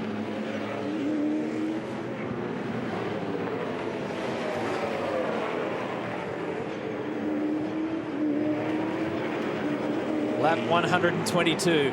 Everybody nervously holding their breath, seeing what's about to unfold. You have to say, though, Team Vodafone in the box seat.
Well, the last time Bathurst was won by the same guys 3 times in a row was 1982, 83, 84, when Larry Perkins and Peter Brock teamed up. John Harvey was also part of that mix in 83. But right now, you'd have to say that Jamie Whincup and Craig Lowndes are on target to do that job. Winners in 2006 and 2007. It's looking pretty good at the moment on lap 124. Make that 125 of 161. Well, it might on the outside, Matty White, but inside both bunkers at Team Vodafone and Ford Performance Racing, I can tell you that they are down to their knuckles. They've eaten their nails and fingers. They're crunching the numbers. Fuel is extremely tight in both camps. They're hoping they can get through with just one more stop, but they're still crunching the numbers as we speak. That'll be the clincher. Yeah, and have been for some laps, mate. And Ford Performance Racing and the number 6 car are hoping to get to lap 126. They're minding their consumption at the moment, but that would make them very, very marginal. They'd need to pull a 34-lap stint to get them to the end of the race, and so they'll be running on fumes. And then in the case of the Team Vodafone car, they've shown a little bit more of an edge, but Jamie's pace has come off because they're nudging him about fuel consumption as well. If he comes in on lap 127, which is our computer target at the moment, he would just get to 161. Neil, you've only got to blink for a moment in your sport of cattle breeding or something, and you come back and the technology that's in pit lane now, not good enough anymore just to measure literage by literage. What they're doing up and down pit lane now is by weight. So what you've got down here is you've got load cells, a bit like what you'd have in your bathroom scales, and so they'll actually weigh more accurately the exact amount they want to go in the car. What's clever also here, I've noted a couple of teams, because the hose length is a minimum, they've moved this point inboard. So when they plug this thing into the car, the hose is actually not going to drop, and they may pick up an extra couple of valuable seconds. I mean, this is going to be worth watching. Every litre of fuel, as you know, Mark's about 3/4 of a kilo, and fuel volume varies a little by temperature, so that's why they like to do it by weight. Look at this. Dean Canto and Nathan Pretty. Willing back in the pack.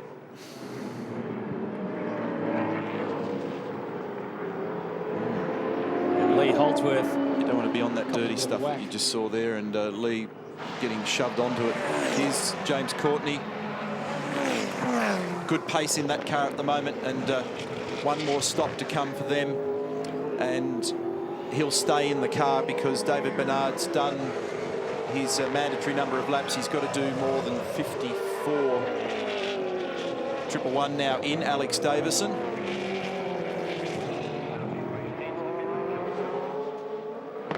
And they're urging Jamie Whincup to move to reserve,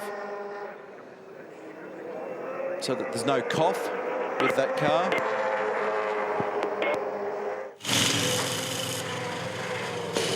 Glenford's car just coming in. Fabian Coulthard just jumping back into the car. Alex Davidson out. I spoke to Fabian just before he got in. Very upbeat. They are so happy with the way things are going for them. They should be, Barretts. They've done a good job. They put it inside the top 10. Look how calmly Fabian's just inserted himself into the car, calmly plugged the belts in, got himself secured. There's first gear, watching the car controller.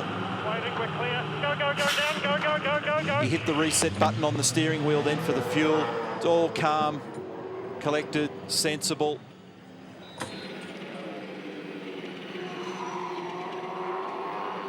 Paul Cruikshank took a more hands-on approach to the team that he owns. For this season, it's paying dividends.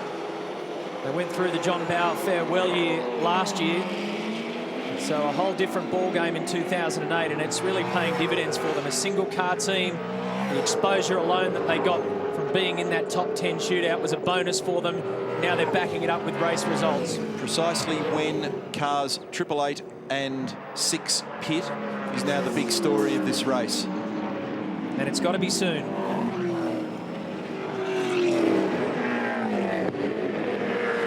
That's the 88 car at 33. Mark Hines and Lee Holdsworth. And Dean Canto's cleared himself of that group now, so on this last lap he's moved up a spot.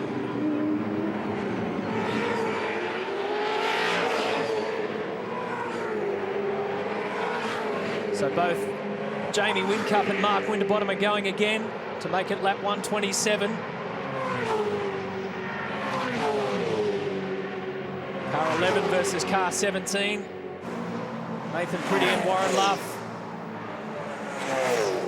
Both holding their own into the chase. That was pretty gutsy from both of them. And sensible move there by Nathan. You know, just sidestepped.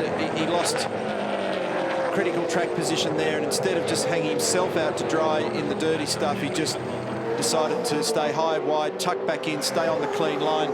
Never want to drop a spot, but you also don't want to be off the road.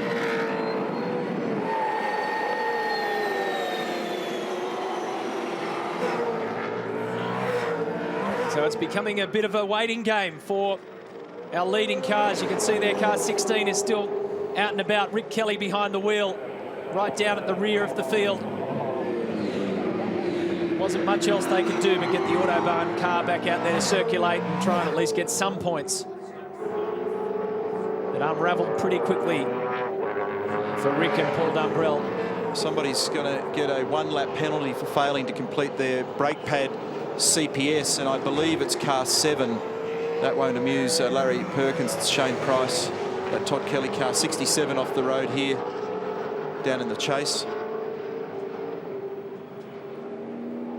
That's Matt Neal behind the wheel, who's been paired up with Boris Said. Another replay from James Courtney this time, who's slipping and sliding his way up the mountain. Fabian Coulthard.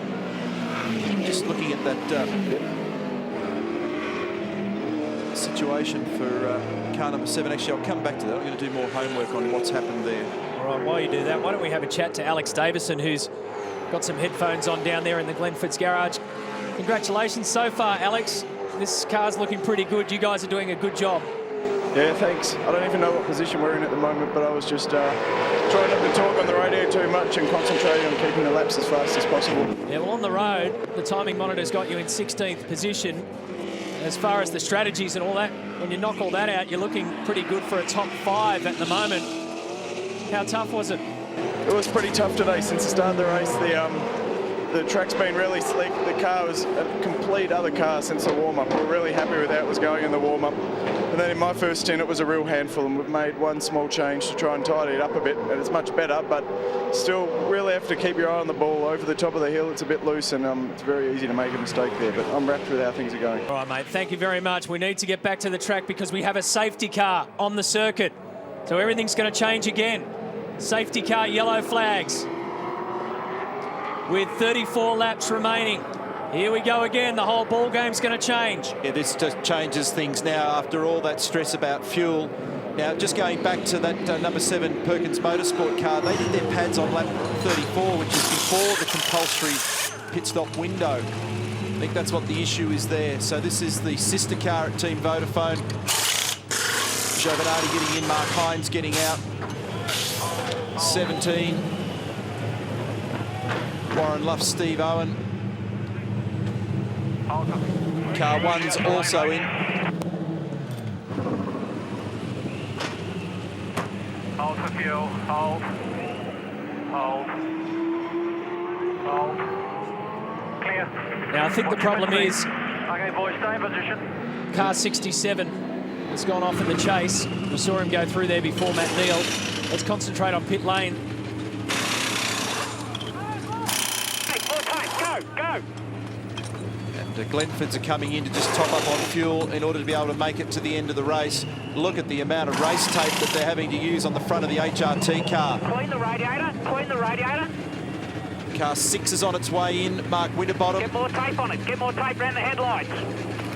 Rob Crawford. All that tape's been prepared in chunks. Whincup and Winterbottom. Dump it. Dump it. Go. Jamie nearly stepped into the path of the HRT car then. Richo gets in.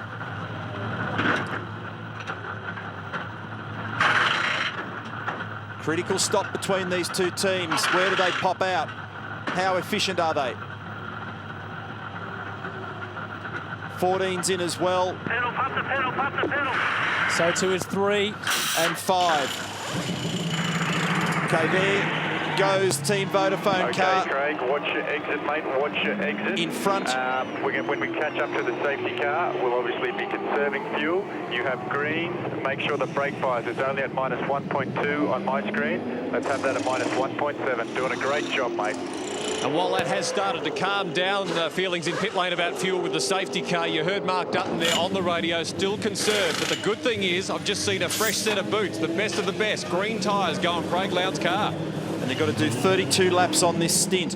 And so the reason for the conservation message is don't stamp the throttle and suck fuel into this thing.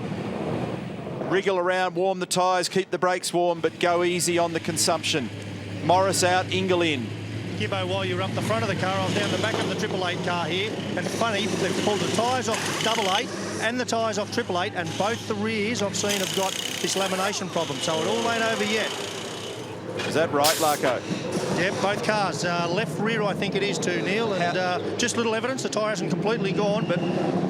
Just one of those bubbles that you and I saw the other day, or a big chunk? Nah, decent chunks on both of them, mate. Okay, well, we're going to have to watch that very carefully. Here's the reason why.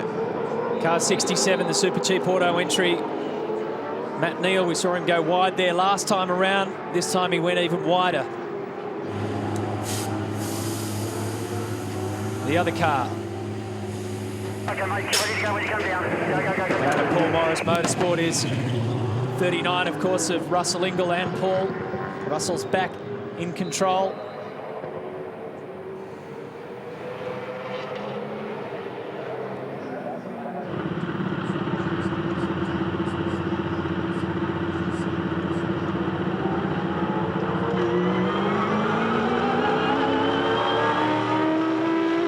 So that just eases the pressure a little bit on that fuel question.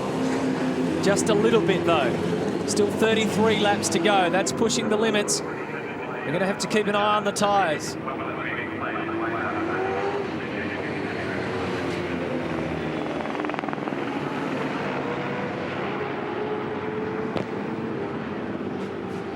So behind the wheel of 888 is Craig Lowndes. Jamie's done his stint. Stephen Richards has taken over of car 6 at Ford Performance Racing. That's right, it is a waiting game from now on. James Courtney remains, like you said, Cromley in car 4. Greg Murphy. Behind the wheel at Sprint Gas, Craig Baird has taken over for car number 2 at Holden Racing. Max Wilson. So I just need to scratch my head and double check here, because I don't think SBR pitted the 4 car. No, so... And they last came in on lap 107. So they'll only get to around about lap 42, 142. Yeah, 140-ish. So they've got another stop to come. That might be a bit of a gamble on here for them. They're just gambling on some other thing happening a little further down the road, because right now they've got track position. So sometimes you find that in the Stone Brothers garage they're a bit adventurous strategically. Control safety car off circuit. He's hoping the safety car doesn't hold cars up in the pit lane again this time. Off we go again. On lap 130. Just take a look at car 1, the front of it. Garth Tander now in control. They started this race as pole sitters. Now it looks like a real mess. Tape just flying off there too. We saw a bit of that red tape go spinning into the sky. Craig Lowndes gets past. So it's time to attack now to the finish.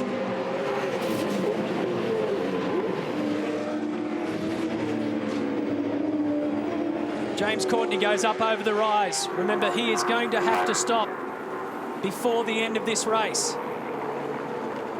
Stephen Richards in control of the Castrol Orcon FPR Falcon. They have to stretch that out. Another 31.5 laps.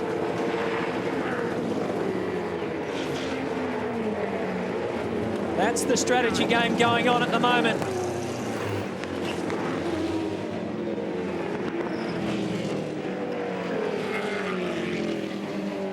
They snake their way down the hill.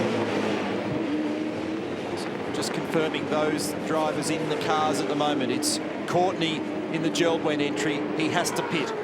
Lowndes, marginal to the end.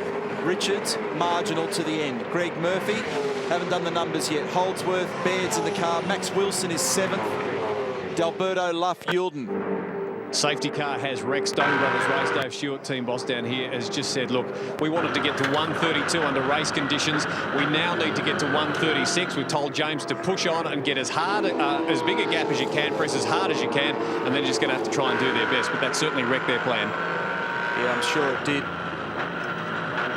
He's bowling down the road, but you need a monster margin. He's not going to build that kind of a margin over the field if we continue to get the green flag running from here.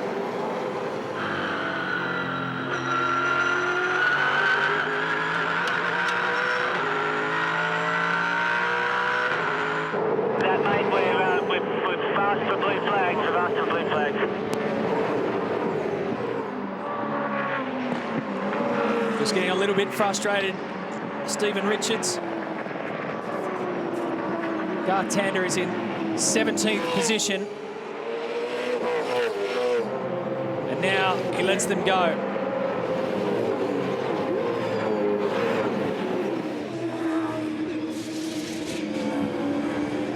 So now Stephen is cut loose. Car 51 at Sprint Gas of Noski and Wood. And now they're going to have to pull it back to get the fuel back in there.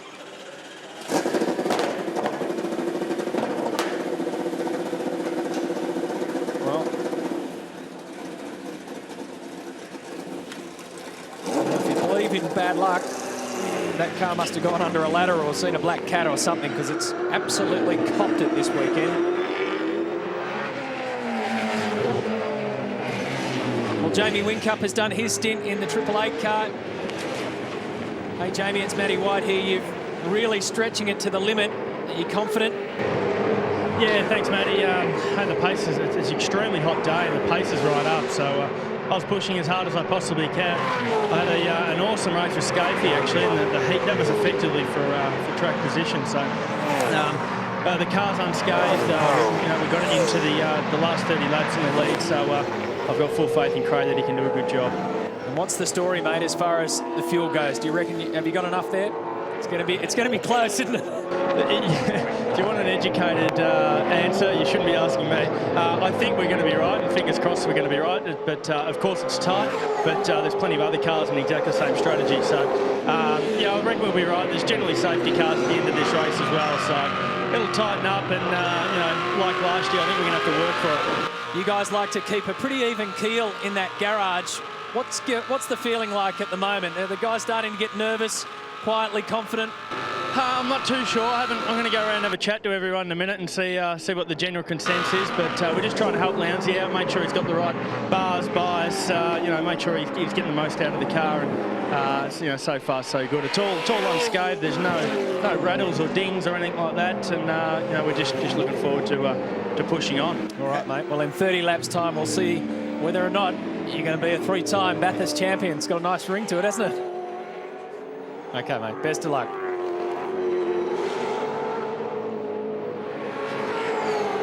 So, James Courtney is out in front by 3.3 seconds over Craig Lowndes. But remember, Courtney has to stop. This is it. This is the business end of the Super Cheap Auto Bathurst 1000.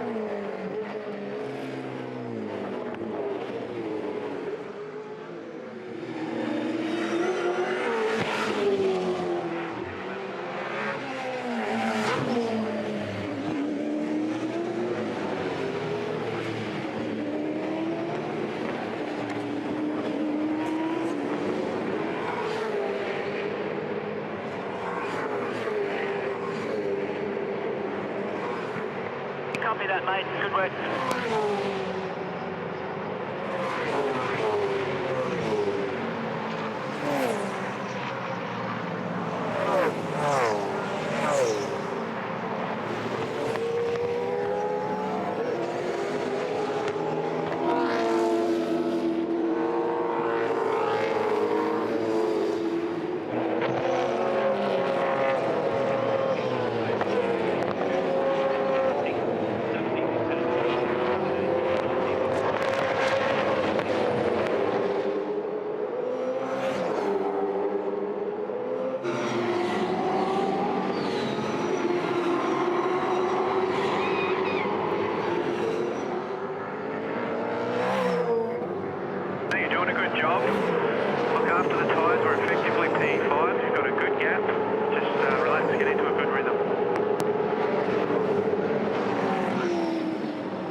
Well, this is it.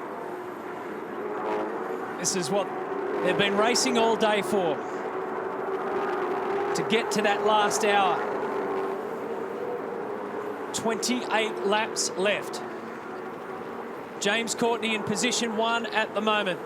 But the deal is he will have to stop before the end of the race.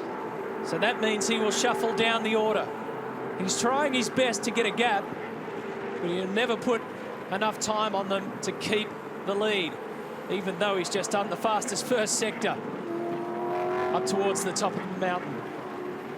So what we'll end up with is a race, if it keeps staying this way, between Craig Lowndes, Stephen Richards, Greg Murphy, Lee Holdsworth, currently in 5th, Craig Baird in 6th, Max Wilson in 7th, Warren Luff is in 8th.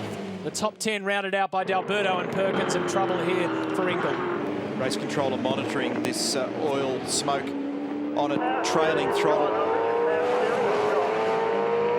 for Russell Ingle, and they're... Yeah, okay, mate. The pressure is still okay here. And they're also getting reports of an issue with car number 67 as well. So that's actually a lot of oil smoke behind that car of Russell's. Drivers are now being warned of the possibility of some oil over the top of the hill. Oh, all of a sudden, Russell slows then. Is he coming in, or what was the story? That was very weird. All of a sudden then all the pace went out of it.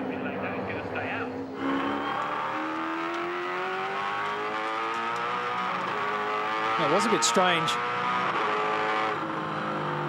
Russell and Paul started from 8th position. That was 5 hours and 15 minutes ago. Where's it, Russ? Still locking up?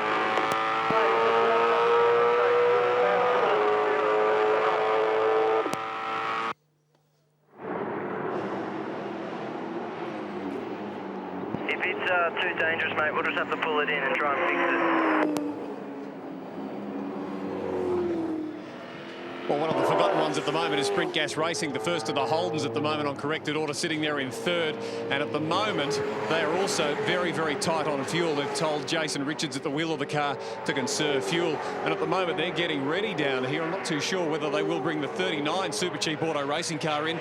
Just spoke to Paul Morris about that. They topped up the power steering fluid at the last stop. They splashed some of that onto the headers, but it might be more serious than that. I'll get back to you. Yeah, I can hear Russell talking about something locking up. But obviously the story will unfold in a moment. Greg Murphy currently 4th. The 4-time champ. When you take James Courtney out of the loop, by the time he stops, Murph stays looking a whole lot better. He's looking at, with Jason Richards, a podium finish.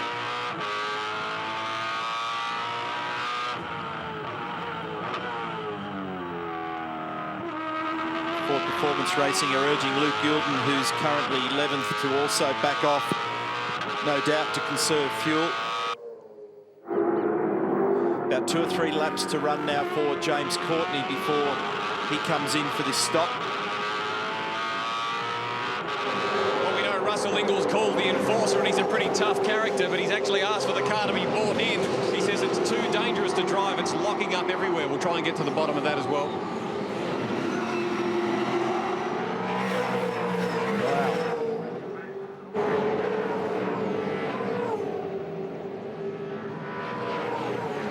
It's almost like nobody's keen to say anything. Team Vodafone aren't keen to say that we're there. Stephen Richards and FPR. Ingall now in the pit lane, Matty. So how do you go about saving fuel in a race car on the run? Well, you don't use all of the available 7,500 revs, maybe short shift, upshift at 7,000 revs or even a little lower. Max Wilson's done the fastest sector split to the first sector in the race, and they're nosing that super cheap car to the garage. That is always a very bad sign. Throttle application in a couple of places can be delayed around here. Maybe choose to use a higher gear, and there's a couple of spots where you can do that on the racetrack, and a litre here or there might make the difference in the final analysis. And Stephen Richards is being told to aim for a lap speed of about 10.4, 10.5.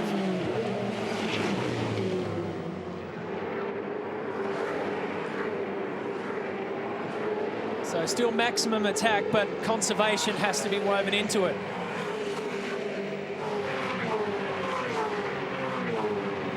Don't forget tonight too, for our Australian viewers, after 7 News at 6:30, Minding Your Money, talking about conservation. David Koch taking us through the current financial situation. 6:30, straight after 7 News. 6:30 tomorrow night for our East Coast viewers, Cromwell. Today, tonight, you'll be watching.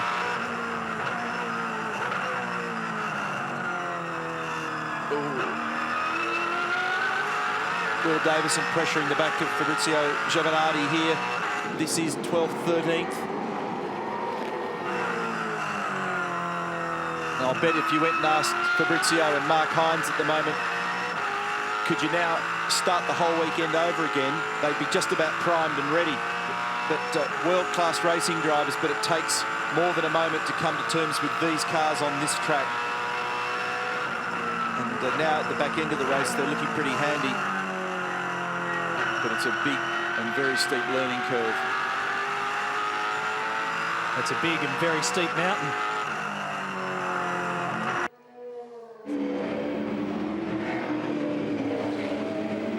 Just amazing to think we're coming up to 5 hours. Well, we've just passed 5 hours and 20 minutes. The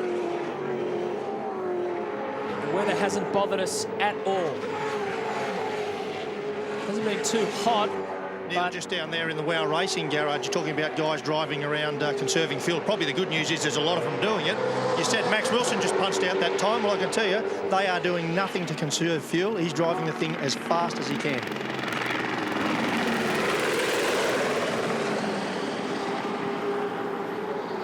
Pretty good representation of the descent as we look down from the chopper. Really does fall away the road down to Forest Elbow.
You can hear the disappointment in his voice.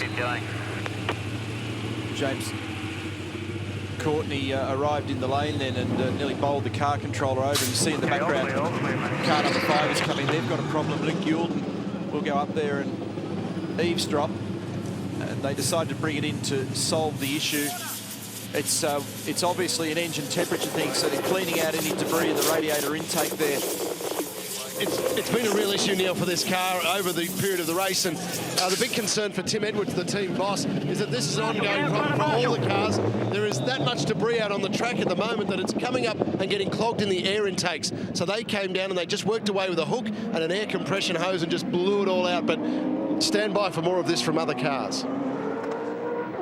And we saw, of course, James Courtney processing that stop that he had to have.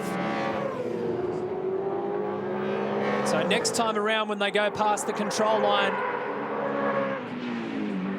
the order will show Craig Lowndes in front. Replay here of Will Davison getting past Giovinardi, and Giovinardi turning around, spinning it around.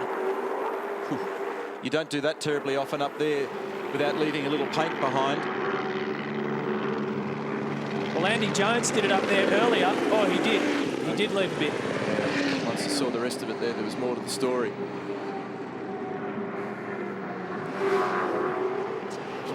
Okay, he's managed to keep going. No sign of a safety car, no sign of the yellow flags. The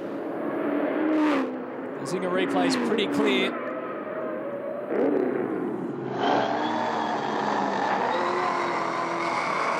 This is what would have started it. He's ended up wider in the line. And I was going to ask myself the question, was he touched? And the answer to that question is yes. By Fabian Coulthard.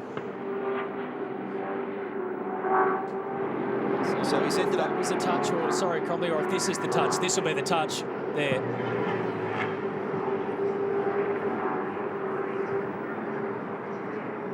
The car 88 is looking a sorry sight. Into pit lane, please, now, and into the garage. Second garage, thank you. He's going to have trouble pulling this thing up down there. Heavy damage to the front left. Acknowledge, mate. Into pit lane. He's got trying. his hands full at the moment. Actually, that was a nice job. He wants to drive. Yeah. Well, he's a very experienced driver, as you pointed out. It's game over for these guys now. Have to park here. Oh, he's going to park it right there. It's about as far as he's going to get, he's telling them. have to park it Try there. to keep going, mate. Oh dear. Yeah, otherwise... Otherwise, you're looking at safety car. Okay, he's got it. He's got it down to the entry. In a perverse kind of a way, a safety car wouldn't be an altogether bad thing for a few of them at the moment. Could have even helped his teammate. Anyway, better for the thing to be out of the way. A few sparks should be flying off that. So while one Team Vodafone car comes in, and we'll have to call it a day, the other is going to have a real fight on his hands to the finish of this race, heading towards the final 20 laps at Mount Panorama.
Go forward, mate. It was just slowing down, decelerating the whole way. Okay, mate.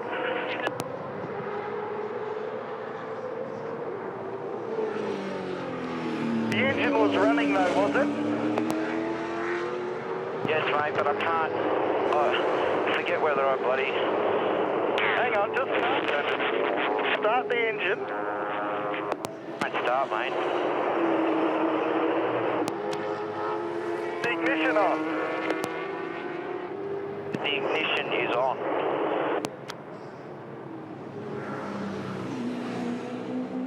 Now, the ignition is on, is it? And have you got fuel pressure?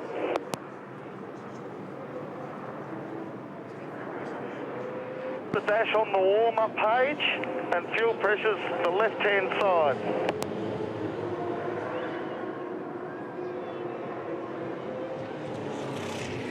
There's no fuel pressure on here, mate. On the warm-up page? I'm on the warm-up page. There's no... on practice page. Okay, it says 73. Yep, all right. You got the ignition on? Now crank.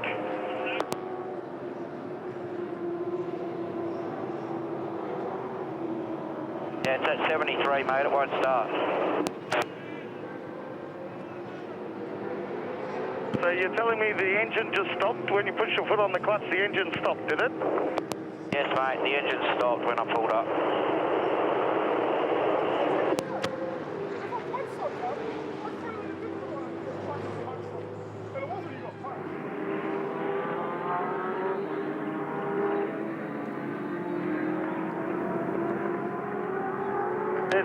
There's a reset button on the steering, on the dash, I think it is, or on the steering wheel, the PDM reset. Yeah, do I hold it down or just press it?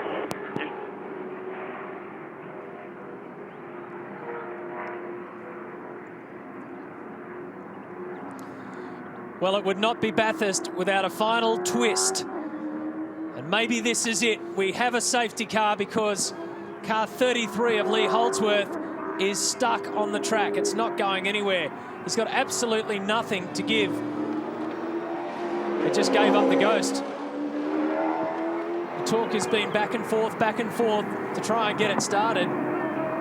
He just simply can't.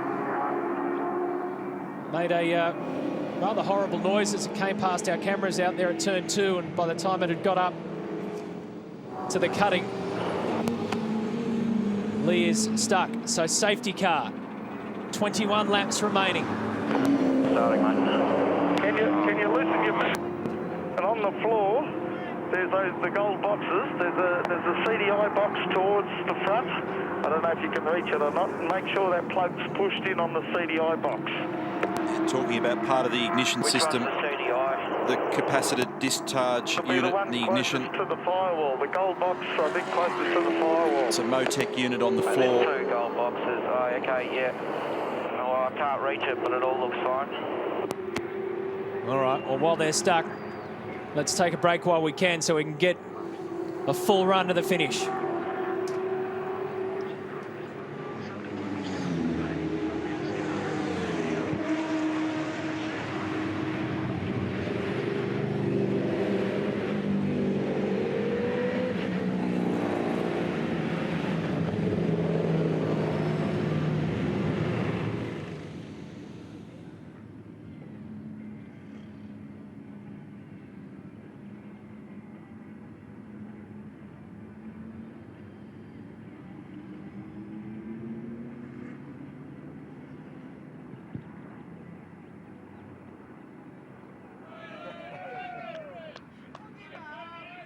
I have to unplug the radio.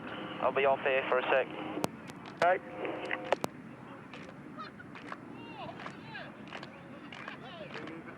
You don't even have to write a report.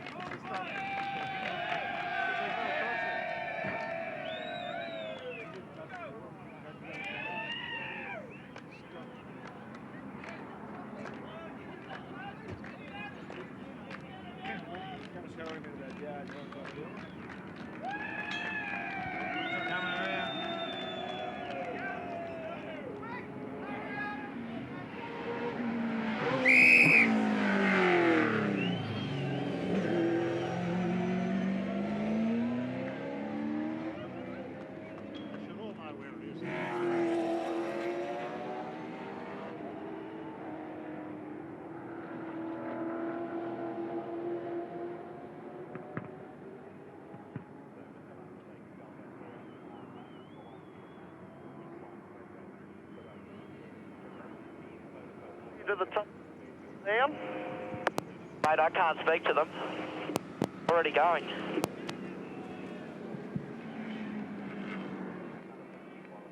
Where are they towing you, mate?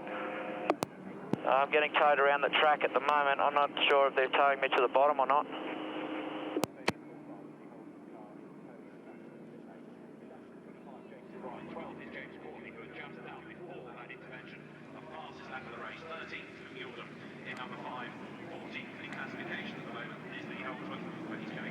I'm going to turn ignition off.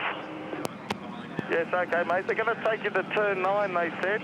So maybe what you can do is, if you just open the boot and make sure the fuel pump's all plugged in anyway. It's got to be something under the, like one of those gold boxes, I reckon, if it stops the engine.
I hope you're enjoying the battle on the mountain. There's another battle going on at the moment, the fight to save our financial system.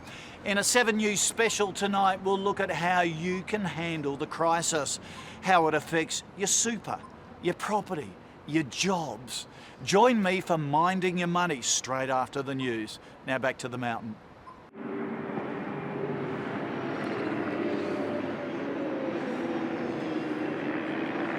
Alrighty. This is the state of play at the mountain, still under safety car. 20 laps remaining. So you haven't missed any action. Here's the highlights. Over the last little bit, Mark Scaife had a big lockup coming over the rise towards Forest Elbow. It caused some pretty healthy damage to the front right there of car number 1. It's a real mess. There's tape all over that thing now. And as a result, Tander and Scaife, remember Tander started on pole, had a clutch fail. Not only that, got pinged for a little jump start as well for a 10-second penalty. They're down in 14th. Car 34, Stephen Ellery was behind the wheel when he ended up in the dirt at the top. 33 of Holdsworth and Caruso. Well, they're currently being towed back, not for that incident, but for another one. As you could well imagine, the aero wasn't too good for Scaife on car number 1. This was a terrific battle with Bradley Jones behind the wheel, Jason Bargwanna there, and Nathan Pretty in car 11. They made contact there. Brad had more contact with James Courtney. Matt Neal found his way into the sand in car 67. That brought out the safety car. Everyone made a dive for the pits. And the other super cheap auto car of Russell Ingall and Paul Morris, who've done a really good job, in the end had to park it, just had no steering. It was just too dangerous. Take a look at car 1. Look at all the tape all over it. It's not how you want to finish a race, but finishing's important. Okay, 20 laps to go, Cromley. Safety car gets out of the way. The lineup that you're looking at is real. It's for position. And away we go. Craig Lowndes leads us off. Stephen Richards. Greg Murphy in there. While we were away, they also chose down at Jim Beam Racing to bring the 18 car in. It was in 3rd place, and that drops it way down the order, puts young tyres on it. So an interesting question there to resolve. Was that because they wanted to, or did they have to?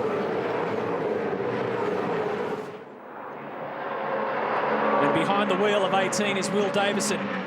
Look at this, dragging up towards turn 2. Murphy makes his intentions very clear early, too clear, really wide. That's a good save. It didn't get into position. Stephen Richards holds on for second. Now, all of the last couple of laps, the safety car intervention has washed away any question mark over fuel, and basically all the key runners, with the exception of James Courtney, have got the same age rubber on the cars.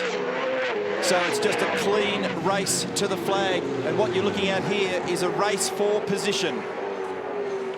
What about some of the guys up the order? The man who's leading it, Craig Lowndes, a 3-time winner already. Stephen Richards has won it twice.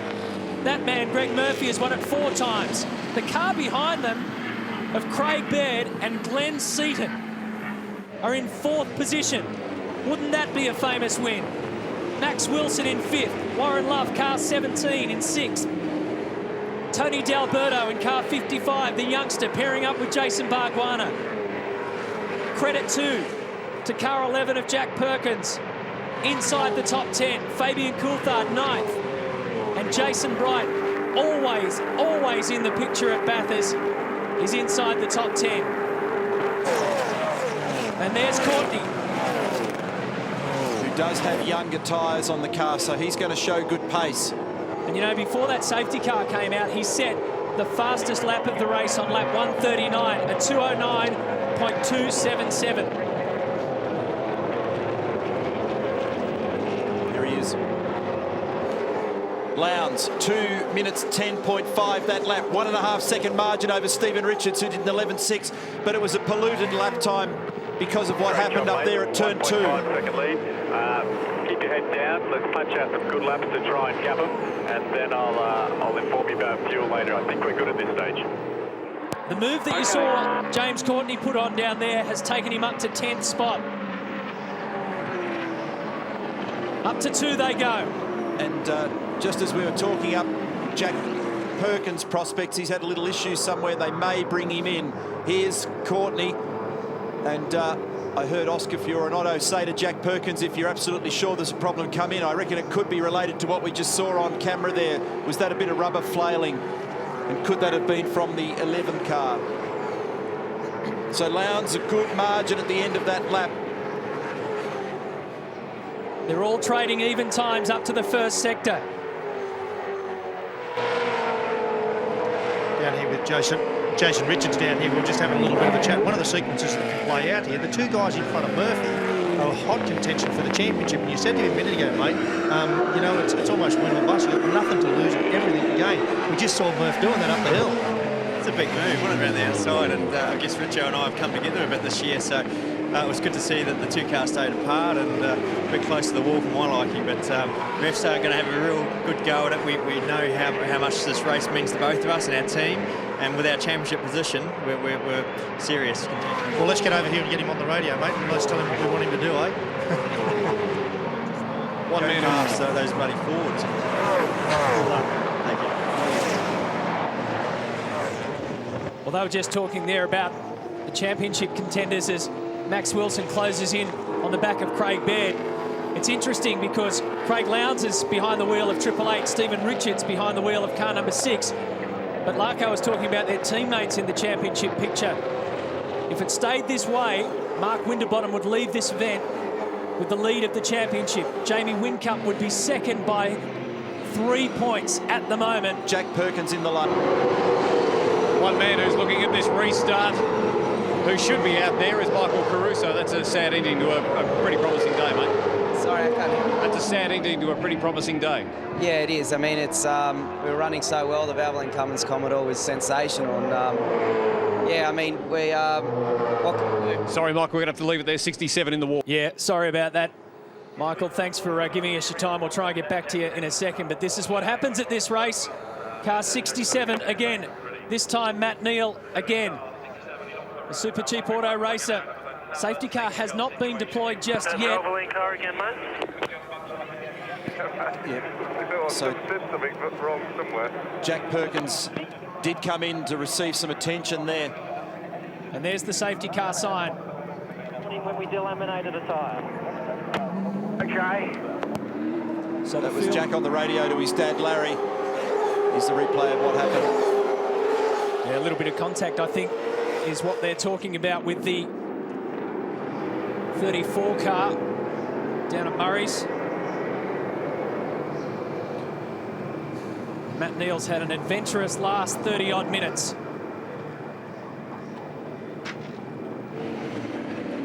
So the field will compress again. Will we have a final 15-lap dash or thereabouts to the flag? The pressure's building, lap by lap.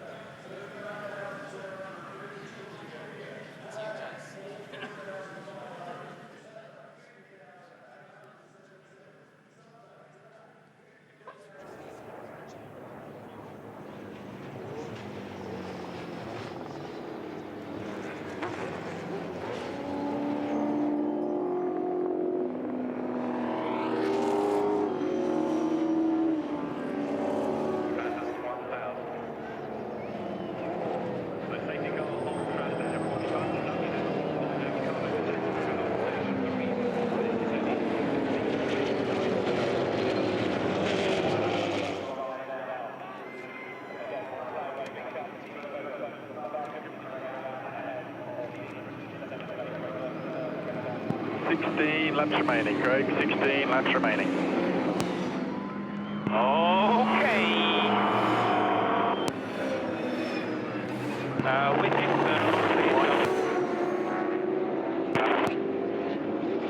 I'm going to run out of fuel. I still want you to conserve fuel behind the safety car because apparently I've been wrong before. I know, I was mistaken. That's better.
Okay, safety car confirming lights out, safety car confirming lights out, maintain 120 into turn 21 and gently back to 80 kilometres an hour and maintain that into pit lane.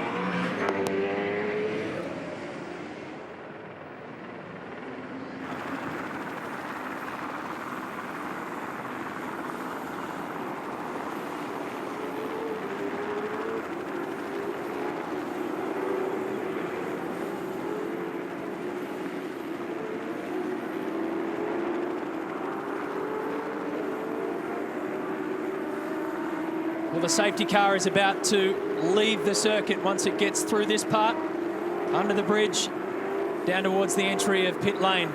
We've been trying to figure out exactly what happened to car 18, why they needed to come back in.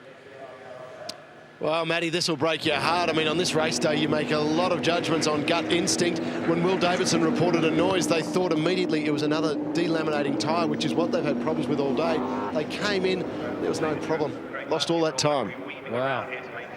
And that's taken him out of a podium running. Control safety car on circuit. Some nervous signs down there at FPR. Angela Richards, Renee Winterbottom down there. Back we go. 15 laps left of this race. Max Wilson goes up straight away into 4th spot.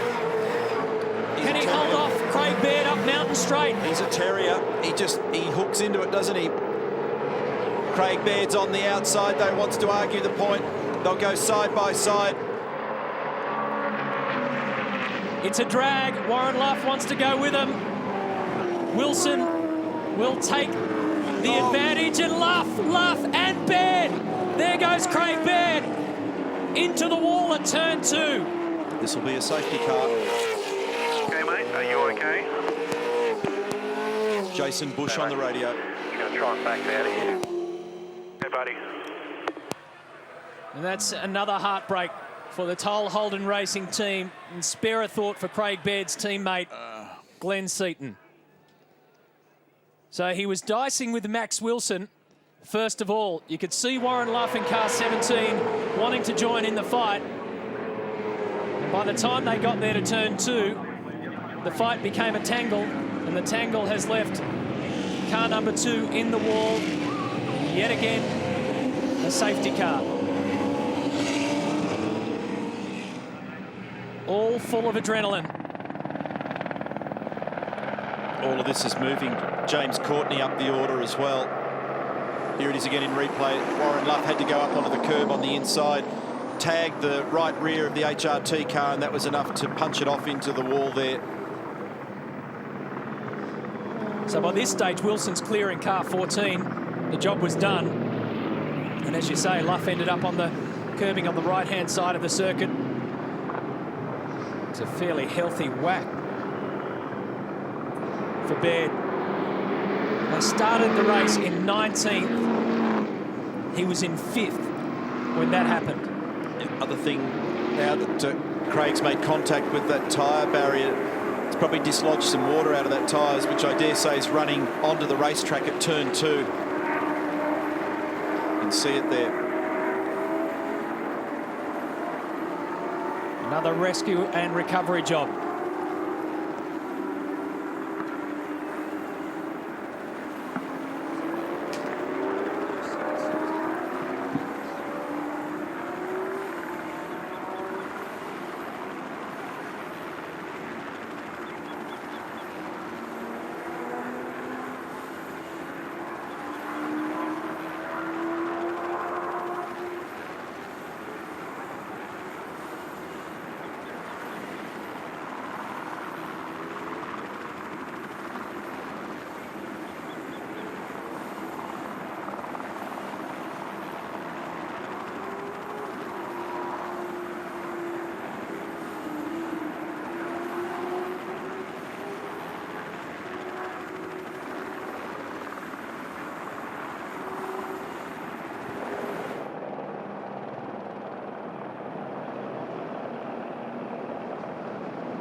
We haven't had any input about the restart, so most likely the next lap, we're thinking.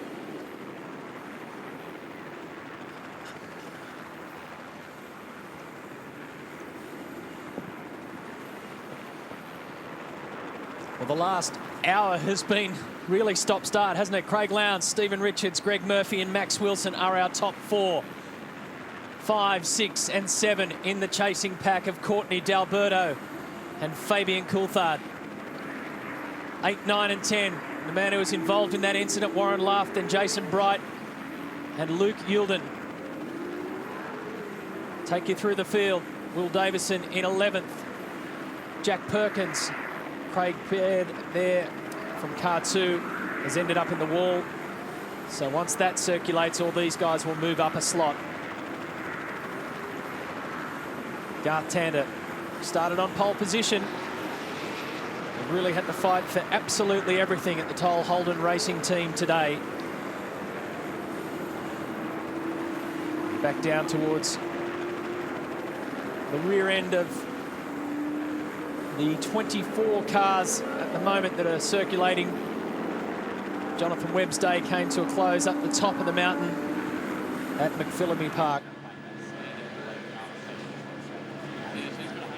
Former Australian cricket star Adam Gilchrist, a familiar sight in the FPR garage, getting the lowdown from Frosty.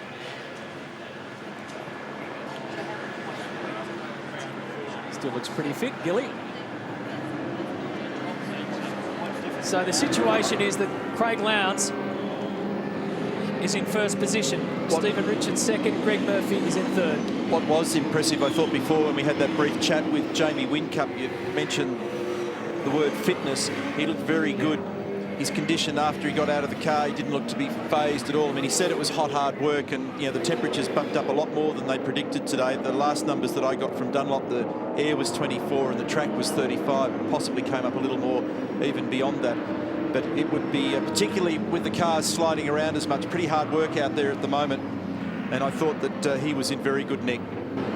Down here with Mark Winterbottom, these restarts are tense, aren't they? Gives you a chance again and again and again of getting past. Yeah, it does. It puts a bit of pressure on everyone, but what it does is cool everything down. So the guys have got to work hard on bringing the temps back up. And when our car's circulating with temp, it's pretty good, but it's quite hard for Richo to keep getting it up. So it's going to be a good fight. It's pressure on all of them now, and this is the best spot to be to watch it. You pulled a bit of rabbit out of your hat. You had the initial electrical gremlin during practice and then the tyre heat problem that dropped you right back through the field, so it's not a bad effort to come back. Yeah, it is. We, I had some pretty good speed in my stint, got in the 9s, and Richo, I think, done a 9 as well now, so track's cooling's probably helping, but I don't know, what our car isn't doing what it should be doing, so I reckon we'll pull it apart in the workshop and find something, but this is an endurance race. You soldier on and fight, and we're fighting, and still in with a shot, so see what happens. I was going to say, it's not over yet, mate. You were talking like it was all finished. We've got a few laps to go, so hang in there. Cheers, mate, we will, and see how we go. It's going to be a good race. Thanks, mate. Cheers. Thanks, Frosty. It's always a good race, always a fascinating finish. We're just about to get to the 6-hour mark of this race. 4:33 local time, started just after 10:30 this morning. And the crowd, some 53,000 plus here today. That makes for a 4-day total, Cromley, of 187,157 people. That's up around 7,000 on last year. The battle to look for, I think, at the restart is going to be quite a number of them, but one to focus on will be Max Wilson in the WOW Racing entry and James Courtney. James is looking to recover. They've had to climb back a couple of times today. This has been a very strong performance, and I don't think that Max will be an easy target. There they are.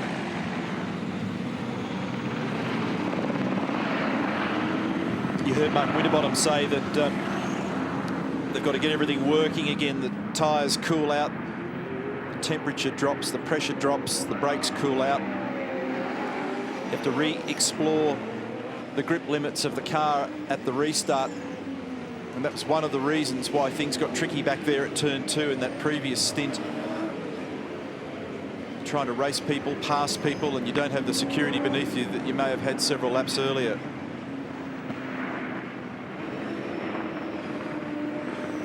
Starting to get to that point in the day also where the westerly sun gets pretty brutal for drivers heading to the west towards turn 1 on pit straight.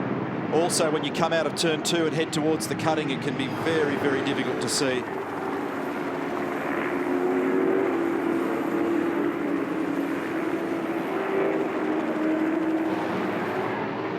Lights are off on the safety car.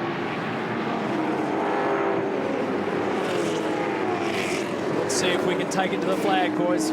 There is that bit of water up at turn 2 as well, after Craig Baird embedded the front of the Holden Racing Team Commodore up there. If you're offline up there, it will be slippery.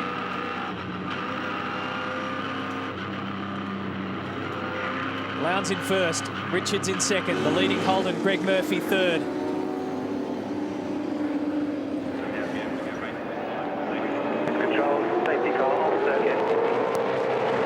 For the 8th time, we start again of this race.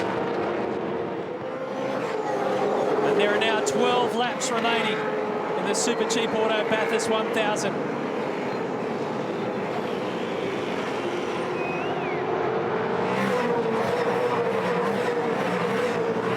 This is a nervous time any time in a V8 supercar race, but especially when it's crunch time at the big one, the restart. Keep an eye on the surface here at turn 2.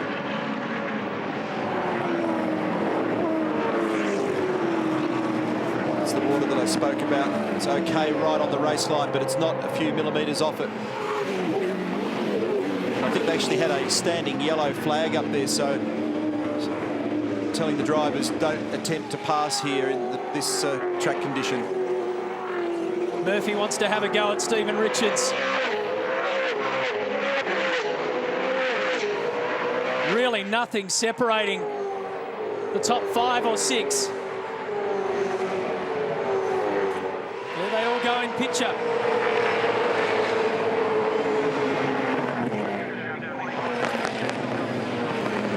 Car 17. Black flag, pit lane drive-through penalty, Warren Love, and that's for what happened at turn 2 with Craig Baird. Down through the dipper. It takes him out of 8th position. That's his day done.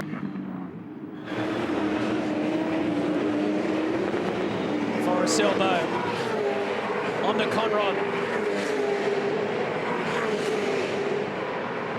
Swing it over to the left-hand side. Courtney dancing in the mirrors behind Max Wilson.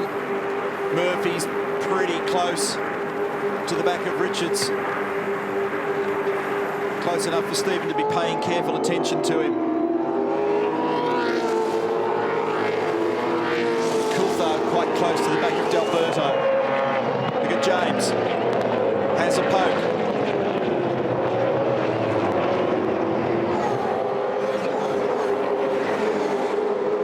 Second year running, Tony D'Alberto in car 55, the green Botolo entry, is heading for a top 10 finish. Just 22 years of age. You're on board with James Courtney.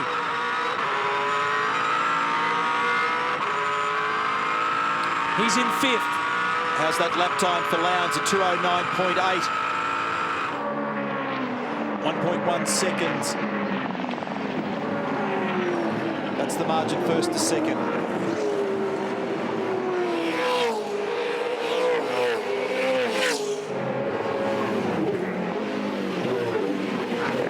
Will certainly know that James is there on the inside, had a little peek. Never going to be enough room there. Look at this, look at this. Murphy on Richards. He got right alongside coming out of the cutting, but that's only a single line when you get to this part of the track, and Richo's Falcon was all crossed up at Sulman Park as he crested the rise. That allowed Lowndes to further the gap. He's heading towards Skyline. It is on.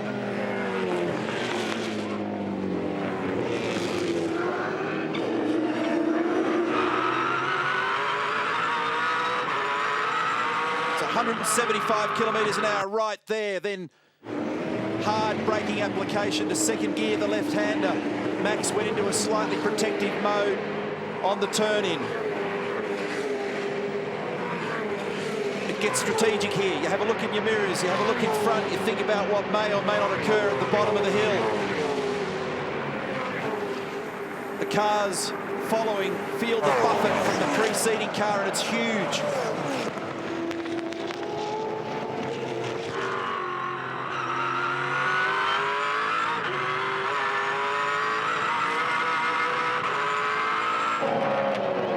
Courtney really pushing car number 4 right up to the back of Max Wilson. They go around again.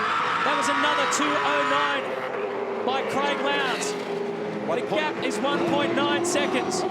Lowndes goes through in first spot. Stephen Richards is second. Greg Murphy third. A combined 9 Bathurst titles in our top 3 drivers.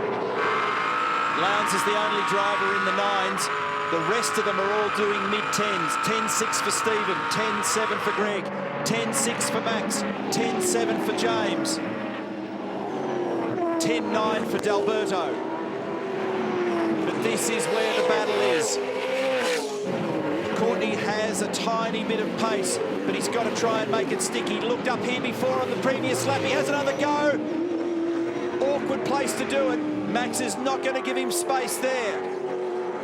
And James relented too. He thought twice about it.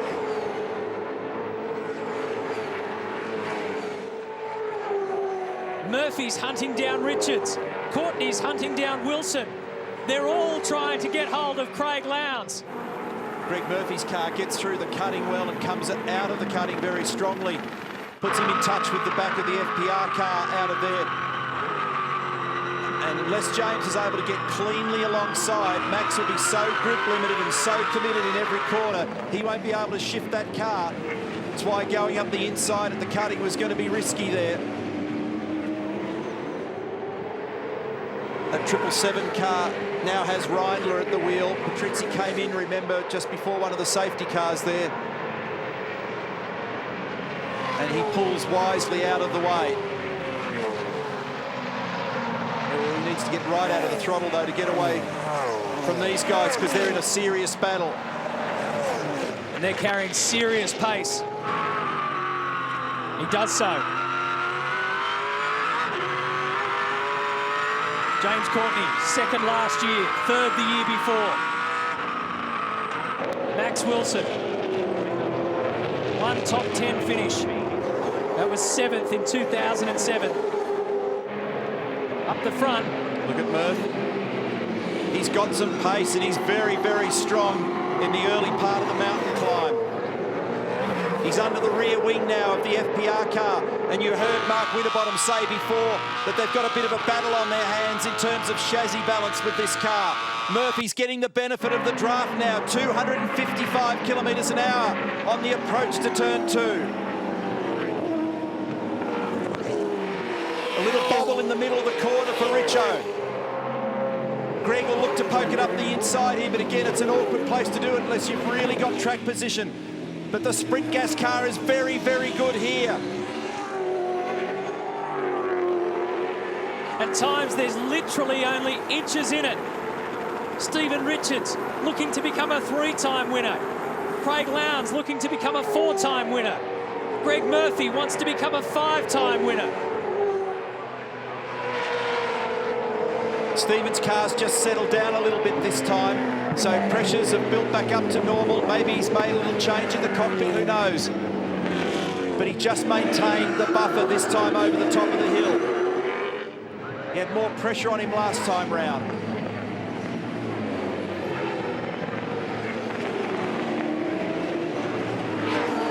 Former teammates, old warriors, lots of experience. Courtney down the inside, and he's made the move on Max Wilson.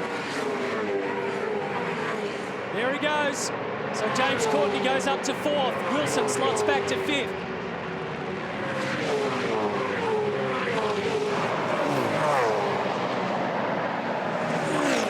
The 777 car behind them is out of the order. That's Carl Reindler. Next on the list is Tony D'Alberto. He's 6th. Has James got enough to be able to get in touch with the next group of cars?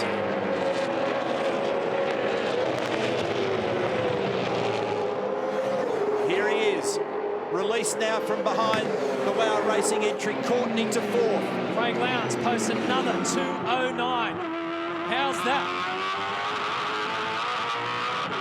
Richards did a 2:10.4. Greg Murphy did a 2:10.4. There's 6/100ths of a second separating these two cars in each lap. That's the gap between first and second up to turn 2. On lap 154 of 161. With the sunlight, all the junk on the screen. There's a bit of braille involved in choosing your braking markers at this point in the day.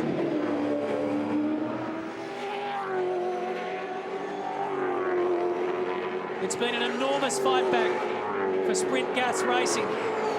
Look at the back of Stephen's car sliding over the brow of the hill there. Just agitating those rear tyres. Greg's car was planted. Ford Performance Racing were minutes away from making the decision to change the engine before this race. That would have put them at the rear of the grid.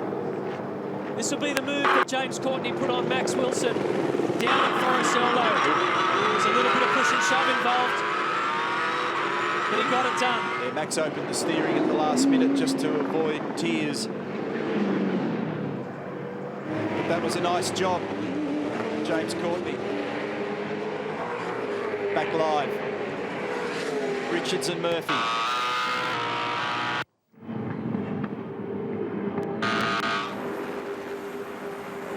Craig continues just to open the margin ever so slightly at each of the intermediate timing points.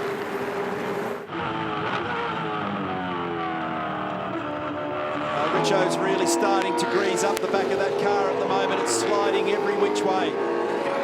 This is going to put huge pressure on him. Here comes Murph. Another peep down the inside. He's getting disturbed there in the front of the hole. To get some clean air soon, mate. The engine's getting pretty hot. Took the words straight out of my mouth. Higher brake temperatures, higher engine water temperature. Higher temperature means less grunt. Remember in 1999, these two guys won this event together. What a treat it is to see them going at it full throttle. They did it with an engine that was also very high in temperature, as I recall at the time. Giving it everything. After 6 hours and 11 minutes of racing. There's not many places where Greg's able to get clean air into the front of that car to give it a gulp of cool air.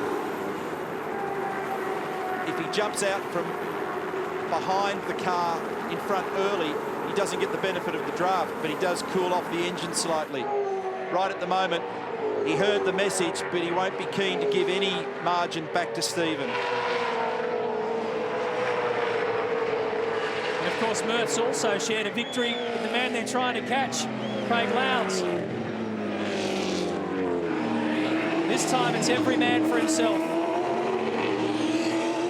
Three of the most experienced campaigners this category's got. Three of the very best.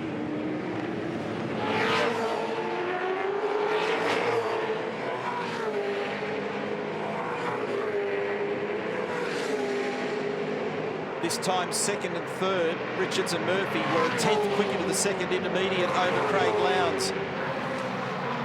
He's got a nice little margin there at the moment.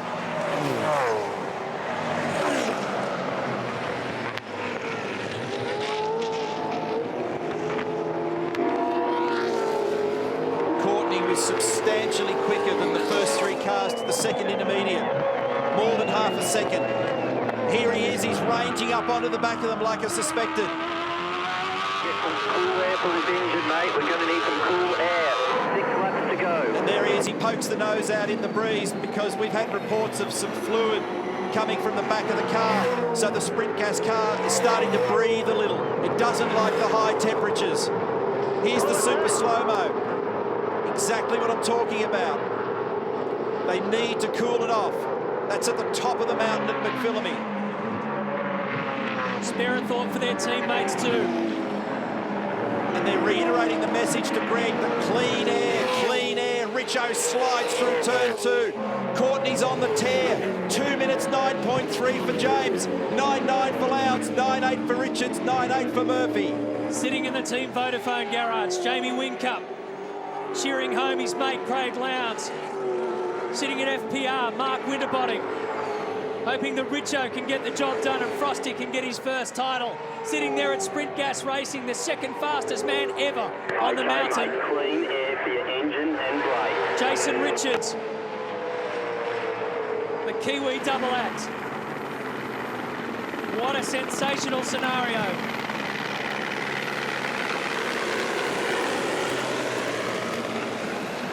Chopper really shows the undulation at the top of the hill.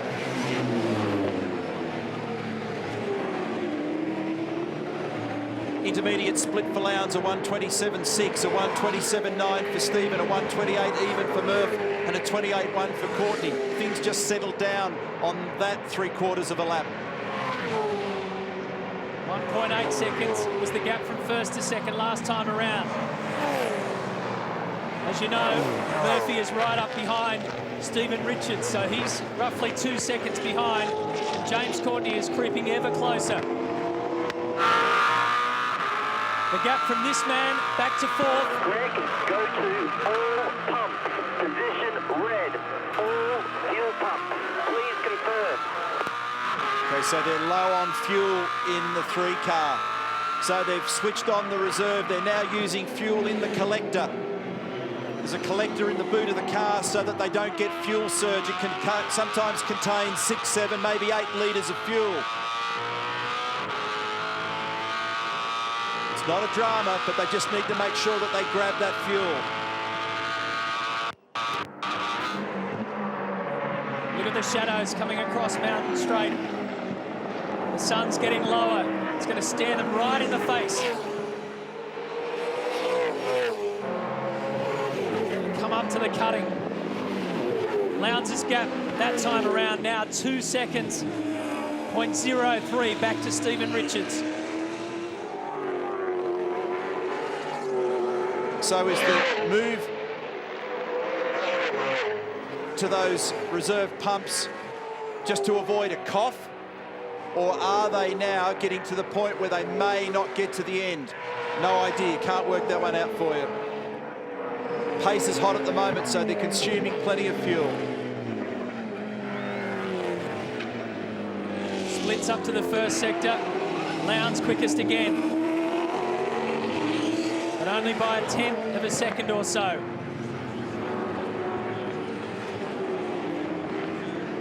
Jason Richards, Jeff Gregg. Steve Henderson, engineer on the calculator. The Brains Trust at Sprint Gas Racing. Looking at the telemetry that they're getting back from the car.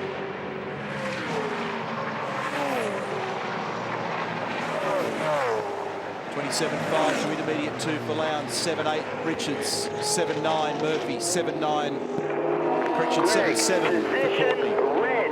Position red. Fuel pump. He hears you. I think that message is leave me alone. I'm racing the car at the moment.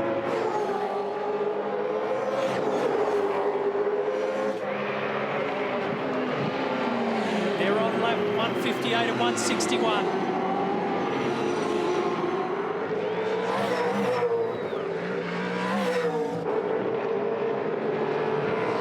9.6 for Craig Lowndes, 9.8 for Richo, 9.8 for Murph, 9.7 for James Courtney.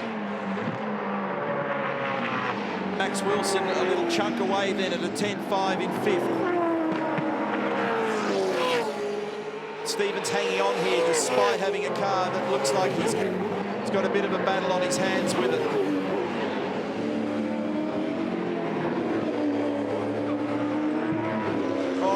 Richo all crossed up out of the cutting.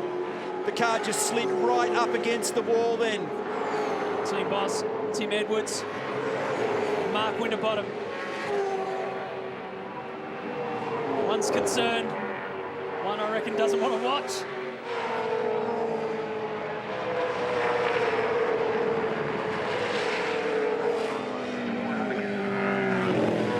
Down they come again.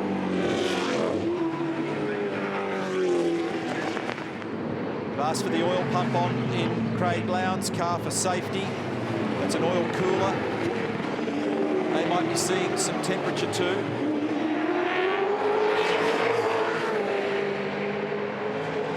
Great work, Richie. It is great work because he was well crossed up coming out of the cutting. And look, he's still got margin. So he just kept the focus. Withstood the torture over the top of the hill.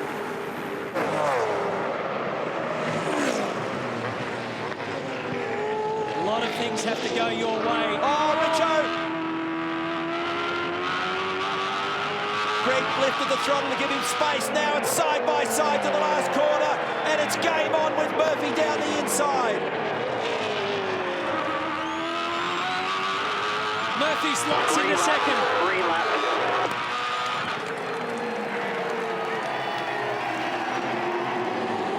Craig Lowndes has a 3.1 second lead. That's the cool air that Murphy needs.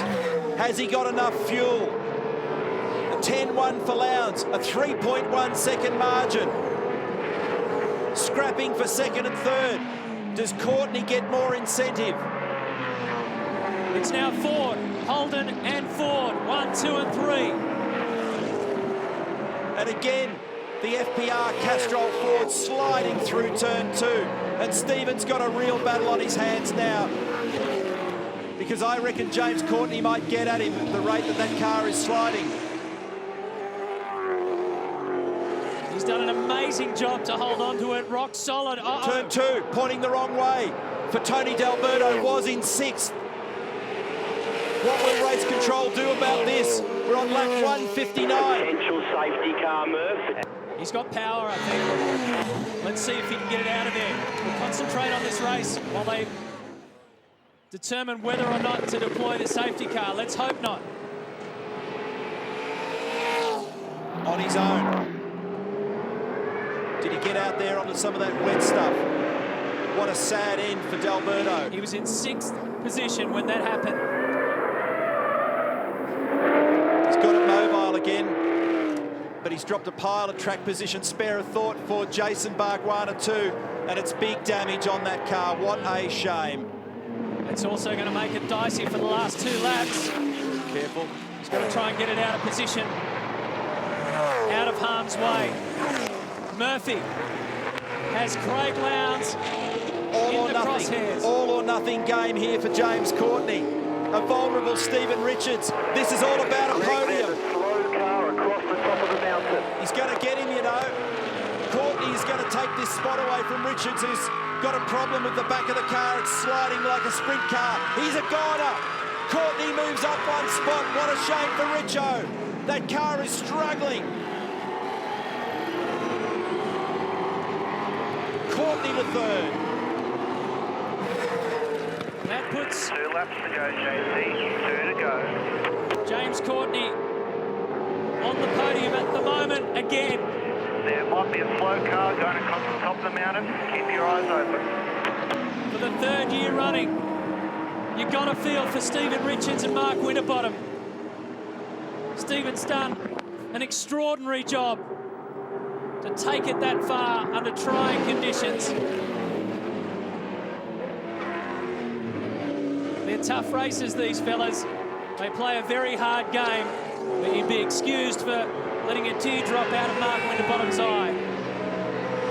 Look at James Courtney. I know you want to watch the end, but can we have a couple more guys in suits helping with the boom, please? He is flying. Lowndes' lead at the front has been chopped into because Greg Murphy is going ballistic, trying to catch him. They had contact early at the race. It sent Murph and Richards tumbling down the order. And you reckon the Kiwis forgotten it? No way. The way these senior drivers rise to the occasion at Mount Panorama is very special. Look at the quality of the performance here of Lowndes, of Whincup, of Murphy, of Jason Richards, of James Courtney, of Stephen Richards, of Mark Winterbottom, of David Bernard. These guys have done an outstanding job today and turned on a great show for us. And D'Alberto did manage to get the Botolo car back in the lane. Here we go.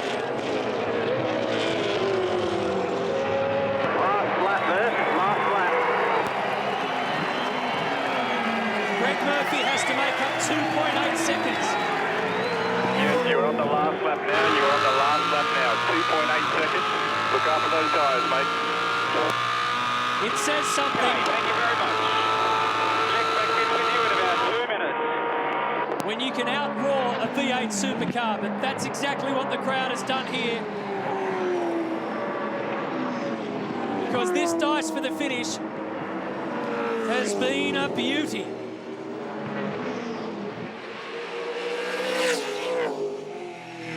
Craig Lowndes, first position at the moment. Greg Murphy. I think they had to put a splash of fuel in the back of Fabian Coulthard's car as well, just to get into the flag. That's taken him out of the top 10, I think.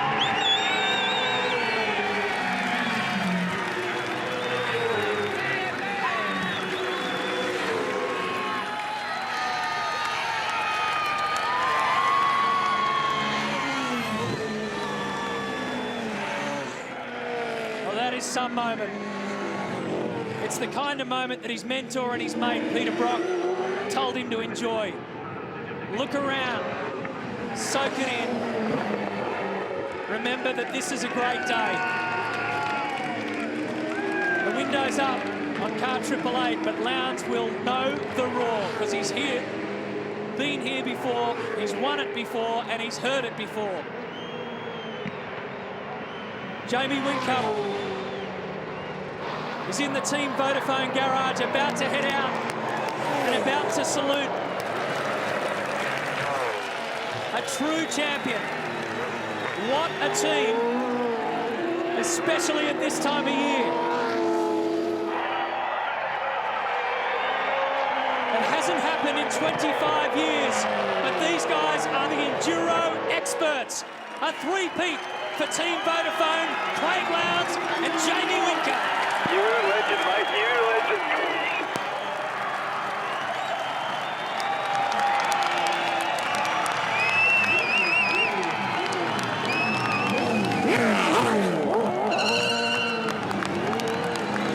Greg Murphy second in the great race. Well done, James. James Courtney crosses the line in third.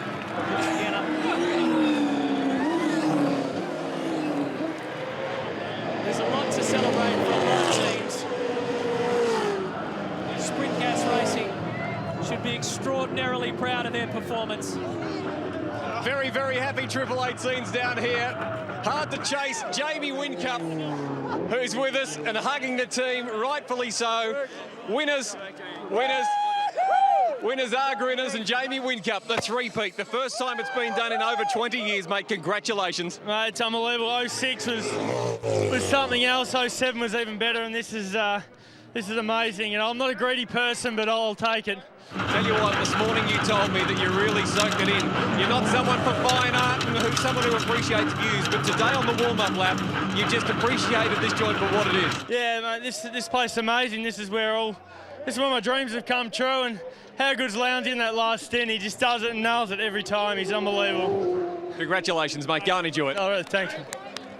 Here with Jason Richards, second place. These guys are as happy as winners, mate. It's been a tough year. What a great end. You turned it on when it mattered. Oh, absolutely. You know, Murph and I just love this joint, and you know, you don't believe how much work's gone down, and obviously the faith, you know, Giuseppe from Sprint Gas has given us, and for the boys, you know, I've known we had potential, and we've finally got there, and I reckon we'll be a fair chance for 2009. So watch this space. Fantastic, mate. Great outcome for you. Tough. They should be happy. The leading Holden. But as it was in 2006, as it was in 2007, it is again in 2008. The Super Cheap Auto Bathurst 1000 champions from Team Vodafone, car 888 of Craig Lowndes and Jamie Whincup. At the end of all that, 6.5 hours of racing, 2.5 seconds was all that separated them. A great fight back from James Courtney and David Bernard. The pole sitter ended up in 12th spot. Garth Tander and Mark Scaife had their troubles as soon as this race started, and they continued. And DNF's there at the very end for Tony D'Alberto and Jason Barguana. That's a real pity. They were in the hunt for a top 10 finish. The presentation still to come. It's coming up on the other side of the break.